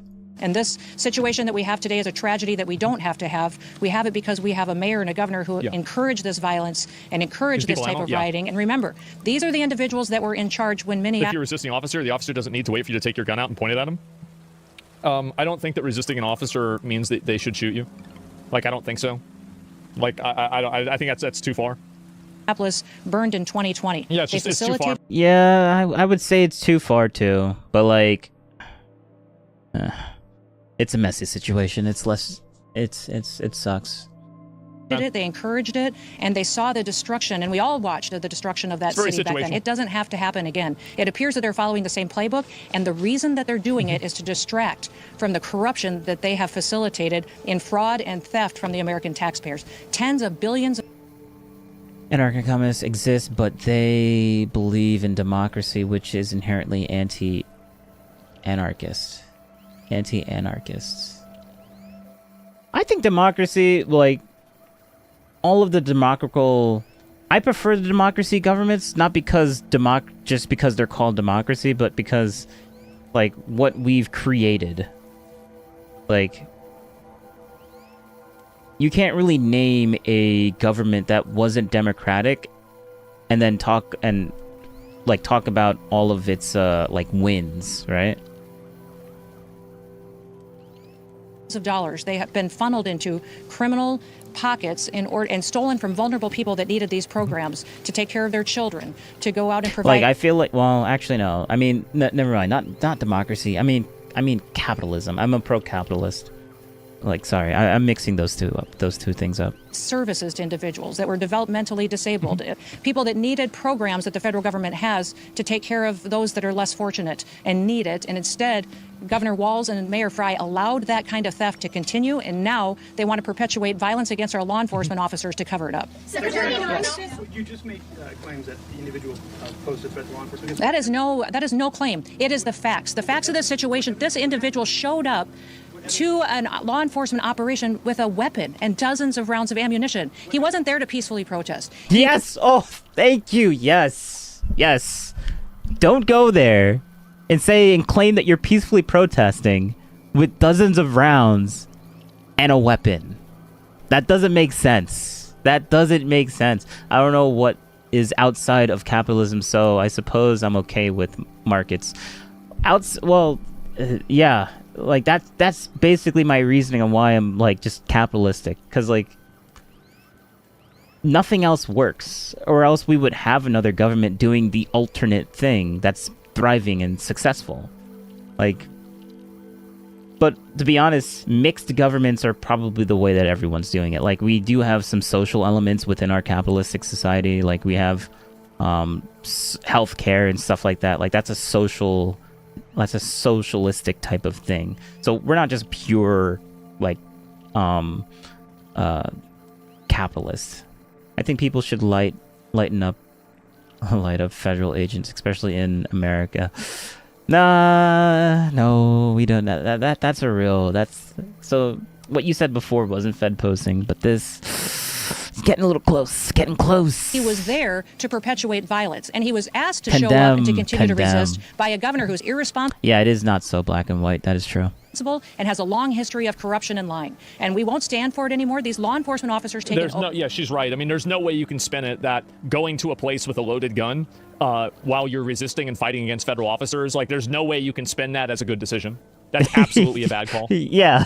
They get up every single day and they go out to protect the public. Of course you shouldn't do that. Many of these individuals live in their communities, and this mayor and this governor have doxed them. They have allowed people to threaten them and their families and expose their identities in order to instill fear and violence, and that's not what America is about. We're going to continue to tell the truth about Minnesota, Minneapolis, what happened here, the theft over the last many years that these leaders have facilitated, and we're going to continue to do our work to get to the bottom of the investigations. And the one question you should be asking is, the mayor, the governor, and the attorney general have all confirmed that they have been subpoenaed to come in front of a criminal federal grand jury.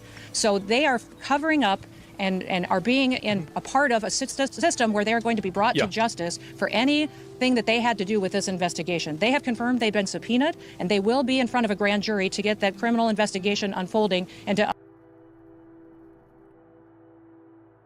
Your country was built of insurgency, brother. It's not Fed posting. It's North America culture. Canada, for example, has a rich history of people's uprisings and armed insurrections when the government overstepped. Oh, if you're talking about your country, then okay. I think the only time we've ever done something like that was the Civil War. And then we literally fought, like, we all fought each other with guns and stuff. Fed posting is people don't organize. Oh, it's a psyop. So people, I know what psyop is, but I've never seen it like written out before. So that's how you say it. On the new phone says, Fed posting is a psyop, so people don't organize. Yeah, the whole Fed posting. I think Fed posting is just like, when people say it, I think it's just dumb. Like, if people want to post things, like, just don't get in trouble. Just don't say it. Don't tell people. Don't say anything illegal. When people say Fed posting, it means that you're bordering on the line of saying something illegal. So yeah. To disclose the kind of fraud that they have allowed to happen. Yeah, sure. Yes. The White House not COP, pronounced like psyop.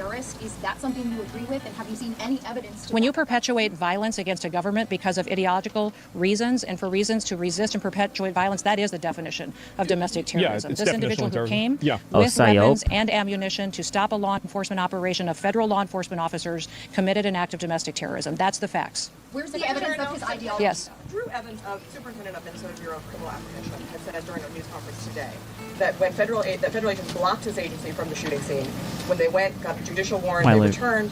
My relationship with the cops is, so long as people don't call us on you, you do whatever you want. Like opposition. Or operation. So psyop. Oh, so I've been saying it right. Psyop. Yeah, it's a psyop. Yeah, that's how you say psyop. Okay. I think, like, I'm saying it right?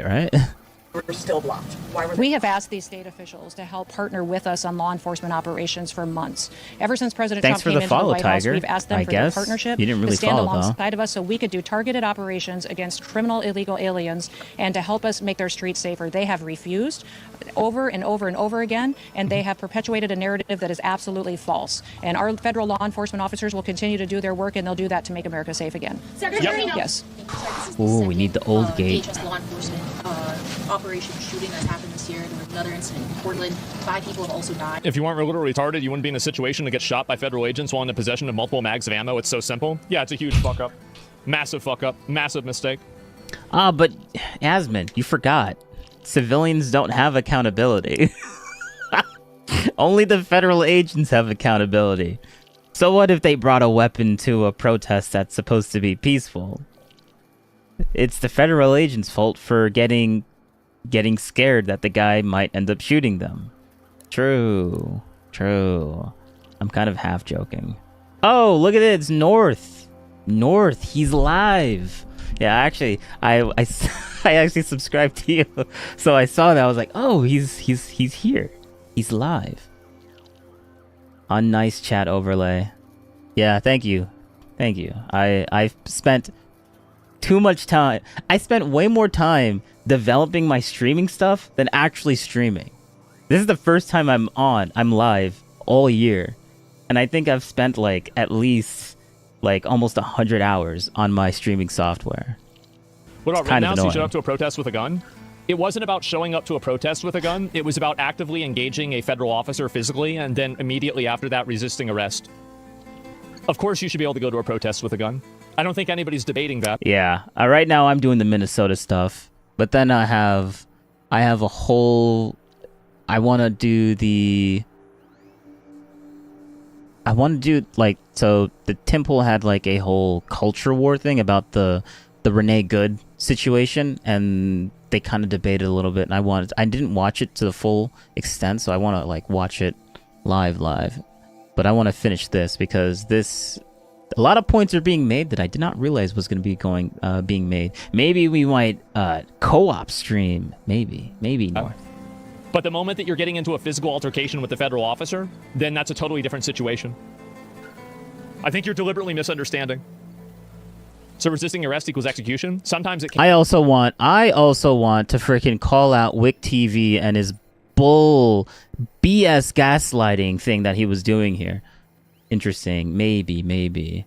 The Akoa crisis was people uprising and... Alright, you're giving me a lot of history. I can't...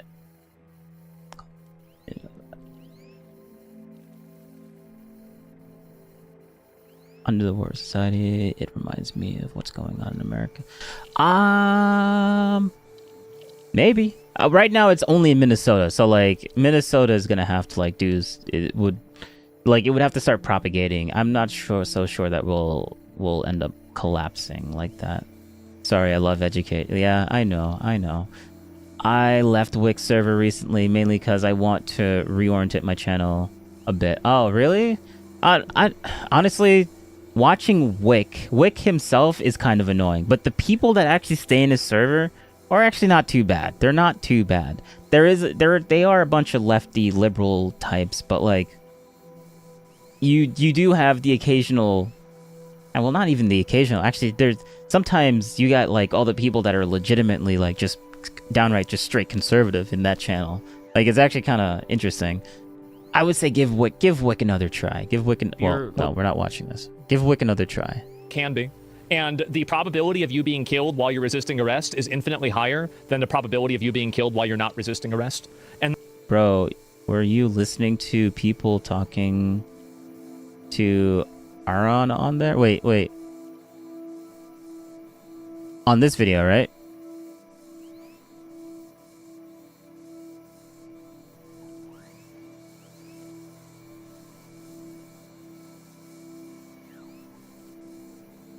This was a while ago. No, on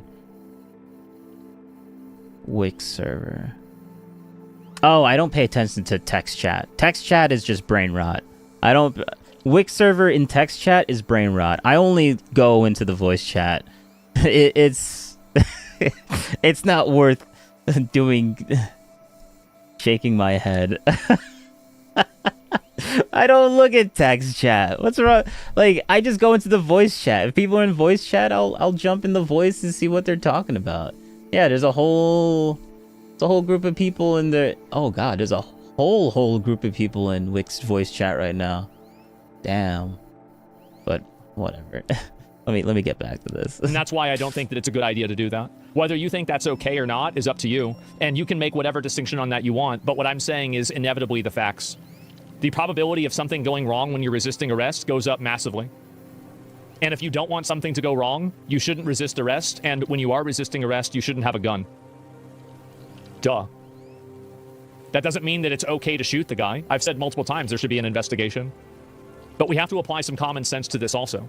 An invasion of millions of people True. over our southern border and let people come into this country that were completely unvetted. Yeah. We know for a fact Obviously that we had mistake. hundreds, if not thousands, of terrorists, suspected terrorists, criminal organizations and gangs that came in and have been committing criminal activities against American citizens for years now, that the American people said enough is enough. We want them out of our country. We want them brought to justice. And they trusted President Trump to go out there and to make America safe again. He did. It is absolutely false to say that there's more incidents with our law enforcement than there was in history before. In fact, our accuracy and our operations are being conducted in a manner that is historic for accuracy and taking care of people and doing so safely. So the narrative with the press that they've perpetuated that we have more individuals that have been jeopardized or that our detention centers are is absolutely false. Our detention standards and the people that are being taken care of there are at the highest level they've ever been. They exceed state and local standards, and we'll continue to do that and make sure that people have the facts around how people are treated when they're brought into detention, and then we take them home. Secretary, Yes. We've seen reports about witnesses being taken to the Whipple Federal Building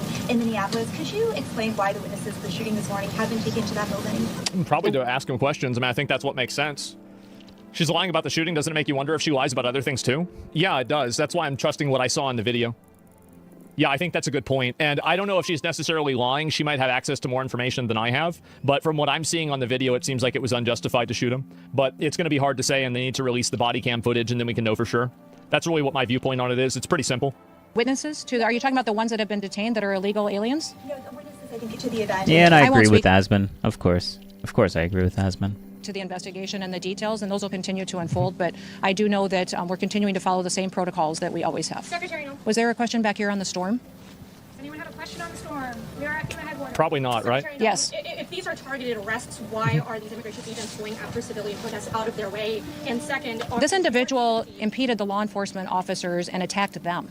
State the facts as they unfolded on the street today. We were doing a targeted operation against an illegal criminal, and this individual came with a weapon and dozens of rounds of ammunition and attacked them. And these agents took action to defend their lives should probably pay and to attention defend to the this. lives of the people around them, and acted according to their training. And we will continue to let this process go forward and not allow people like Governor Walz and Mayor Frey to lie about what actually unfolded on that street. Now they have deemed this situation an unlawful assembly, and these leaders aren't even cleaning up the situation that they have as far as the violent riots that we see unfolding in Minneapolis right now. Yeah, I think it's just gonna keep getting worse too. Need to be strong. Take action. Yeah, if someone brings you're supposed to assemble peacefully and non-violently. Like, there is no reason to bring a weapon. I just don't see it. I just don't see it. I don't understand how people don't understand that. Like, that's such a linchpin. Like, it's like a cheat code. It literally is like a cheat code, but people don't see it that way. And I just don't. I don't get it. Like, legally you can't do that, but I guess people just don't know the law. That's probably it. People just don't know the law. Action, protect their citizens, and partner with us to go after these criminals that perpetuate violence Press are so and to bad. keep our Yeah. law enforcement officers. Like the only thing they should be asking for is body cam footage. Like every single press, if you care about actually finding out what happened with this, you need to be asking for the body cam footage of the actual officers and to figure out what really happened. Because that's the main thing that you need to figure out this. Because I'm going to be honest, guys, from all the different angles, it's really hard to tell what's going on. It is. I think that, again, like I feel like it seems like the officers fucked up, but I'm not 100% on that. And you've got to have the body cam footage. It's inconclusive. Yeah. Like, I mean, I wouldn't put somebody in jail over that. safe. Let's all be grateful unclear. Yeah, for very people who unclear. take an oath every day and they go out to enforce the laws. That is their job, is to enforce the laws and to make sure that there is consequences for breaking the law in this country and that it applies equally to everybody. That is what they do. They do it every day. They do thousands of operations every single week, and they do it with excellence. Don't let political corrupt leaders who are just trying to cover up their theft of American taxpayer dollars try to distract you from the facts of the situation. One more question, right here. Governor Tim Walz said he told Susie Wiles that Minnesota would take the lead on this investigation. Are you working with local law enforcement on the investigation? This is the same protocol we'll always follow. Who would Probably trust not. Governor Walz at this point? Yeah. The man has stood up and encouraged resistance. He has refused to partner with us. He's sacrificed his citizens' safety and their well-being by choosing the side of people who break the law and who steal money and who perpetuate violence. He has chosen all of that and backed an administration previously that allowed an invasion of our country. We need to partner with people who truly understand that the law is the law, and in the United States, we will keep people safe. Thank you. Last question. Was the last one? Closer to invoking the Insurrection Act. The president will use every tool that he needs to follow through on his They have to do that. Like, they need to use the Insurrection Act. They have to go harder on this, because if they don't go harder on it, what's going to end up happening is it's just going to keep getting worse. Every single day, this problem will escalate until they finally put their foot down and stop it. To the American people. I'm proud to work for a president that wants to keep people safe, and he recognizes that political individuals like Governor Walz and Mayor Frey need to be met head on with recognizing that we're not going to allow them to distract us from what they facilitated for corruption in their state. We're going to treat Minneapolis exactly the way that we have treated every other city across this country as far as helping to make those streets safe. Remember, we have other cities with Democrat mayors, Republican mayors that we worked well with together. We've driven down the crime rates. We've driven down the murder rates. We have continued to keep people safe, and we have stopped hundreds of millions of lethal doses of drugs from killing our children, and have continued to do operations to make sure that we're protecting them, our kids and our grandkids, from the criminal networks that Joe Biden let in and leaders like Governor Walz allowed to be successful and to thrive on the streets of Minneapolis. I think that people feel they feel like comfortable with being violent and aggressive when they think that they can get away with it. And if you have an overwhelming force of federal agents and military there, then the probability of them being violent or aggressive goes down dramatically. It's going to stop. All of the control in this situation is in Governor Walz's hands. A great example of this is that, like, I remember this was like during the LA protests, that there were like a few guys there with like a Humvee, and there were like two, like, I don't know, like National Guardsmen right behind these two people that were having the most extreme, like, just dramatic, ridiculous argument about politics, but everybody was totally civil and nobody was being violent at all. And the reason why is because right there next to them, there were two armed fucking soldiers, basically, that had machine guns. So it's always easy to keep people accountable whenever there are degrees of accountability. But whenever there's no way to do that, you saw tons of violence happening in LA.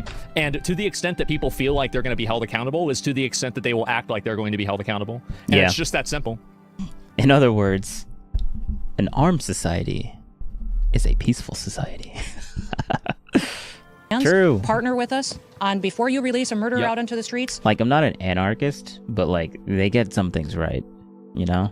Give them to us so we can get them out of our country. We are focused specifically on child pedophiles and sexual assault and trafficking rings in Minneapolis. Have brought 80%, dozens and dozens of them to justice. Why is he protecting them and refusing to work with us? All he has to do is, before you let somebody out of your jail onto the streets, is give them to us so we can get them out of our country. The second thing is just keep people safe.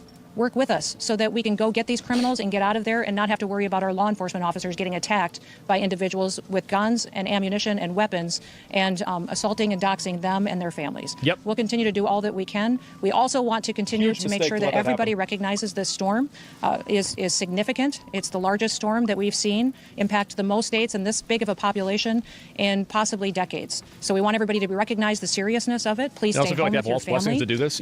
We will continue to give you announcements. We'll continue to work with your governors to get the resources that you need.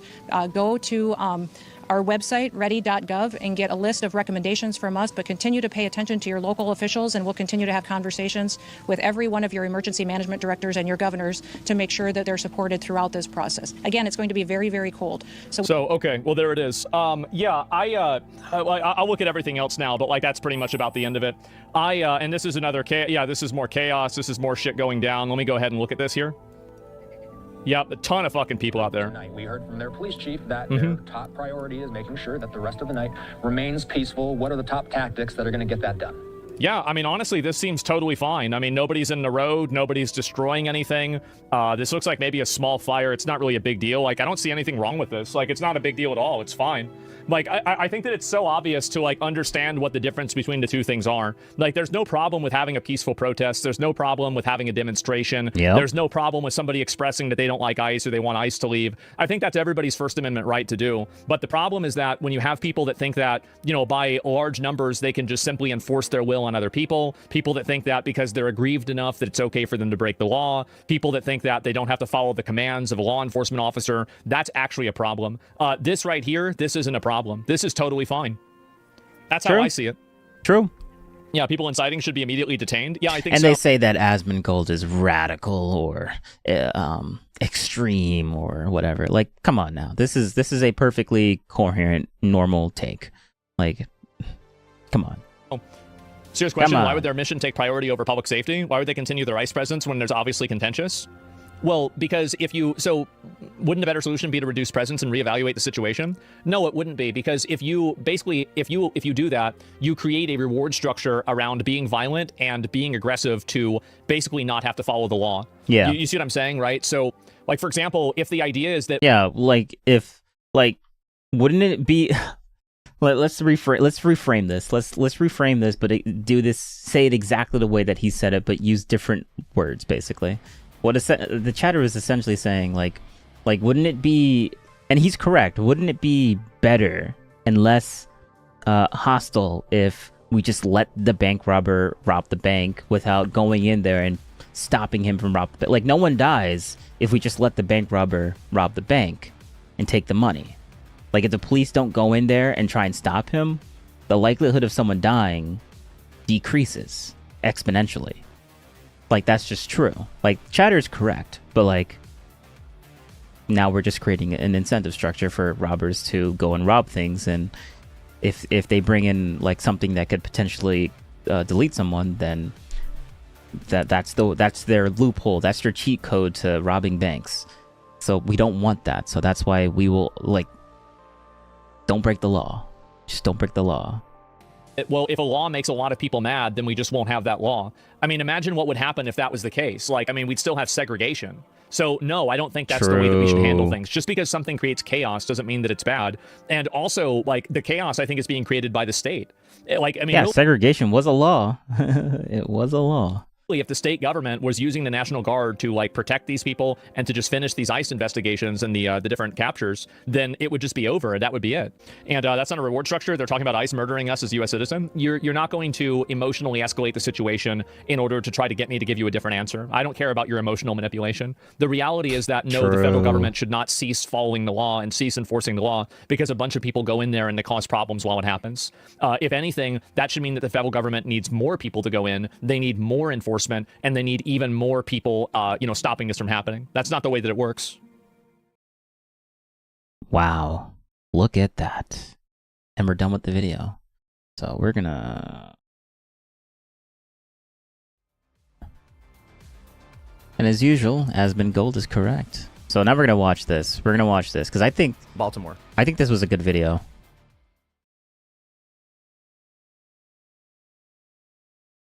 Oh wait, yeah, I forget. He's muted for like a couple seconds. Which is there we go. Worrying largely because, I mean, aside from the fact that people were shot, it's worrying, but it's winter. Throughout my career, we've not seen organized protests at this scale during winter. And it's the activists make fun of each other over this, that when it rains or snows, it's hard to get people to come out and join a protest. But now we're actually seeing in Minneapolis, an occupation is forming, barriers are being set up, and we're seeing protests pop up across the country with quite a bit of alarming rhetoric, I would say, talks of hanging Kristi Noem, and people heard screaming, "We're going to find you and kill you." So we're going to have a debate about this. We're going to ask these questions, play these videos, and go over exactly what's going on. And of course, within this, the funny thing is we actually planned this debate out to discuss the capture of Maduro in Venezuela. Now Trump is saying we're going to have ground strikes in Mexico, and the U.S. is currently chasing a dozen oil tankers from Venezuela after seizing a Russian-flagged vessel. All of this somehow does overlap, especially with the fraud scandal in Minnesota. Minneapolis, the reporting, how it ultimately leads to the protests and the violence that we're seeing. So we'll talk about all of that. We've got a great panel, sir. Would you like to introduce yourself first? Yes, I'm Daniel DiMartino. I am originally from Venezuela. That's part of my relevant experience in this topic. I'm an economist. I'm a fellow at the Manhattan Institute, and I live in New York City. Right on. Would you like to introduce yourself, ma'am? Hi, my name's Erin. I go by Straight Rate Online, and I cover politics, do commentary on. So, in the Destiny community, I heard this person before, and someone mentioned her, Straighterade, and I was like, oh, that's a familiar name. Never seen the face though. So I'm like, oh, okay. And so I looked her up, and she's actually just a streamer that does like political stuff On current events and whatnot. Hey, Tim, I'm Dave Ehrenberg, former state attorney for Palm Beach County. I'm current managing partner at Dave Ehrenberg Law, Substack at Dave Ehrenberg. And it's my second time on your show. Great to be back. Yes. So you said you were a state prosecutor. I was the DA in Palm Beach County. You were the DA. For 12 years, yeah. Have you seen the video footage of the Minneapolis shooting? I have. I've seen the different angles. And this is something up my alley because when you're the DA, this is an area where you're hands-on. You go to the scene of an officer-involved shooting and you investigate the police to make sure there was no crime committed. So, well, what's your assessment based on what you've seen? I think it'd be difficult to get a conviction if a case is broad, but I do think there's enough there to send to a grand jury for a possible state indictment. The feds are not going to cooperate, which makes this very unusual. Normally the feds work with you. Here they're going to try to work against the state, but the state can, if they want to, seek an indictment if there's enough evidence, and if they get it to trial, I think it's going to be an uphill climb for prosecutors. That's different than the question of whether he should have shot. I'm talking from a legal standpoint. I think it's difficult. So this is pretty interesting in that the officer fled the scene immediately. Is that normal? That he walked away? That he got in his car and drove off? That is very unusual. What happens is normally the officers stay on the scene and they're interviewed by the investigators, or what happens is the officers there and the investigators will interview perhaps the head of the police union. Like they'll send a lawyer or a lawyer from the police union and they'll do the talking, but rarely does unless they're going directly to the hospital. Now, I don't know if that's where he directly went. That may be right. Yeah. Okay. He did go to the hospital, so maybe that's what happened. Okay. Well, then if you go to the hospital, that is an exception to the rule. Normally you stay at the scene, but if you go to the hospital, that is an exception, and that's normal. That's presumably what happened, because we know that he did go to the hospital. Now, Trump claimed he was run over, which is absolutely not correct. And he said he's lucky he's alive. That is not a justification of any action taken by any individual, but the fact is Trump is wrong about this. Now, we're also seeing from the New York Times, they're claiming the officer they're using manipulative language. They say And normally I would just criticize people that are like, oh, wow, Trump bad? Wow, okay. But I know that Tim is fair when it comes to Trump, so I'm not going to be like, oh, he's just saying Trump is bad because he hates Trump. No, Tim, he's frustrated with Trump, but he actually has like a legit, like he's not completely brain rotted on the guy. It appears he was struck. Like some people I like to talk about. Not this That's guy. my primary function, is that I think this guy. This guy. Not Asmil, but this guy. Yeah, we'll watch this video too because this was some good Trump copium. I mean, Destiny copium. All right, so we're done with this video, right? And stalking people. Oh, I never actually watched this video. Okay, well, I think we've burnt out on Asmongold. Let's get back to the Tim stuff. But upon closer inspection, he wasn't run over, which is two completely distinct things. But before we get into the video, and then I'll ask you more about the prosecution stuff, I'm curious what you guys think about what you've seen so far. Well, I watched it. I think it's difficult to, I would say, on the legal part, but just on the ethical part, whether it's right or wrong. You don't know what's going through their head. You don't know what the woman said. You don't know, whether she had threatened the other officer, and so there's some reason to believe that, she would have been violent. Clearly, it's obvious that nobody should have ever obstructed the law enforcement operation and rammed their car into the operation. I mean, this is why this happened. But I do think it's a tragedy, regardless. And just from the articles and videos that I've read and seen, it looks like murder to me, just based off of the position of the vehicle, and circumstances that the ICE officer was in and the woman was in. I'm not speaking to whether or not she should have been, turning away or trying to evade arrest, which is the impression that I got based on the video. I'm not speaking to whether or not he should have applied deadly force. He did apply deadly force, and so I think every single shot needs to be looked at and justified. And the first one does not look justified to me. The 2 subsequent ones, which my understanding is that she was shot in the head through the side window, not even the front, don't look justified at all to me. So that's where I land on this. So what do you mean by murder? The unjustified, unlawful killing of an individual purposefully. So you think he should go to jail? I do think you should go to jail, yes. Okay. So I'm curious what you think of murder. With malice or forethought. What Erin brought up is really important in that she separated the different shots. Now, the defense lawyers will try to say it's all one, boom, boom, boom, boom, boom, happened, all of it, all at the same time. Now, is it 3 or 4 shots? That's one thing happening. 3, okay. Yeah. I do think that it's going to be tough to prosecute him on the first shot, especially if it went through the front of the window. The other shots, though, that go to the side, you see her driving away, the wheels have turned. That is not a threat to the police officer. So I do think if you're going to prosecute him, you could. Yeah, in that instance, yes, true. In that instantaneous point of time where no thought process is going on, no, like how is he supposed to instantaneously know that that's happening? Like they're gonna argue the whole reaction time thing. Like it takes about 1/10 of a second for you to see something and then respond to it.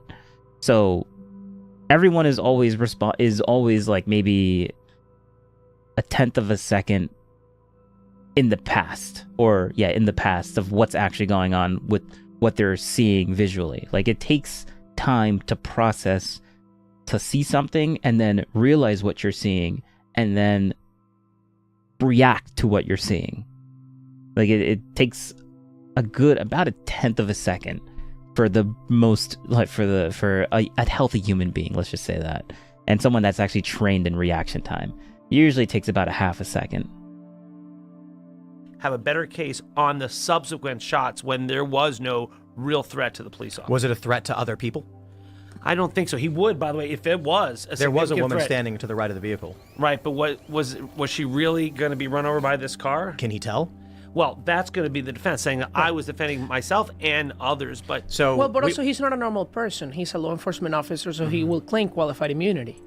Right, but if you can show that he acted unreasonably, so unreasonably that you could try him for murder. But qualified immunity pertains to civil, I understand, right? No, also federally, for a state to prosecute a federal officer, the federal officer is going to say, I've got this sovereign immunity here, this federal immunity, and you can break through it, though. So here's another video that I think this started going viral because it provides important context, and then we'll go through... Did North just at everyone, and pinged me? How dare he? How dare he? The actual video from Minnesota. This is a woman who was killed in Baltimore.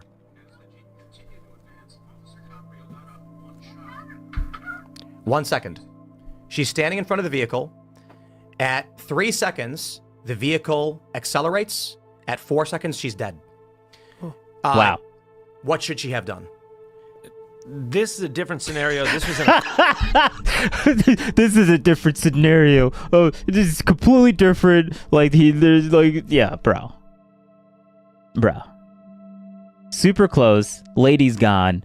Same exact situation in front of the car, and she has her weapon out, but she didn't pull the trigger quick enough.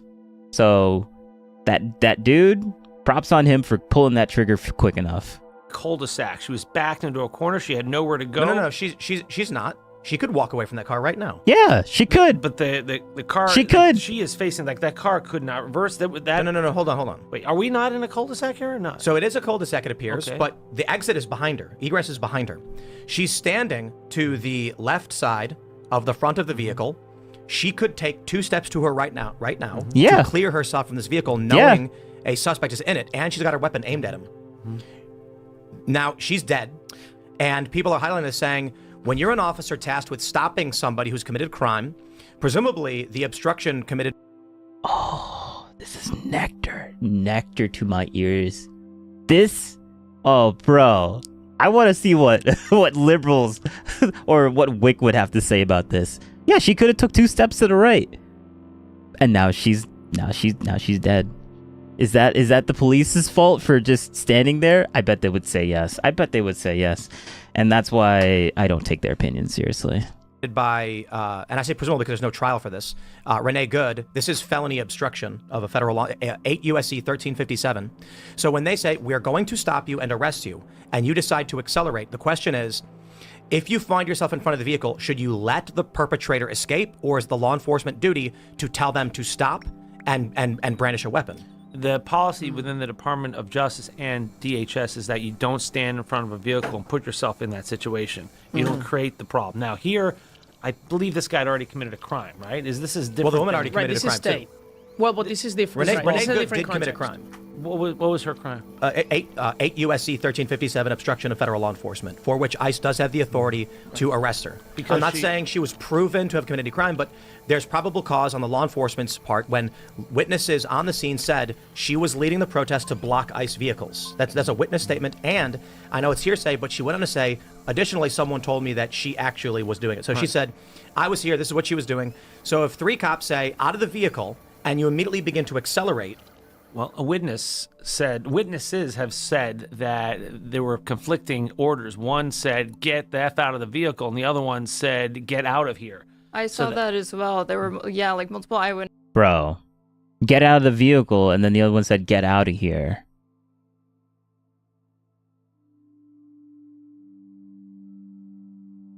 The only difference is that one said, get out, and then added the of here part. Oh, it's very hard to understand because they added the out here part. Like, you could get out of the car, get out of here.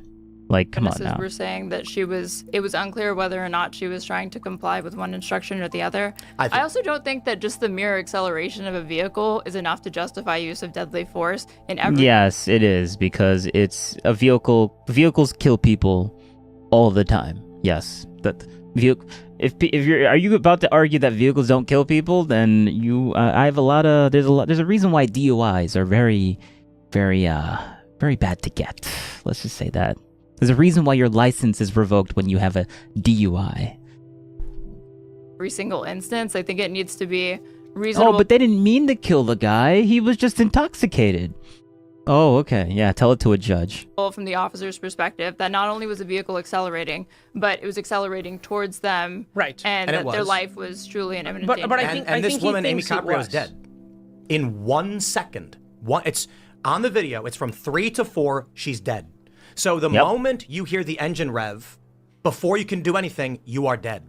Right. Now, I'm not saying, I actually don't think this cop should have shot her. However, it's easy to be looking at 3 different angles in slow motion and say he probably could have just spun out and taken a minor injury. Yeah, exactly. Yes, thank you. All the people that are gaslighting me into saying, oh, they could have just walked out. He could have just walked 2 steps away. Yeah, well, that lady also could have walked 2 steps away, and now she's dead. Yeah. Within 1 second. Like, people don't understand what 2020 hindsight is. Like, and how powerful it is to be able to watch a video in slow motion and be like, yeah, see, I'm watching it in slow motion. That person should have seen the entire situation in slow motion too, frame by frame, and walked out of the way, right? It's just stupid. Like, you don't know what's going through his head, and also that's the legal point too, because not only do you have to go through all the legal barriers that you mentioned, Dave, but you also have to just prove that it's beyond a reasonable doubt from his point of view, right? So let me ask you, because we've done an analysis on this video 1,000,001 times right now. There's a few things to break down. The New York Times and liberals have argued the vehicle did not aim at him. In fact, the officer stepped in front of the vehicle, and they've asked, why did he step in front of the vehicle? However, people on the right have argued the vehicle reverses and lines up with him. Actually, I think it's fair to say both are occurring. The DHS officer is standing to the front right side of the vehicle, and he takes a step to his left as the vehicle reverses. The pan of the camera makes both look a bit more exaggerated, but from the new angle we've seen from CNN, he's not in front of the vehicle, but he is taking a step to his right as the vehicle is reversing and turning to its right, creating this lineup. Now, here's where I see the most important part. As we move forward, we can see, watch the wheels tilted to the left, not to the right. And you can then see the wheel spin out. See the wheel spinning out? Yes. That is acceleration into the officer. However, due to what appears to be ice on the ground, I can only assume it spins and doesn't gain traction. There's two assumptions. The ICE agent got saved by ice on the ground. That's hysterical. Due to ice being on the ground, it spun out and she released the accelerator, or the ECS system, the electronic stability control, stops the wheel from spinning the moment it spins out. So this is something we've had for 20 plus years. After the wheel, which is aimed at him, spins out, which means he heard the engine go boom, he then pulls his gun. The vehicle right now. Oh, but I didn't hear the vehicle accelerate in the video. Yeah, it's not like this video is like taken like a couple like right next to the engine, in front of the engine. Like, yeah, bro, this is a Honda Pilot.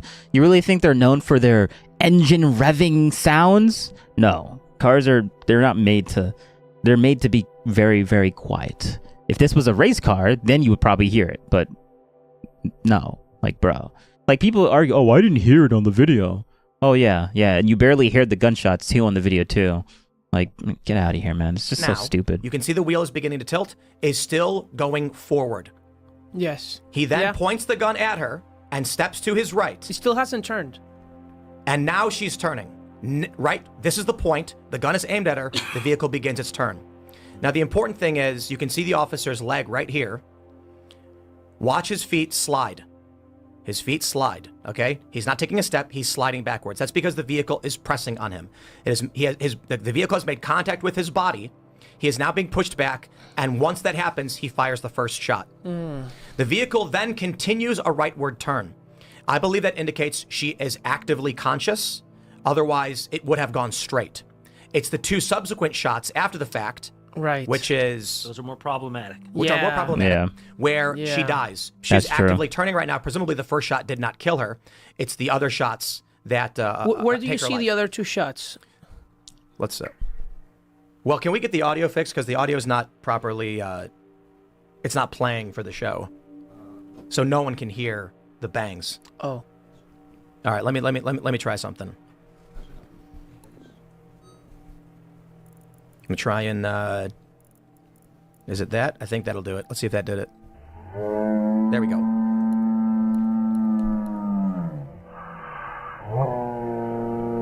First shot after he got hit, as he's getting hit. Oh, yeah.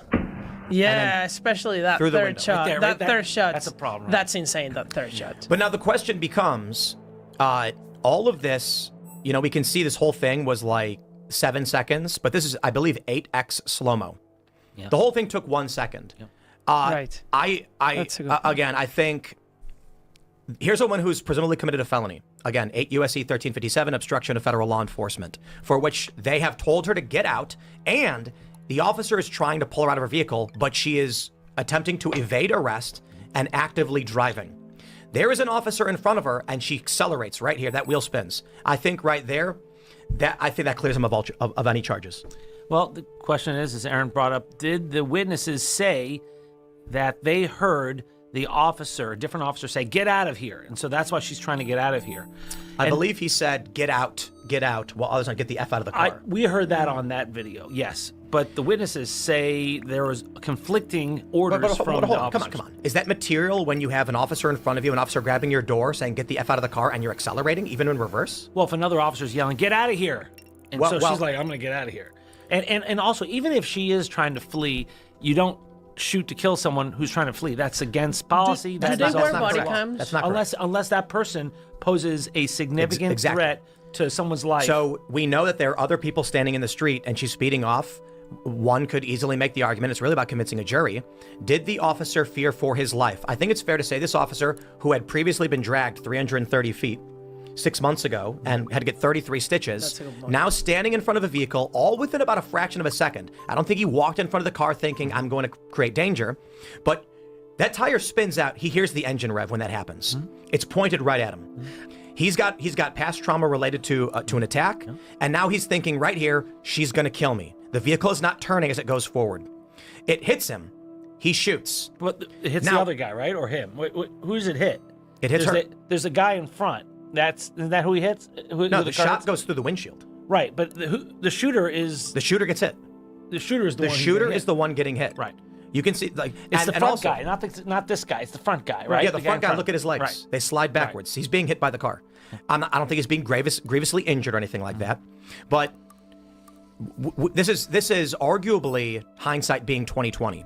In a fraction of a second, seeing this happen, how is anyone going to be like, let me freeze time and process what this woman is doing, what her intentions are? All he hears is an engine rev with the vehicle moving towards him. Right now, it's going straight towards him, okay? The wheels spin out with it aimed at him, right? I think you show that to a jury, and you say, she is believed to have committed felony obstruction. She is ordered out of her vehicle. The cop has his hand in the vehicle, likely on the steering wheel, maybe not. His hand on the door, she's locked it, and she is attempting to evade arrest. She then accelerates towards the officer with a tire spinning on the ice. Clearly, the officer heard the acceleration. I think it's reasonable to assume he fears for his safety. He does make an attempt to get out of the way. You can see he slides, but not fast enough. Perhaps because of the ice on the ground, he can't get good traction to jump out of the way. So the only move he has is to stop her, of which it is also his duty to stop someone fleeing a felony. And she hits him, and he shoots. Now the question after this is, in the second afterwards, when he fires 2 additional shots, does it even matter? Because you'll argue those shots are problematic because he's cleared, but it's 1 second. He's going bang, bang, bang. Right. The other question is, there is a woman standing to the right of the vehicle, and there are other people down the street. Could this officer just say, as she's accelerating into me, I fear that she is going to hit somebody and must be stopped to save the lives of others? You're not able to guess that she would drive down the street and hit other people. That's not justification. So I think the only excuse. No,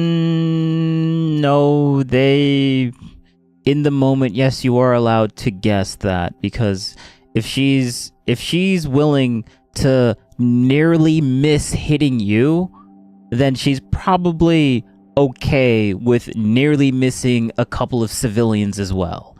Come on now. Don't be playing those dumb games. Excuse here is if the officer thought that his life was in danger, then he is allowed to shoot. It's reasonable for him to assume that. Yes, that is true. I don't know what this guy is saying. The first shot, I think, is going to be very difficult to prosecute. The second and third shots, I think you have a case, but you are exactly saying what the defense lawyers will say. It's all in one motion, 1 second, split-second decisions. You can't be a Monday morning quarterback, which is actually what the Supreme Court has said as well. Well, but he's also allowed to shoot if he believes other people's lives are at risk. But that's got to be reasonable, though, right? I mean, but it what I'm can't be trying to just say a is that subjective belief. it feels like the legal debate is over because you will not be able to prove beyond a reasonable doubt that he intended to murder her, for a bad reason. Yeah. Right. Especially him being a law enforcement officer, the video, I mean, it's... Wait, since this is your area, isn't it that they were going to analyze every single use of force? So just, they're not going... I don't doubt that his defense is going to argue that it happened so quickly, you should basically view these 3 different shots in succession as effectively one motion, but they will be asked to analyze every single one. So don't you think that the additional 2 shots that he takes at her afterwards are going to be really where he runs into trouble legally? That's going to be the prosecution's best case. It's the second and third shot. I had a case like this too. Yeah, that is true. Had difficulty trying to figure out which shot was it that killed him. It would be their best case, but I think their best case is still pretty weak. Tim is saying that it probably wasn't the first shot. And this is important too. She's going towards him, and the wheel is slowly turning. He then makes contact with the vehicle and shoots, and she continues turning, implying she has continued to apply pressure to the wheel. Well, no, but yeah, but when you get shot in the face, right? Your body doesn't instantaneously go limp. You're still doing we're talking about tenths of a second here. Your body is still it's I guess. Have you ever thought you were falling over and then you saved yourself and you didn't even realize that you saved yourself? You know that you're slipping and you try to stop yourself from slipping, but you don't realize that you're not slipping. It's kind of like that type of mental mechanic. Your body doesn't instantaneously stop. Your body does things faster. Sometimes your body will do things and you don't even know how or why it did it. You didn't even think about doing it. You kind of just did it, which is muscle memory. I guess you'd call that. But this is it's the same concept, but not muscle memory. It's kind of difficult to explain.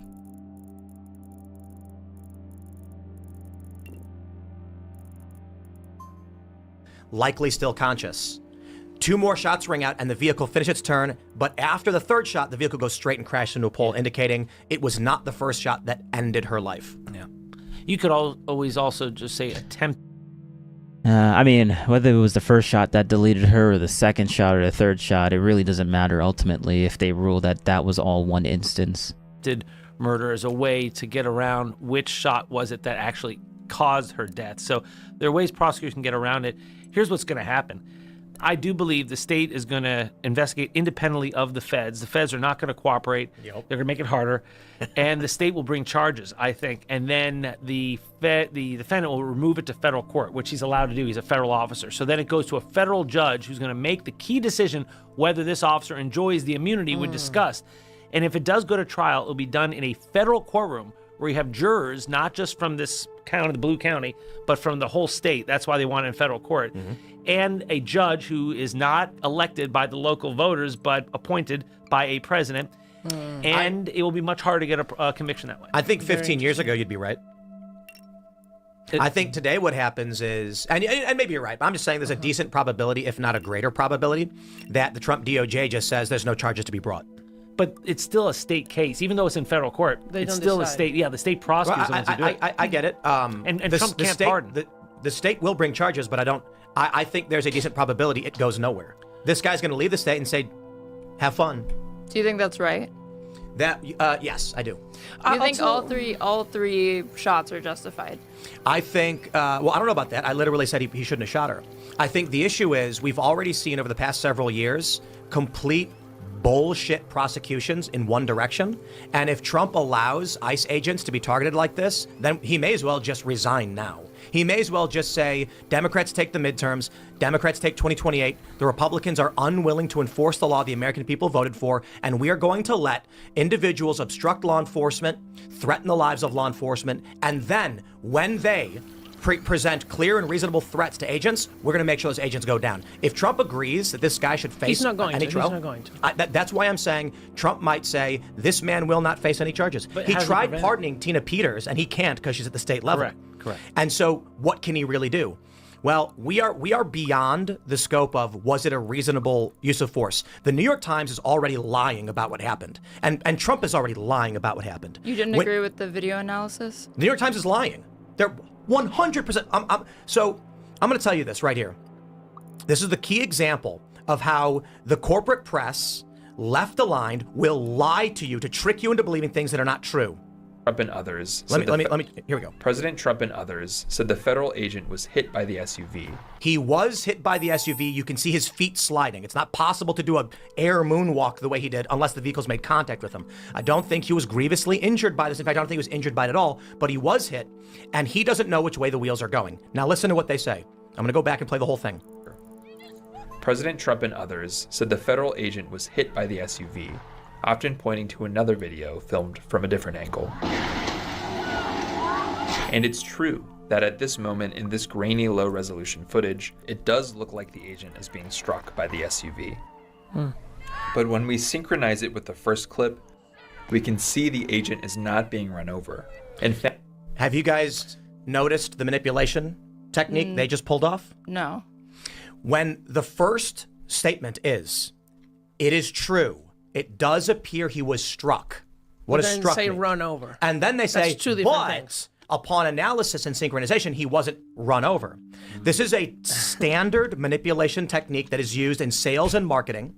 It's assumptive reasoning. That's what it's called. Yes. Where you create two non sequiturs and you use one with intonation and emotion to trick someone into thinking it's related to the previous statement. Well, yeah, by the way, bro, Tim, this is why I love him. This is why I love him. Bro, this is why I love this guy. That's why I love this guy. He sees the manipulation and points it out perfectly.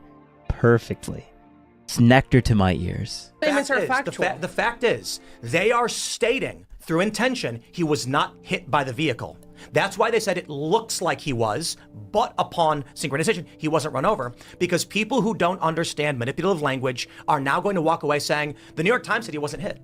No, it doesn't look like he was, but that he wasn't run over. Regardless of the editorialization and what you view to be a rhetorical sleight of hand, just looking at the synchronized clips Do you believe that either of them were touched or struck by the vehicle at all? Wait, so I'm sorry, I didn't hear you. Do you believe that based on the footage that you see when they show the synchronized clips, that either officer was being touched by the vehicle whatsoever? The officer is clearly touched by the vehicle because his feet both slide backwards. And then So, I mean, let's do this. Just to make sure this is clear, not about at what like... point do you see it see his feet? striking him? See his feet right here? Well, also, How do his feet we will know with slide body on cam ice footage if they have unless one. he's being Well, pushed upon by a force? Can you go back to the synchronized clip? And see where they line up the same moment? Let's jump forward here. When we synchronize it with the first clip, we can see the agent is not being run over. He's not being run over, but what did they say? It's true he does appear to be struck. The New York Times said that. I'm going to quote the New York Times. It's true it does appear the officer was struck by the vehicle. End of quote. So the vehicle touches him, and you think Touches. the Come on. Should I play the touches, other? Okay, let's play this one touches again. his body. Do you think what follows from that? And this is my understanding is that he wasn't in compliance even with ICE protocol or training. How would shooting at her How is he stop not the in- vehicle? how is he not in How would compliance? shooting at her stop because they're not trained to step in front of vehicles, and they're Uh-huh. also not trained to shoot at somebody in a vehicle because that's not actually going to prevent So, anyone from being harmed. let's do this. Or assault or Is the invoke officer in front of the self-defense. vehicle right now? No. Okay, as the vehicle reverses, angling the SUV to the right, is he now in front of the vehicle? No. You don't, Which this cop right here is not in front of the vehicle? Oh, that cop? Yeah, I guess. Yeah. That's the guy who shot. So the SUV reverses and angles the vehicle to the right as the officer is walking to his right. That's why the liberals are saying he should not have been in front of the vehicle. No, well, I not don't just the think he can liberals. predict- Like ICE and DHS officials are saying that that's not. No. That's not where ICE he and should have been DHS said positioned. the vehicle attempted to ram him, and conservatives are saying the vehicle backed up to aim at him, and liberals are saying no, he walked in front of the vehicle. The fact is both things happened. The SUV is reversing, aligning the head of the car to the right where he was, and as he makes a step to the right. There's no fault on either party, in my opinion, because, well, to be fair, I think she was trying to escape. So there's fault in that regard. But by the way, that doesn't mean it's not true that he thought his life was at risk. Both things can be true at the same time. What I find really lamentable... real quick, sorry, Yeah, just to clarify this point, it does not appear the officer's intention was to place himself out of compliance with DHS. While he was walking, the vehicle reversed and aimed at him. That's a split second. That's an accident. Now, she was attempting to evade a felony arrest. That puts her at fault. Okay, let me ask She you was this. alleged to have done that. She's so- innocent until proven guilty. Well, right. If the officers believe there's probable cause for obstruction... I mean, she was escaping arrest. That's a fact. Right. I mean, look, even if you're being detained, that's why you're told by the ACO you should ask, comply, right? Am I being detained? Right. So let me ask you this question. If you're committing a felony and attempt to escape and in the process kill an officer, what crime will you be charged with? Oh, you'll go down for felony murder then. What if you're attempting to evade a felony and you commit assault but not battery? Is that an assault on an officer? Yeah, if you're committing, if a death happens in the course of a felony, that's felony murder. That's what, by the way, the officer would be charged with if he's charged with murder, because the felony could be the assault, aggravated assault, where you point the gun, and then the death would be part of the murder. So that's how they got also Chauvin, a second-degree murder for the same reason. In Minnesota, that's the guy of George Floyd. So let me just ask, if you're attempting to evade police, and in the process, through any means, even if you're just running, say you're running towards an officer, could that be construed as an assault? So let's say this: a cop walks up to you and says, "Freeze! You're under arrest." You run for it, and as you turn and run full speed, there's another cop standing, and he puts his hands up as you're about to slam into him. Oh well, is that an assault? Yeah, well, if you're threatening to attack an officer. No, if you're making I'm saying motion. you're not threatening. In the process of turning to run, there's a cop standing in front of you, and you're about to slam into his body. Like, my point is accidental creation of a threat and bodily harm still an assault? I don't know that answer. I don't. That's bro. That's a really good question. Actually, what? Tim? What? That's a legitimately good question. Okay. I think yes. That is true. I think accidentally running into a police officer, I think that could be justified as like an actual threat. Like you didn't mean to create the threat, but like that is a threat. It doesn't matter if you meant, like, intention doesn't matter when it comes to the intention of the person that's creating the threat does not matter to why that person perceived the threat in the first place. Like, someone might have accidentally pushed a boulder down the hill, but if that doesn't mean that the person down the hill that sees the boulder coming shouldn't perceive that as a threat. Like, they should obviously perceive that as a threat, even if it was an accidental thing that happened. Like, so yeah, I agree with that. I think that's yes. It depends on the facts of the case and what the law is of the state. But I do know that the DOJ has a specific policy that covers something like this, and this is my issue. And if I could read the policy, it says that firearms may not be discharged at a moving vehicle unless, number one, a person in the vehicle is threatening the officer or another person with deadly force by means other than the vehicle. So that wouldn't apply here, right? Because she didn't have a gun. Or number two, the vehicle is operated in a manner that threatens to cause death or serious physical injury, and here's the big part, and no reasonable alternative exists. So the question is, could he have just stepped out of the way? Was this the only alternative to shoot into the car? So I would argue easy slam dunk for the defense. Officer can't see where the tires are going. The vehicle already accelerated towards him, and he's standing on ice. And that would so the vehicle is being operated in a manner that will kill him, and he's already taken a step to the right to try and mitigate. It's a second thing. I'll say this, like, it's easy to what do we call it? Armchair quarterback or whatever? Yeah, Monday morning quarterback. It's easy to look at slow motion videos and just know, but he didn't walk in front of the vehicle. There's a combination of factors that placed him in front of the vehicle, including a step he took, which I would say I don't think he intended to stand in front of the vehicle. I also don't think Renee Good intended to place an officer in front of her vehicle. Mm-hmm. I believe she intended to evade arrest, and in the process, the circumstances aligned by which both are now in this circumstance. So I don't think. I said the other day, when I watched the video footage of the tire spinning out, right there, that's hitting the gas, and he's standing right in front of her, and she knows that. I had said first, when the story broke, I didn't think she was trying to kill him. I thought she was trying to evade arrest. Then after watching this and breaking it all down, I'm like, holy shit. No, she hits the gas with him right in front of her. She's not turning her wheel to the right. And that's when he starts pulling the weapon. Right. And then I said, I think she actually did intend to kill him. However, new video footage has come out, and after further analysis, I'm gonna walk back a little bit and say, my assumption right now is she was trying to evade arrest and did not care if she killed this man in the process. She was trying to escape. Yeah. And if it were not for the ice on the ground, that car would have lurched forward. I mean, you can see the tires spin out. She would have slammed right into him. He's standing there already in near contact with the vehicle. He takes a step to the right, but you can see they're standing on ice. And the proof of the ice is he slides back. They're standing on ice, but ice is in front of the car. Wait, why are you standing on ice if ice is in front of the car? They say, like, you're using, like, ice is, like, meant for, there's, like, two different definitions of what ice is in the context of this video. I just find it funny. It's stupid, but whatever. Backwards when the car hits him. Now I'm going to show you this video again. Okay? It's 1 second As the Jeep till death. continued to advance, Officer Caprio got off one shot. Dead. 1 second. Literally 1 second.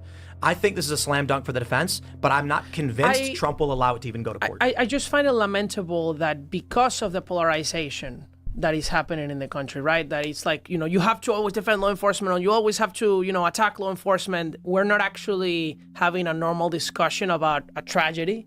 Mm-hmm. And it's going to be the state of Minnesota is just going to try to put him in prison to get a political win against Trump. They probably don't even give a crap about it. They just hate the ICE deployment. And the federal government is not going to cooperate in what... There should actually be a comprehensive investigation with cooperation on both sides, but nobody is good faith. I disagree. You don't? You disagree? Yeah, I disagree. I think of course, because the other side is not good faith. Exactly. It would be ideal if they were. And I'll tell you my personal bias, because I'm sure a lot of people are going to say functionally and reasonably we have to have a system and all of that, sure. But my personal bias is that I can't be at my home studio right now because someone drove by and took 3 shots at me. These people are not operating in good faith. They are calling for my murder. They are celebrating... It's a little bit of a stretch. Like, you weren't physically there, but they took shots at your property because they didn't like Tim Pool. That is true. That is a better assumption. They shot up Tim Pool's place because it was Tim Pool and they don't like Tim Pool.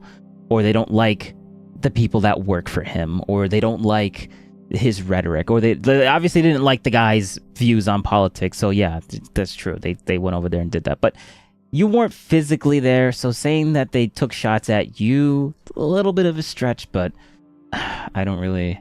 I mean, honestly, I'm only critiquing it because I know the left is going to critique it, so I want to appear that I'm non-biased, but like, yeah, true. I mean, they kind of did that. The death of Charlie Kirk, and if this cop Just died, to be fair. they'd be dancing on his grave right now and doing the exact same thing they're doing. So if we keep bending the knee to people who are committing crimes and calling for the murder of others, right now they're chanting Kristi Noem should be hanged. If we say we're going to play softball with people who are actively murdering us, we're dead. We're dead. So Trump should resign now. I'll move to El Salvador if that's what we're going to do. So a month ago, someone drove by my studio and took 3 shots, and now we've got employees and my family. We don't want to be at a place where someone just took shots at us. And they celebrate it. And worse, people on the right call me a liar. And here we are in Florida because we don't want to go back. We spent the last week there because we had 1 week and we paid for advanced security to do so. And now we're not going back there. So this is an incident where a woman chose to go to a place where federal law enforcement was conducting operations they knew. She had training to obstruct them from ICE Watch. She was, according to witnesses, the ringleader leading the charge to obstruct the vehicles from passing. They attempted to make an arrest. She tried to flee, and in the process of fleeing, she struck an officer. I don't know how this is not clear cut. Did he know all of that at the time that this occurred? The officer? Yeah. Does that matter? Yes, she struck him. Of course it matters. No, it doesn't. She struck him. He shot her. End of story. Well, to me, that's the only thing that's relevant is use of force in that specific incident, regardless of what her ideology is personally or what her beliefs are or what she was up to earlier in the day. Her activity in the moment is the most relevant. No, if she just... Well, no, it is relevant. Her past... What are you talking about? Is this a... I was about to be sexist. I'm not gonna say that. Actually, no, I am going to be sexist. Is this a woman being a woman right now? Is this a woman take right now? Like, wait, hold on. Let me just read. Maybe my manly brain cannot comprehend this. Let me listen to that one more time. Hold up. She tried to flee, and in the maybe she's making sense, and I'm just being an idiot. Of fleeing, she struck an officer. I don't know how this is not clear cut. Did he know all of that at the time that this occurred? The officer? Yeah. Does that matter? Yes, she struck him. Of course it matters. No, it doesn't. She struck him. He shot her. End of story. Well, to me, that's the only thing that's relevant is use of force in that specific incident, regardless of what her ideology is personally or what her beliefs are or what she was up to earlier in the day. Her activity in the moment. Okay, maybe that was just a little bit of a misspeak. Okay, so like obviously it matters what she was up to early on in the day. Like if what she was doing early on in the day was planning on like going and obstructing ICE, that's very freaking relevant. But if early in the day she wasn't doing that and was just doing normal human being stuff that isn't relevant to like say that she was just dropping off her kid to school, well, that wouldn't be relevant. So I guess it depends. But like if you don't know that information, obviously it would be something we would want to look into. So her just dismissing it as irrelevant just because it happened early on in the day is just that's kind of dumb. But that's kind of cherry picking. Everything else she kind of said sort of made sense. It is the most relevant thing to me as far as just looking at the use of force. His perception of danger matters for the legal case very much. Yeah, well, his perception, yes, and that I agree with. But also, it doesn't just hinge on his subjective. Hit by vehicles enough. It doesn't just hinge on his subjective interpretation of whether or not his life was in imminent danger, because like Dave said, it's also going to factor in an objective analysis. So would a reasonable person in the same circumstances as this individual act the same way or be rational too, think that they need to act the same way? And I tell you what's going to happen. They're going to let me pull up this. I'll pull this post as I talk about it. And I mean, they're going to highlight the serious earlier, injuries he had received after being struck by a car 6 months ago. Right. And I've got an image of the injuries he sustained, which I would not call critical, but I would consider to be decently serious. I mean, let me pull this up for you guys so you can take a look. Here are the injuries he sustained 6 months prior to being dragged 300 feet on the front of a vehicle. Oh, 6 months ago? 6 months ago, indeed. What does this have to do with justifying use of force? So the question is, does he have reasonable fear of being killed after 6 months ago on the job? He was struck by a vehicle and dragged 300 feet and seriously injured, had to get 33 stitches and was covered in blood.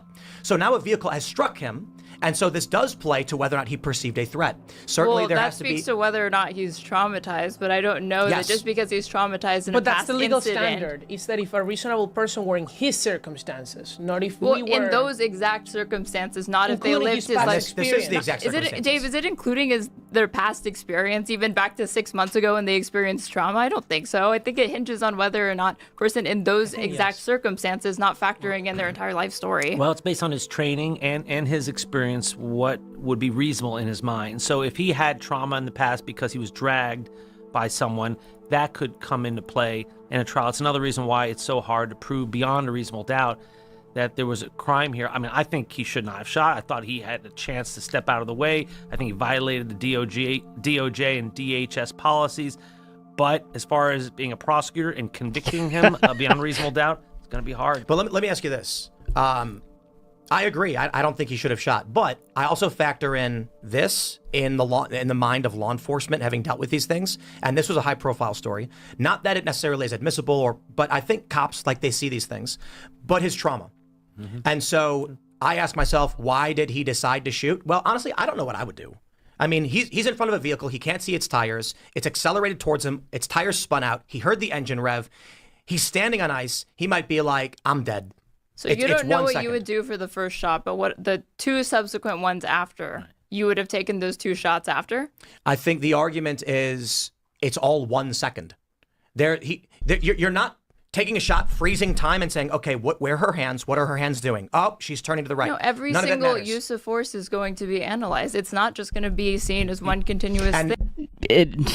Sadly, Straighter Aid, it will be seen as one continuous thing because, like Tim said, he doesn't take the first shot and then freeze time and then analyzes his wait, where are the hands? Are the hands there? Okay, is she smiling? No, she's not smiling. Is the wheels turned? Let me see. Let me go look underneath there while time is frozen before the car actually hits me. Let me look down there because it's bro, it will be used as a continuous thing. As sad as it sounds, that's just the ability to slow things down in hindsight and do slow motion is really destroying how people perceive reality. It's because reality isn't in slow motion. Reality is at a constant speed forever and always. We will never be able to slow down time and process things faster. I mean, that's essentially the same thing. If we can process the information faster, essentially time would be slowed for us because we would see things coming and it would be coming to us slowly because we're processing it faster. Yeah. I know that they're going to argue and that, defense is going to win easily. But do you think that those the two shots afterwards, not the first one? Let me go back a little bit. After you would have taken those two shots after? I think the argument is it's all 1 second. You're not taking a shot, freezing time, and saying, okay, where are her hands? What are her hands doing? Oh, she's turning to the right. No, every None single of it matters. use of force is going to be analyzed. It's not just going to be seen as one continuous thing. And I know that they're going to argue and that, defense is going to win easily. But do you think that those the two shots afterwards, they're not the immaterial. first one? I think they're immaterial. So you think they're immaterial? You don't think they're justified I think defense not will, justified. if allowed, create easy. not defense, Tim. What do you think? I do you think told about you those two subsequent? they're immaterial to Well, how what can was they right or be wrong. immaterial? Every single use of force Because has you to be can't looked stop at. time and freeze everything around you and make a decision. This is 1 second, adrenaline pumping. I'm not saying that he you was can't just stop hit by a time. car. I'm saying I that did not every say defense. single- I'm I saying am that every saying single one needs to when be looked you at are in a individually. moment and your adrenaline is pumping, time does not stop. When you decide to use lethal force, it's bang, bang, bang. That was 1 second, 3 shots fired. He didn't fire the first shot, stop, and then go, okay, now what's the car doing? The car hit him and he went bang, bang, bang, right away. There's no freezing, there's no assessment, there's pure adrenaline after being hit by a car. That's it. I think you're refusing to answer whether or not. I you think that literally those just said it two was shots- okay. He shot her 3 times. How many times do I got to say it? No, you were saying that the defendant's going to argue that. You were saying that a I jury said could say that. outside of the defense, regardless of criminal trials, those shots are immaterial to the argument. So Within you a span think, of 1 So second. now you are shooting saying 3 all times. 3 are justified, even the last 2. Yes. Okay. 100. Yeah. Okay. I think she's confused. I think the reason why she's confused is because Tim basically in the beginning said that the last 2 were kind of problematic. Just because you think it's problematic doesn't mean that you don't think it was justified. 2 things it's a very weak case, but it's a case. But Tim is not saying Tim is not outright dismissing it. Like, he obviously believes that those are all one instance. It is all one instance. Like, that's just how humans work. We're not robots.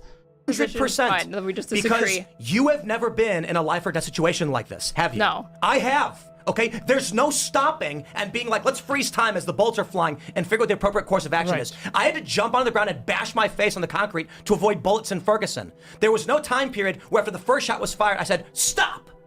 Should I turn to my right? Turn to my left? What should I do? No, I literally just dropped my weight and belly flopped on the ground as bullets whipped past my head.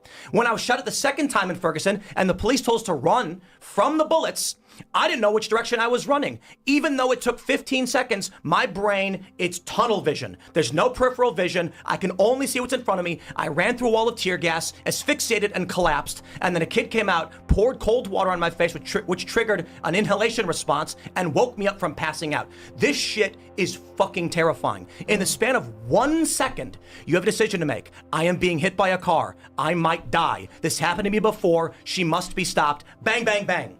There is no moment where he stopped to reassess because it was 1 second. I'm not saying that it wasn't a scary situation. I'm not saying that tensions weren't high. I'm not saying that adrenaline. What are you saying then? What are you saying? Oh, bro. Actually, Tim, don't interrupt her. I just want to listen to what she's saying. Tim, don't interrupt her. Please don't interrupt her. Just let me see what she's saying.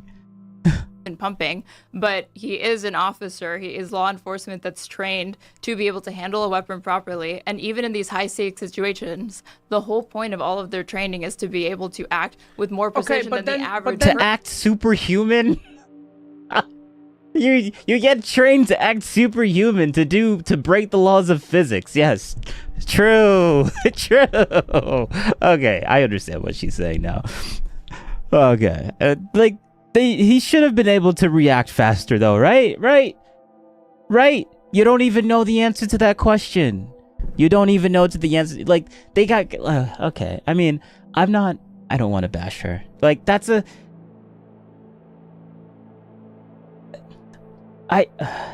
she's not unreasonable. That's reasonable, but like, I just think it's stupid. It's only reasonable because she's ignorant to how that is. Okay, all right. Let me listen to that one more time. I want to be fair. I want to be fair. 1 second. I'm not saying that it wasn't a scary situation. I'm not saying that tensions weren't high. I'm not saying that adrenaline isn't pumping, but he is an officer. He is law enforcement that's trained to be able to handle a weapon properly. And even in these high-stakes situations, the whole point of all of their training is to be able to act with more precision than the average person. That's so that's even a factoring disciplinary all of that issue in, of training, I think it's not important a murder to. issue. Well, But he can't freeze time. Even He can't freeze time. I'm not saying that he can freeze time. Right, so I'm how saying does that he- it's incumbent upon him to act in conformity. Yeah, training you can't train someone to freeze time. What I guess the disconnect that she has is that when you say that, oh, but they're trained to do this, and Tim is saying you can't, it's impossible to train someone to freeze time. Like, that's what he's saying. He needs to say that. Not only with the law, but also with this training. That's the disconnect. He was not even acting in conformity with his training. That's an opinion. But if he does violate the policy, but if he did violate the DOJ so you disagree? policy, And which policy did he violate? He violated the policy where you don't stand in front of a car and you don't shoot if you could step away. Okay, now we gotta stop. As we've already gone through, both he and the vehicle line up. I do not believe that shows his intent to get in front of a vehicle. I think the circumstances created that scenario. I'm not going to blame her for putting him in front, nor he for getting in front, because you can say they both make movements. So that means in a second, he does not know the vehicle's going to turn and point at him as he's stepping to his right.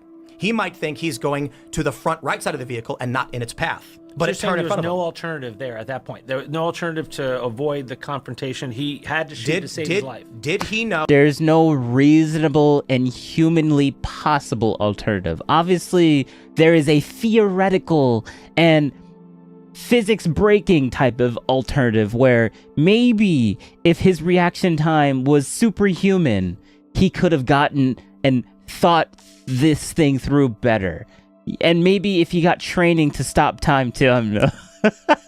I'm gonna use that as a meme. That's gonna be a new meme now. It'd be like, bro, but like he didn't get trained to stop time, so like therefore it's his fault. He should have been trained to stop time, bro. He should have been able to see the future, bro. The vehicle was going to accelerate towards him. I think the way that Wait, what did he say? Alternative there at that point. There was no alternative to avoid the confrontation. He had to shoot to save his life. Did he know the vehicle was going to accelerate towards him? I think the way that it was turning Answer to that is no, but okay. away from it, I don't think that there was ever a real. His brain just broke for a split second. His brain, like that guy's brain, just broke for a split second. I don't think you can argue that within the span of 2 seconds, he calculated exactly what the car was going to do as it turned to face him, and he was walking to his right. And this is so the point is this: maybe you're right, maybe you're wrong, right? Yeah. But that's an analysis that is going to require debate. It's not an objective fact. So when you say he violated the policy, I say actually that's the debate. Why did that happen? The second thing you say he violated was that he shouldn't discharge a firearm unless the vehicle was acting in a manner that threatened his life. That is, again, an argument. It accelerated towards him. And by all means, you can argue it didn't, and he may be wrong, but we are not talking about a fact statement. We're talking about an opinion statement. And this is why this case will be so difficult to prosecute. Because what you've seen here is a microcosm of what the trial will be like. The defense lawyers will say, look, boom, boom, boom, all at once. It's a split-second decision. And the prosecution will say, slow down the tape. Here it is. Boom. And then she's pulling away. It's not a threat. Boom, boom. And that's the problem with this case as a prosecutor, is that because... Well, yeah, okay, but... Okay. I mean, yeah, you say it's the problem because I'm assuming that you want this guy to go to jail. That's why it's a problem, because which one are people going to use? Are they going to use the video that was manipulated to be slowed down and show that, hey, look, you see this footage that's very slowed down? Like, he easily could have like reassessed it within this amount of time. Or are they going to use the sped up footage, not the sped up, but normal speed footage, the unmanipulated footage, the raw footage that wasn't slowed down, and use that as the why this should be considered all one type of thing? Like, that's just, come on now. This is copium. This is copium. You can debate this. It's going to be hard to convict beyond any reasonable doubt. Like, how are you going to get a jury? How are you going to get a jury to unanimously say guilty? I just don't see it at all. Impossible. Especially with this photo right here. For the last two shots, I think that there's a good chance that you could get some, like, a jury to say that there was no need to apply lethal force in that instance. That it's not also. This is not a girl thing, but this, like, I saw a video of her just talking to Pisco, and he's like a left-wing lawyer. And I think that's why she's speaking so confidently on why she thinks that, no, they could definitely bring something up for him, but like Pisco is he is a lawyer. He passed the bar, but he's a very biased lawyer. Let's just say that. Reasonable from, Pisco isn't wrong. He's just, he tends to frame things in a way that he's really good at being a lawyer. Let's just say that. Like, if you did something wrong and you know you did something wrong, Pisco's the type of lawyer you want on your side. He's a good lawyer. He will get you out of that. Trust me. Neither subjective, in my opinion, or objective. He will do some sort of mental gymnastics to get you out of that bad, sticky situation. Perspective that he could have believed that his life was in. All right, let me go back because I think that there's a good. I was talking over her. Beyond any reasonable doubt. Like, how are you going to get a jury? How are you going to get a jury to unanimously say guilty? I just don't see it at all. Impossible. Especially with this photo right here. For the last two shots, I think that there's a good chance that you could get some, like, a jury to say that there was no need to apply lethal force in that instance. That it's not reasonable from, neither a subjective, in my opinion, or objective perspective, that he could have believed that his life was in imminent danger and she needed to be shot that second and third time. I have a better argument. As she's turned away from him. Right? Actually, I have a better argument, actually. I don't think any of those arguments are real. I don't think, to us they are, because we're actually trying to figure out what happened, right? I think the reality is venue. So if they do Minnesota and the jury is composed of liberals, the prosecutor need only say one thing to get a conviction. She was a liberal. And they say guilty. But it won't be all liberals. This will be a jury panel from the whole state, not just from that liberal well, area. You know what you're going to see? You're going to see, as we already did in the Trump case, you're going to see liberals who claim they're not liberals.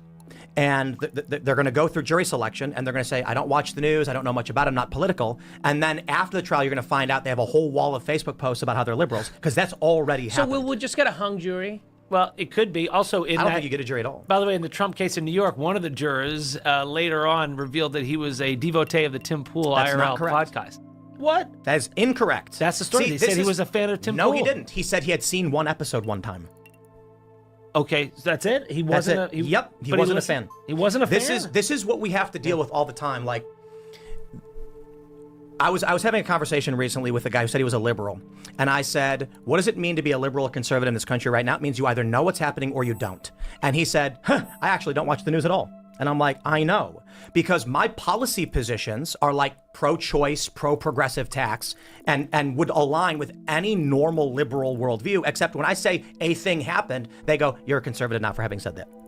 Being conservative just means you believe a set of facts, and liberals tend to be people who don't watch the news or get their news through lies. For example, the photo that's being shared far and wide by the left is this. The officer pointing his weapon at the side of the vehicle, which certainly did happen, but is after the fact context. They're taking this screenshot and they're saying he walked up to the car and executed her. When in actuality, what she hit him. context justifies that? What context justifies those two additional see shots? this video right here? Yes, That's I do. after the shots were already fired. But and who's claiming that he they've walked into the screenshotted car this. to shout at her? High-profile A-lister celebrities, and I've already highlighted some of these on my show, are saying he walked up to the car and shot her in the side of the head. And so what happens is, But he did normie do libs, that. I mean, people it like happens after Sima what we've Liu, seen, this but is that did not happen. when the shot is happening. That This did is not after happen. the shots. He didn't walk and to they're the taking car a to shout screenshot of her. after the shots and claiming he walked up to her car and shot her. On Wikipedia, they wrote that she was turning her car around, was executed, and was shot in the head. The reality is much more nuanced, and there's certainly an argument to be made about whether he should or should not have shot. But the fact is, she accelerates towards him, she strikes him with the vehicle, and then he makes 3 rapid shots. So what's the He argument did not that he shouldn't have walk up shot? to her and just execute her. What's the argument to you that he shouldn't have shot? The argument to me is that I have been in life or death no, situations. that he shouldn't have shot. Because Yeah, you 'cause said there's an argument to be made that he yes, shouldn't have been shot. What's that And argument? So let me finish. My argument is, having actually been in life or death situations where I've been shot at, my reaction would not have been his to fire these shots. I think the reason why she stopped him from saying that is because she's just gonna write it off as like anecdotal experience. Like, I don't care. She's essentially just saying, I don't care about your anecdotal experience. Like, what? Give me a logical, not a story, or and I guess, would you say anecdotal as an emotional type of? I guess it's somewhat of an emotional type of argument because like you're using your own experience to justify. Or to answer, I guess, to justify that, yeah. Which is just not, it's just not going to be satisfying to her, so she's probably going to repeat the question again. However, I am not him. He is someone who experienced trauma, therefore I think this is an easy dismissal. It's a tragedy, shouldn't have happened, however. Therefore he thinks, okay, so yeah, he's just giving his opinion. All right, fine, that's fine. He can use anecdotal experience to give his opinion, but it's not going to be good enough for that straight-arrayed girl. In law, if you are committing a felony, attempting to evade arrest... Because I'm assuming maybe she doesn't want his opinion, but why ask the question that way then? And put an officer, and commit an assault on an officer, which this is, you will face lethal force from a litany, from a spattering of various officers. Not every officer would react the same way. If it were me, I wouldn't have shot. That's just me. Maybe I'm wrong, Tim, but he got hit. Now, can we talk about the fact that all of this is happening because the left is doing a national campaign to obstruct law enforcement? I mean, this is really what's behind all of this. Yeah, this specific it's not real. Look, the debate over this shooting exists only among those who are trying to fix this country, and liberal activists are trying to change this country. So if you are a revolutionary or you believe the system is so corrupt that you would celebrate Luigi Mangione or the assassination of Charlie Kirk, you don't care what the facts are, you care about winning. And let me say about these people, the people who were calling for hanging Kristi Noem in New York City, I think it was yesterday, last night, the man leading that protest, you can look him up, his name is Manolo de los Santos. He's original from the Dominican Republic. He leads a Marxist group in New York City called the People's Forum. It's the same guy who organized the protest calling for the liberation of Maduro. Oh, gosh. Wait, it gets better. He got arrested at the Colombia pro-Hamas protest, too. Yeah. I'm It's shocked. all the same people. I'm shocked that he's also pro-Hamas. Oh, wait. He's a personal friend of the dictator of Cuba. He was just in Yes. Cuba hanging out with his pal. Now, see, These are the Marxist groups organizing the thing destruction. Is, you're trying to be reasonable and assess a singular moment. The activists are lying to try and force a change of this government. All right, I want to. I hate doing the both sidesism because that's always lazy thinking. But let me just say this: I don't disagree with you, Dan. And my concern is that when Kristi Noem came down, the first thing she said was, "This is a domestic terrorist." That's not a domestic terrorist. Oh, her, I'm not sure. Her, I'm not so sure. she but lights the fire. I can tell you that there are disagree. groups that are definitely the closest that I have ever seen to domestic terrorism that are funded by foreign tyrants who are trying to destroy America from the inside because they know they cannot beat us militarily. See, you know what you fall victim to? You're waiting for an over-the-top attack, but any true subterfuge will never present that. Meaning, she was trained by a group called Ice Watch. She is not from Minnesota. Do we know? Oh, she's not from Yes. Minnesota? That Yes. she was trained and she Yes. was okay. 100%. Let me Where is she pull it from? up. Colorado. So she drove from We don't- Colorado to do that? We don't know that. She may have moved there. Oh, okay. I think we have this from the even New York if she- Times. I mean, actually, I was about to say something, but then I realized the information that I got was from someone that was pro or was anti-ICE, so, like, it's probably just over-exaggerated. Like, yeah, she moved here. I think she did just move there, and then, yeah. Was trained or whatever. Would that make She her was a domestic she trained terrorist? to resist feds, but it's- part of a we group want- called I Ice wanna Watch. find out. She was an Ice Watch warrior. The point is this. What we see with left and right over the past 10 years is that the left engages in a sustained campaign of what I would call blunt force terrorism. What you see associated with the right, but not part of any right-wing movement, is what I would call acute, high incident terrorism. So let me break this down. Since Trump got elected, we have had a string of hundreds per year of physical assaults on Trump supporters. Blair White, a trans woman, most famously walked through LA with a Trump hat and was beaten and had one of her nails bloodied, like ripped off in the attack. That's blunt force, low-level terror. When you are scared to go outside saying, I want to vote for a guy because people will physically attack you, when Nick Sorter can't go to Minneapolis because they're threatening to kill him and the police won't help him, that is literal terrorism, but it's not acute. So when you see the Christchurch shooter, you see an individual who's saying extremist, white supremacist, or other things. This makes the news everywhere. Everyone's talking about it. They then say he was right-wing. Now, there's two problems with this. So long as the left maintains subterfuge and what I would call low-level blunt force terror, but at a high degree, national news will never cover it. CNN's never going to run a headline 9 p.m. Anderson Cooper about a guy who got punched in the face. But they will run a story about a guy shooting a bunch of people. That will get more attention than anything. The second problem with this is that when you see this debate over left and right acts of violence, it's a total fabrication. Because the terror that you see on the right, like a white supremacist beating his wife, is registered by the ADL as like a racist attack or a white supremacy attack. The mainstream Republican Party eschews all of this, and Charlie Kirk kicked out white nationalists from his event. Yeah, So they're saying that being a racist is right-wing when it's really not. It's not. When It is racist. when Turning Point USA says Cenk Uygur's allowed on our stage to debate, but Nick Fuentes is not, then you can't claim that white nationalists and white supremacy is part of the quote-unquote right because the right rejects it. However, on the left, they're literally, the people, the activists are saying Charlie Kirk deserved what he got. AOC went on the floor of the House and said, don't celebrate or defend him because he was awful. Nobody should die that way, but he was a bad guy. So there is an alignment on the left from the extreme, and that is why The Atlantic and organizations are finally saying the left is more violent. But going back 10 years, going back my experiences on the ground at all these protests, I have been to hundreds of leftist protests, and I've been physically attacked dozens of times. I have been to an equal amount of right-wing protests. I've not been physically attacked by a conservative ever. So when you look at the data, I would argue this.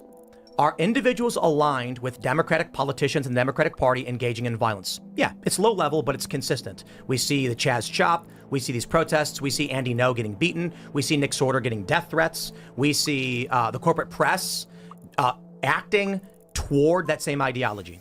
Okay, do we see this level of violence on the right? Actually, no.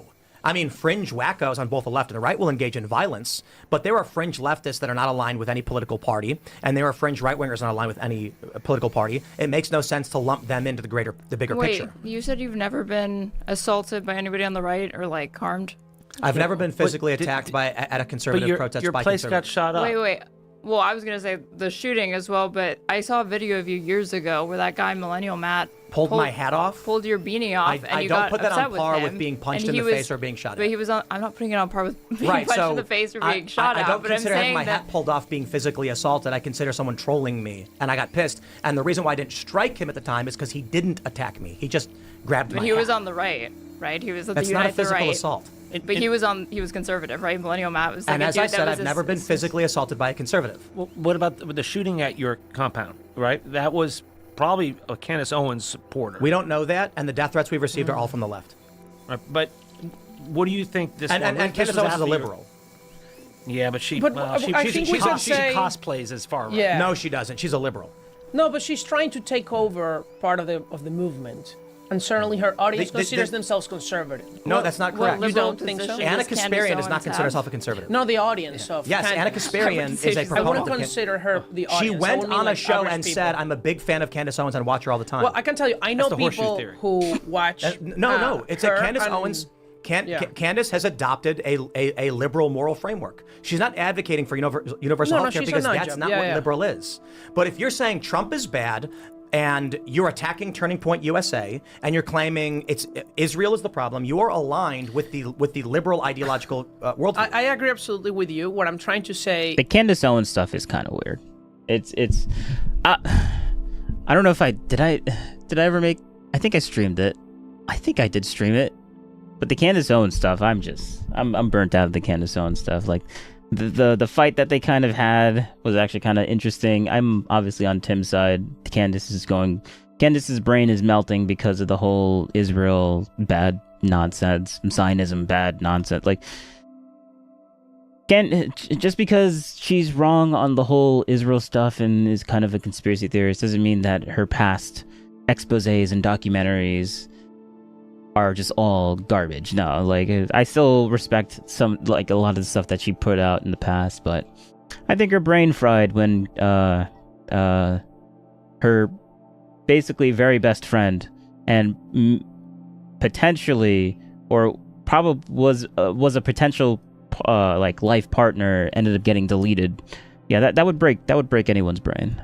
Is that there are influencers, there are bad people, opinion leaders, unfortunately, who consider themselves part of the right, whose audience considers themselves also part of the right, and they're causing a lot of problems. They're not equivalent to Yes. what the Marxists My are point causing. is, Candace Owens is pulling people towards the left and adopting Yes. liberal frameworks. I agree. Her audience is now mixed between liberals and conservatives. It's a general conspiracy theory audience. That's right. She's not focused on any policy positions. She's specifically talking about conspiracies that apply to left and right, with Israel being the enemy. I don't know if you saw our Or Jews, poll, I'm or sorry, Manhattan Zionists. Institute poll on extremism on both sides, and how young people, but also people who consider themselves extremely conservative, especially who are young, believe on anti-Semitic conspiracy theories at the highest rate. Yeah, I think so it's a problem because these influencers are changing the opinions. of the I'll tell you population. exactly what I think. Barry Weiss is hired by Larry Ellison at CBS and asserts herself as a proud Zionist. CBS begins cleaning up its act and abandoning wokeness to create what appears to be a more rational media ecosystem, and I agree it is.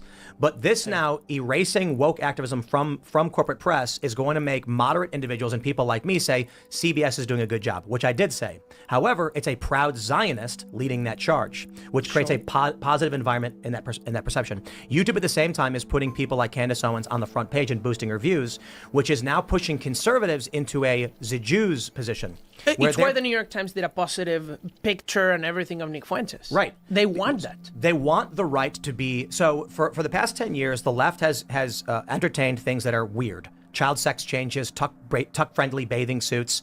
The Bud Light campaign caused massive economic damage. They realized that censorship and this activist advocacy was actually reducing their power and fomenting anti-Israel sentiment. I believe they're overtly pro-Israel. So here's the plan. Everybody's pissed about wokeness. Barry Weiss, proud Zionist and anti-woke, give her the reins of CBS. Moderates will then say, this is what we always wanted.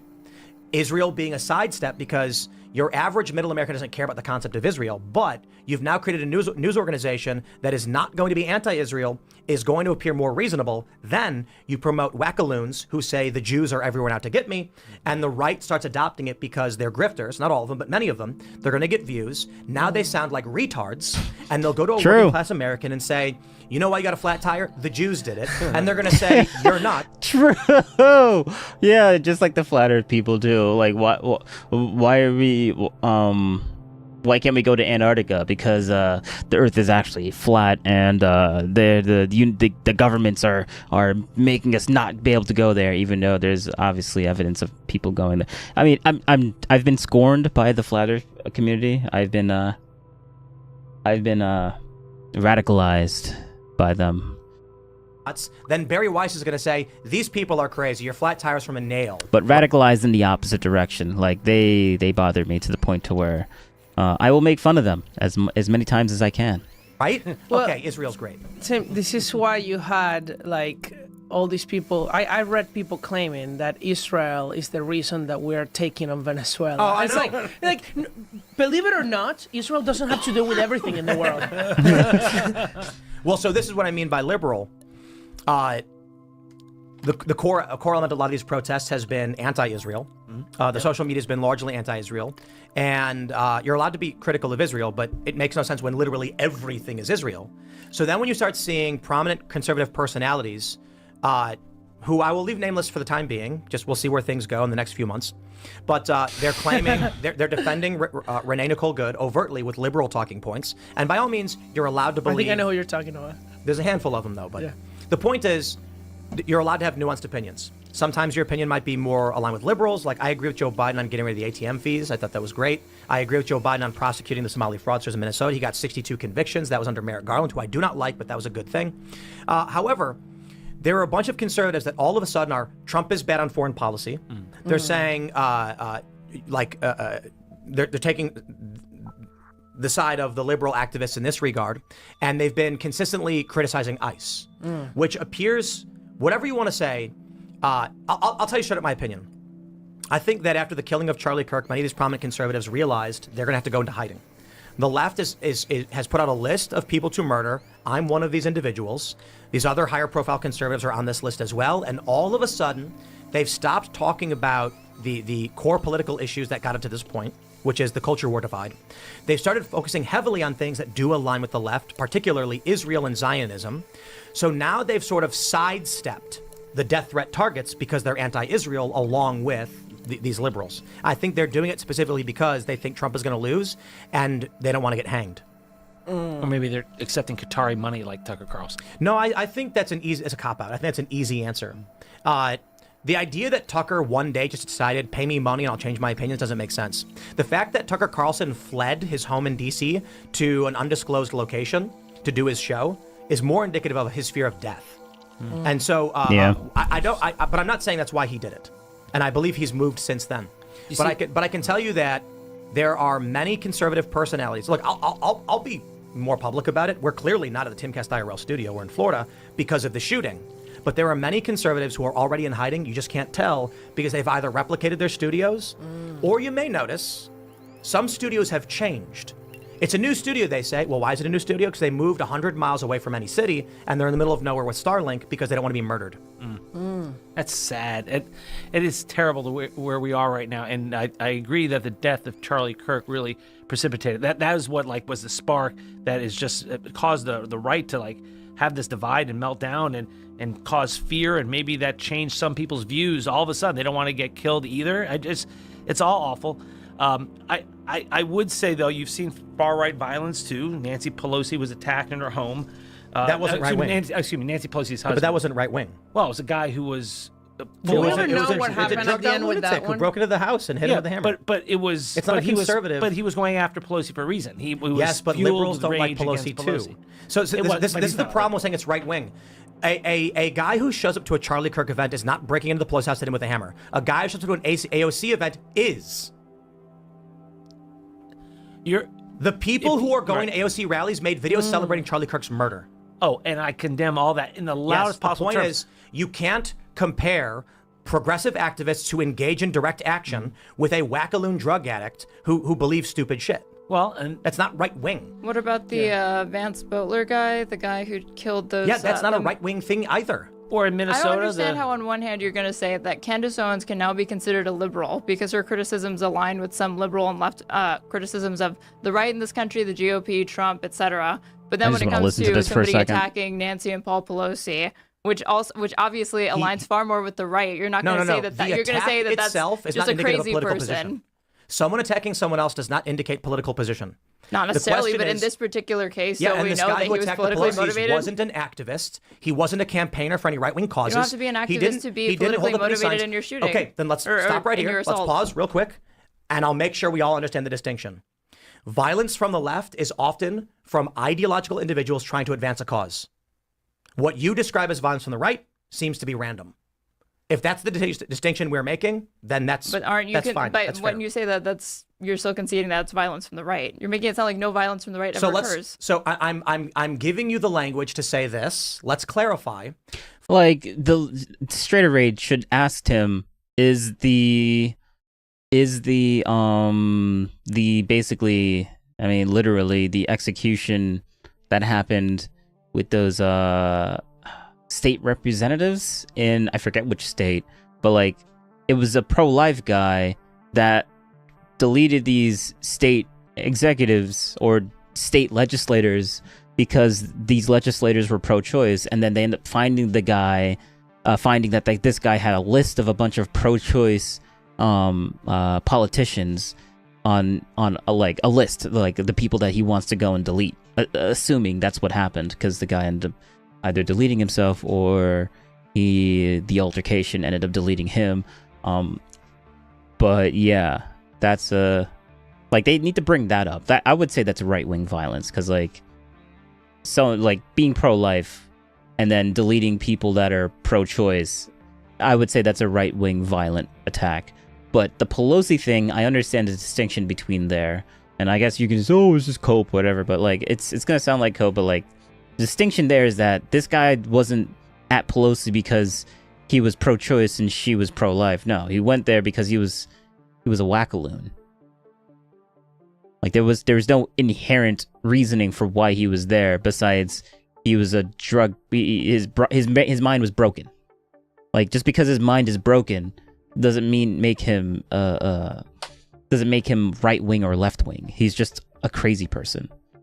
Followers of Charlie Kirk and Donald Trump rarely are going out and attacking people for their. And the reasoning why the Charlie Kirk shooting was a political one and not just some random person, well, you got the evidence of him hating his parents and how his parents, like they said that his parents are conservative, but like he hated that. Like he purposely left them because he didn't like their politics. Like that's like that came through. So obviously he wasn't on the right. He despised the people and his parents' political views. And then he didn't just show up at Charlie Kirk's house, drugged up, and didn't know. And like he went to a political rally. He literally went to a political rally and shot a guy that he didn't like was talking at this political event. So like, yeah, that's inherently political. Someone showing up some guy's house and then hitting Nancy Pelosi's husband, with not even the lady himself, but the husband, because he's asking for Nancy Pelosi because he's just like, he didn't even give like a legit response to why he wanted to talk to her. I think it was some dumb people just need to watch that video. It's weird. It's very weird. Their ideological cause. Sometimes a conservative may attack somebody. We had that attack at the church in Michigan, and the guy was a conservative, but he did not attack the Mormon church for conservative reasons, for ideological reasons. He did it because of debts and some personal beef he had with the Mormons. But he's got an American flag and a Trump sign on his car, and they say, see, right-wing violence. Hold on. Sometimes right-wing people attack other people quite a bit. Sometimes left-wing people attack people quite a bit. Political violence I'm clarifying right now, just for the sake of the argument, is when an individual engages in violence for the purpose of advancing an ideology. Cesar Sayak. Who? Cesar Sayak. He's the guy who lives in a van in South Florida who mailed bombs to prominent Democrats and members of the media. It does happen, indeed. Yeah. So when you look at these charts, let me show you this from the ADL heat map. My favorite example of this. Or where they classified Islamic terrorism as right wing, wasn't that one Let me show you the narrative machine. Here's why I have a problem with how this is all described. Okay, the Anti-Defamation League has their heat map: hate, extremism, anti-Semitism, and terror. I believe it is. Ideology: right wing is white supremacist. Wait, hold on. Why is white supremacy right wing? Racial identitarianism is irrespective of your policy positions, and the left have racial identitarians as well. So why is that? Look, left wing. They actually say, for simplicity's sake, it also includes black nationalist extremists. No, hold on. Now, hold on. Like, a black nationalist who wants a nation of black people who believes in Christianity and that women shouldn't be allowed to vote is left wing? No one's going to accept that. This makes no sense, okay? So you've got right-wing white supremacists, right-wing other, right-wing anti-government. They actually, in some circumstances, will put anarchist left, anarcho-communists as right-wing. So this is the problem. If you have three categories of what right-wing is, and you include specifically racial identitarianism and anti-government, you're just inflating a list of what you describe as right-wing. But if we want to actually understand what is left and right. Yeah, thank you for pulling this up, because everyone's like, oh, but there's more right-wing violence than left-wing violence on average. Yeah, but then when you poll them on what is right-wing and what is left-wing, you have all these criteria for what is right-wing violence, and then you have like one criteria of what concludes left-wing violence. Like, oh yeah, then I guess you won. Your graph with your arbitrary rules. Yeah, I guess that's true, right? Like it's just funny how that plays out. I would argue it like this. And Tim understands that manipulation. I like how he just calls it out.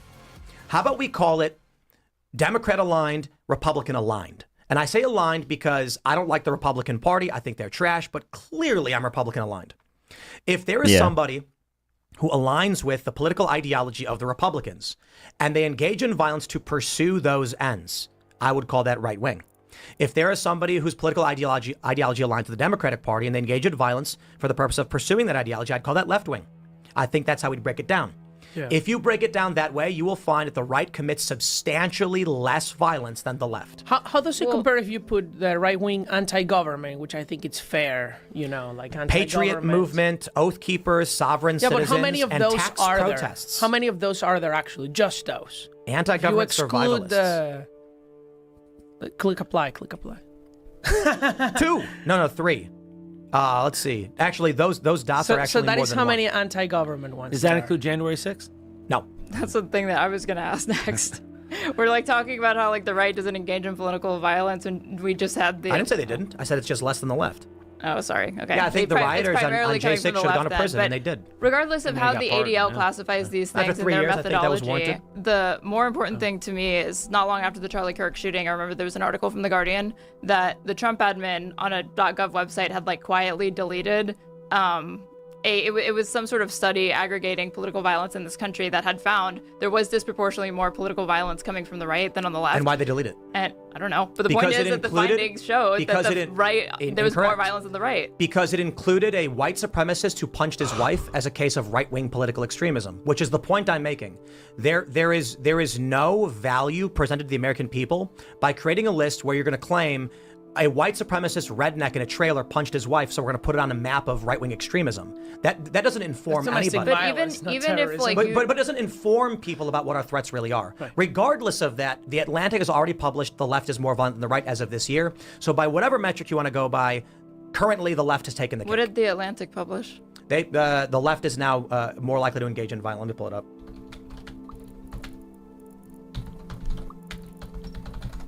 And it's not even about The Atlantic. It's it's not even The Atlantic. It's tons of other sites. You got The Atlantic, you've got CSIS. Well, on the rise is different than saying that it's coming for the primarily first time in more than 30 years. Attacks by the far left outnumber those by the far right. Subhead. What's the methodology? Do you mind scrolling down and reading a little bit? No, we don't care about methodology because, like you already said, if a white supremacist punches his wife, no, I care about methodology. That's why I'm saying. No, you don't. When the White House, the ADL when the White is not Hould one cared to about be the trusted methodology, you because I said probably he should have agree taken with it down. Wait, So the sorry? study is When a the White House CSIS took down study. flawed methodology, you disagreed with it. I don't think that the White House should be in the business of unilaterally taking down From their own findings website?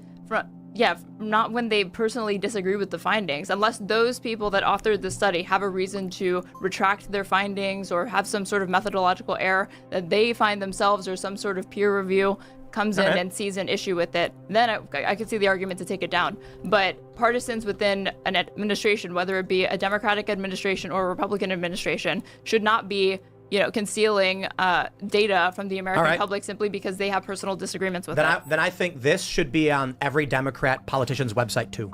What is this? I'll read it. Combined variance rates. Combined violence rates. Oh, violence. That's Okay, but that's so when you reach my Can I ask you same something, issue. Tim? Isn't that like a ChatGPT created thing? This is a graph that I made, regardless of where it came from. What does it matter? Yeah, because ChatGPT makes a lot of mistakes, so I wanted to see what It's they my did. data. I just had a graph made by GPT. Oh, okay, what's the data? The data is that when you combine the sum of all cities in the United States, you will find that Republican cities have 858 instances of violent crime, and Democrat cities have 21,765. Okay. Does the methodology matter or not? Yes. Well, to me it does. Of course because Oh, good one. Thank you, Tim. Thank you, Tim, for showing the hypocrisy. That's because we're being honest. I'm a researcher. But when the White House says we've got flawed methodology that claims a guy punching his wife is an instance of terrorism, that's not real methodology that informs the American people. Here you're talking about crime in like Democrat-controlled cities versus That's what I which makes kind of sense. Violence because rates in most cities based on are Yes, Demo- mass AAAA. Oh, this guy, you're still watching? The flat earth guy is still here. Let's go. Say yes, mass. Freedom. Freemason on trash. Wait, are you the same dude? Oh, damn. That was so long ago that I don't even have any more information. Well. Democrat, right? That's It's obviously. Not, when you say Democrat cities, like the mayor isn't a Democrat. Is that? Yes, is if the mayor and the police are controlled by Democrats. Democrats, you'll see substantially higher crime than if they're controlled by Republicans. Those are raw Well, numbers. you're going to see higher crime in urban areas and cities anywhere. Indeed, and there are some conservative urban environments too, and they have substantially less crime. I've seen a lot of analysis that really, if you just adjust by racial composition, there is actually no Indeed. difference. I think the question of crime is actually a very easy question. Is that we just need to enforce the law and put people in prison. My point with this post True. is that the position that I occupy, which has typically been like moderate independent, but according to liberals is far right, is that there is a truth and reason, and we're trying to figure out how these things work and how we can solve for them. The problem is Democrats lie about literally everything, and Republicans are fucking losers. But we cannot turn into liars here. We cannot turn into I'm liars amazed here. that I completely agreed. My point here, and this is factually correct, when you compare violence rates depending on the political party in the sum of cities, you find substantially more violence in Democrat-run cities. The perception of this and the proposed community notes is it makes people think that Democrats are individually as Democrats committing violent crime. The point of this, when I said, how fucking weird am I, right? When you get rid of fringe wackos and count crime by party control, which literally says party control, looks a lot different. Democrats lost their minds over this because this is true. Because when they create hate watch, like the ADL does, which I just showed you, they're going to claim that white supremacy is the same thing as Charlie Kirk. Would you mind if I Dave, ask you you to look pull something up unconvinced. from? Well, when Charlie Kirk kicked out a white nationalist from his event, when there's viral videos of him saying you don't belong here and you are anti-American, for what reason does it make sense to claim that Charlie Kirk is the same political movement as neo-Nazis? I do remember. Just if you wanted to pull this up, because this is by some of my colleagues that did an analysis on this at MI, Red State Violence, Manhattan Institute. And you'll find You want to make a point? Yeah. Chris Wray and the FBI at their annual report said that the greatest threat to You can go to the national graphic security bottom. was right-wing white supremacist violence. But this was, by the That way, sounds retarded. But this was a few years ago. I do think that in recent years, I think that you have a point that you've seen a surge on the far left of political violence, and it's something that you have to take seriously. I'm gonna make the point I made earlier again, just in this context. It's because you aren't paying attention to the ground. You are looking at top-level national news and ignoring the thousands of blunt force terror that's been occurring across this country. So when you have Andy Ngo get beaten in the streets, it finally makes it to the national news. And this is why, intentionally, far-left direct action facilitators, whatever you want to call them, try to avoid killing or maiming. In the violence they engage in, they want to punch you in the face and break your nose, but they don't want to kill you because that will make national news. So when you say, well, it used to be that the right was more... No, I've been on the ground for over a decade. For 15 years, I've been covering this stuff. And when I would go to a conservative event, see a bunch of old ladies waving flags, I'd be like, there's nothing going on. In fact, when I'd go to a white supremacist event, they would insult me and call me a global citizen for being mixed race, but not a one of them would put a hand on me. When I brought Daryl Davis to an event to denounce racism, Antifa showed up and threatened to burn the theater down. And when Daryl Davis said, this is what I do, I talk with extremists, when he went across the street, they threatened to kill him too. The problem is CNN won't cover it. The New York Times won't cover it. So then you, watching the surface level news, only ever hear about some fringe right-wing extremist and think, wow, white supremacy is bad. But how many white supremacists actually exist in this country? Hard data that we saw from Vox was that there's around 11,000 self-proclaimed white supremacists of any kind of organized faction. But there are hundreds of thousands, as we've seen from Occupy protests, from George Floyd riots, self-proclaimed left-aligned extremists. Now, I'm not going to say that Nancy Pelosi is a threat to my personal freedom or anything like that. I think she's a scumbag who's doing insider trading. Mitch McConnell, I think, is also a do-nothing scumbag. I think the Uniparty largely just wants to maintain the status quo, and they want to profit from it. But when you actually go on the ground to all the various protests and riots, what do you find? The left is more likely to beat the shit out of you, but they intentionally hold back from killing you. The right, like Charlie Kirk, the Turning Point, and Turning Point, as well as the Tea Party, you're never going to get physically assaulted at one of these events. Never. It's rare. And people are very nice. At Patriot Prayer in Portland, when a guy showed up shouting the N-word, conservatives kicked him out and told him to get lost. When a white nationalist showed up to Charlie Kirk's event, he kicked him out. When Nick Fuentes tried getting into a Turning Point event, they kicked him out. And recently, Myron Gaines and the Fresh and Fit podcast were temporarily banned from Turning Point's event, although they were ultimately let back in after the fact. No, that was pretty shameful, and they need to be better at banning that type of person. Well, I don't know if you want to ban people with bad ideas. Well, I wouldn't have you in my event if you're wearing a shirt mocking the Holocaust. Let 'em cook. Yeah. I'm sorry, but you're not welcome in this event, private property. You know. My point is ultimately this.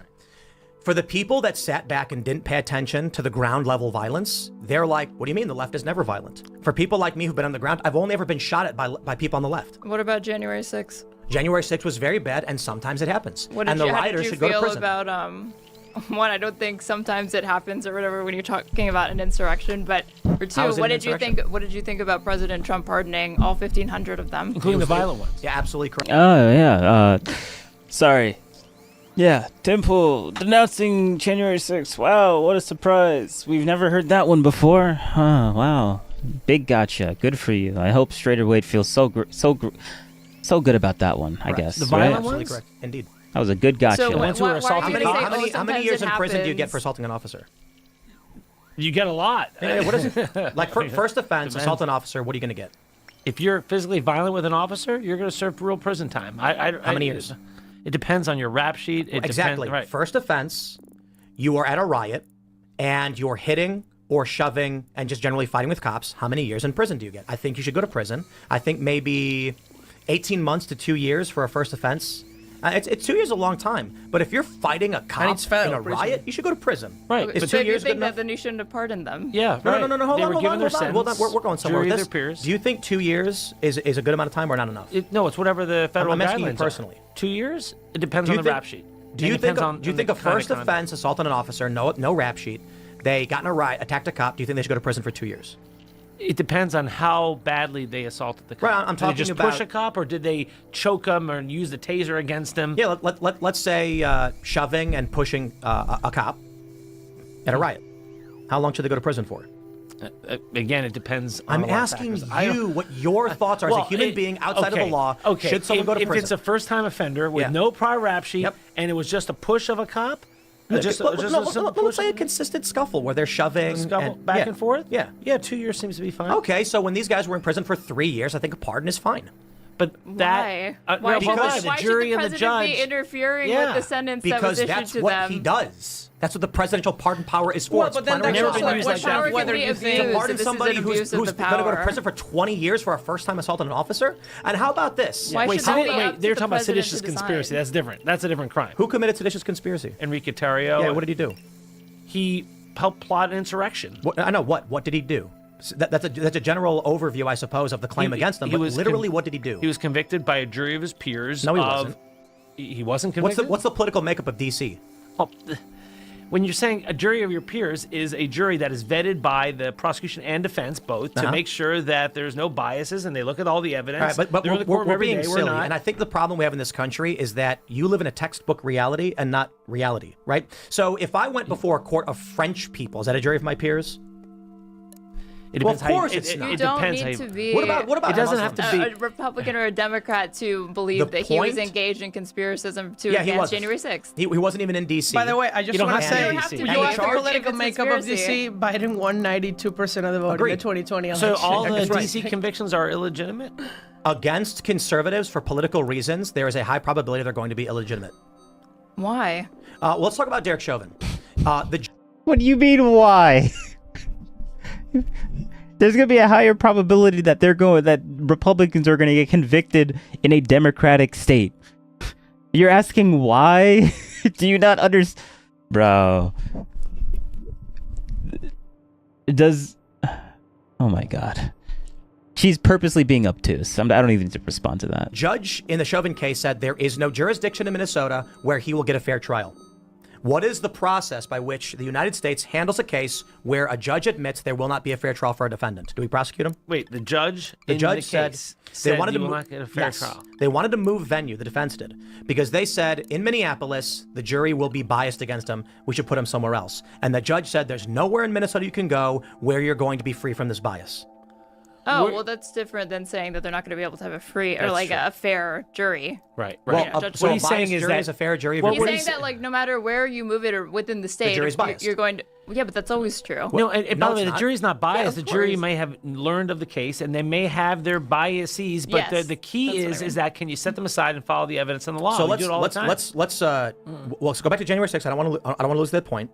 What about the people who got 18 months in prison for a first-time misdemeanor? Or solitary Trespass. confinement. No. A specific question, because I know some of these people.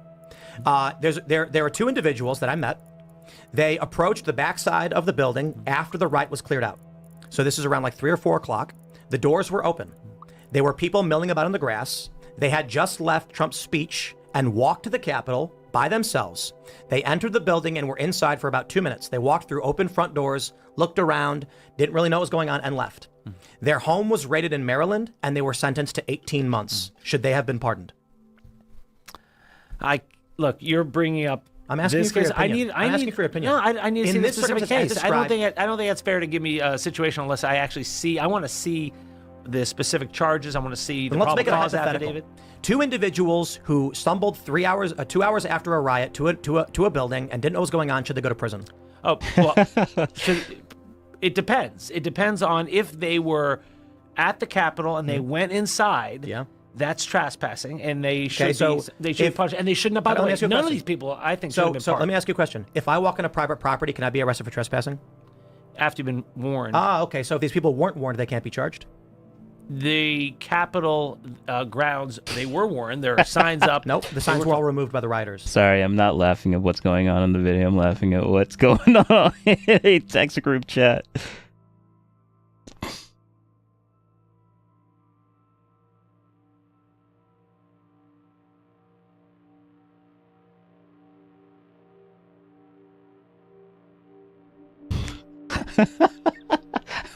Also,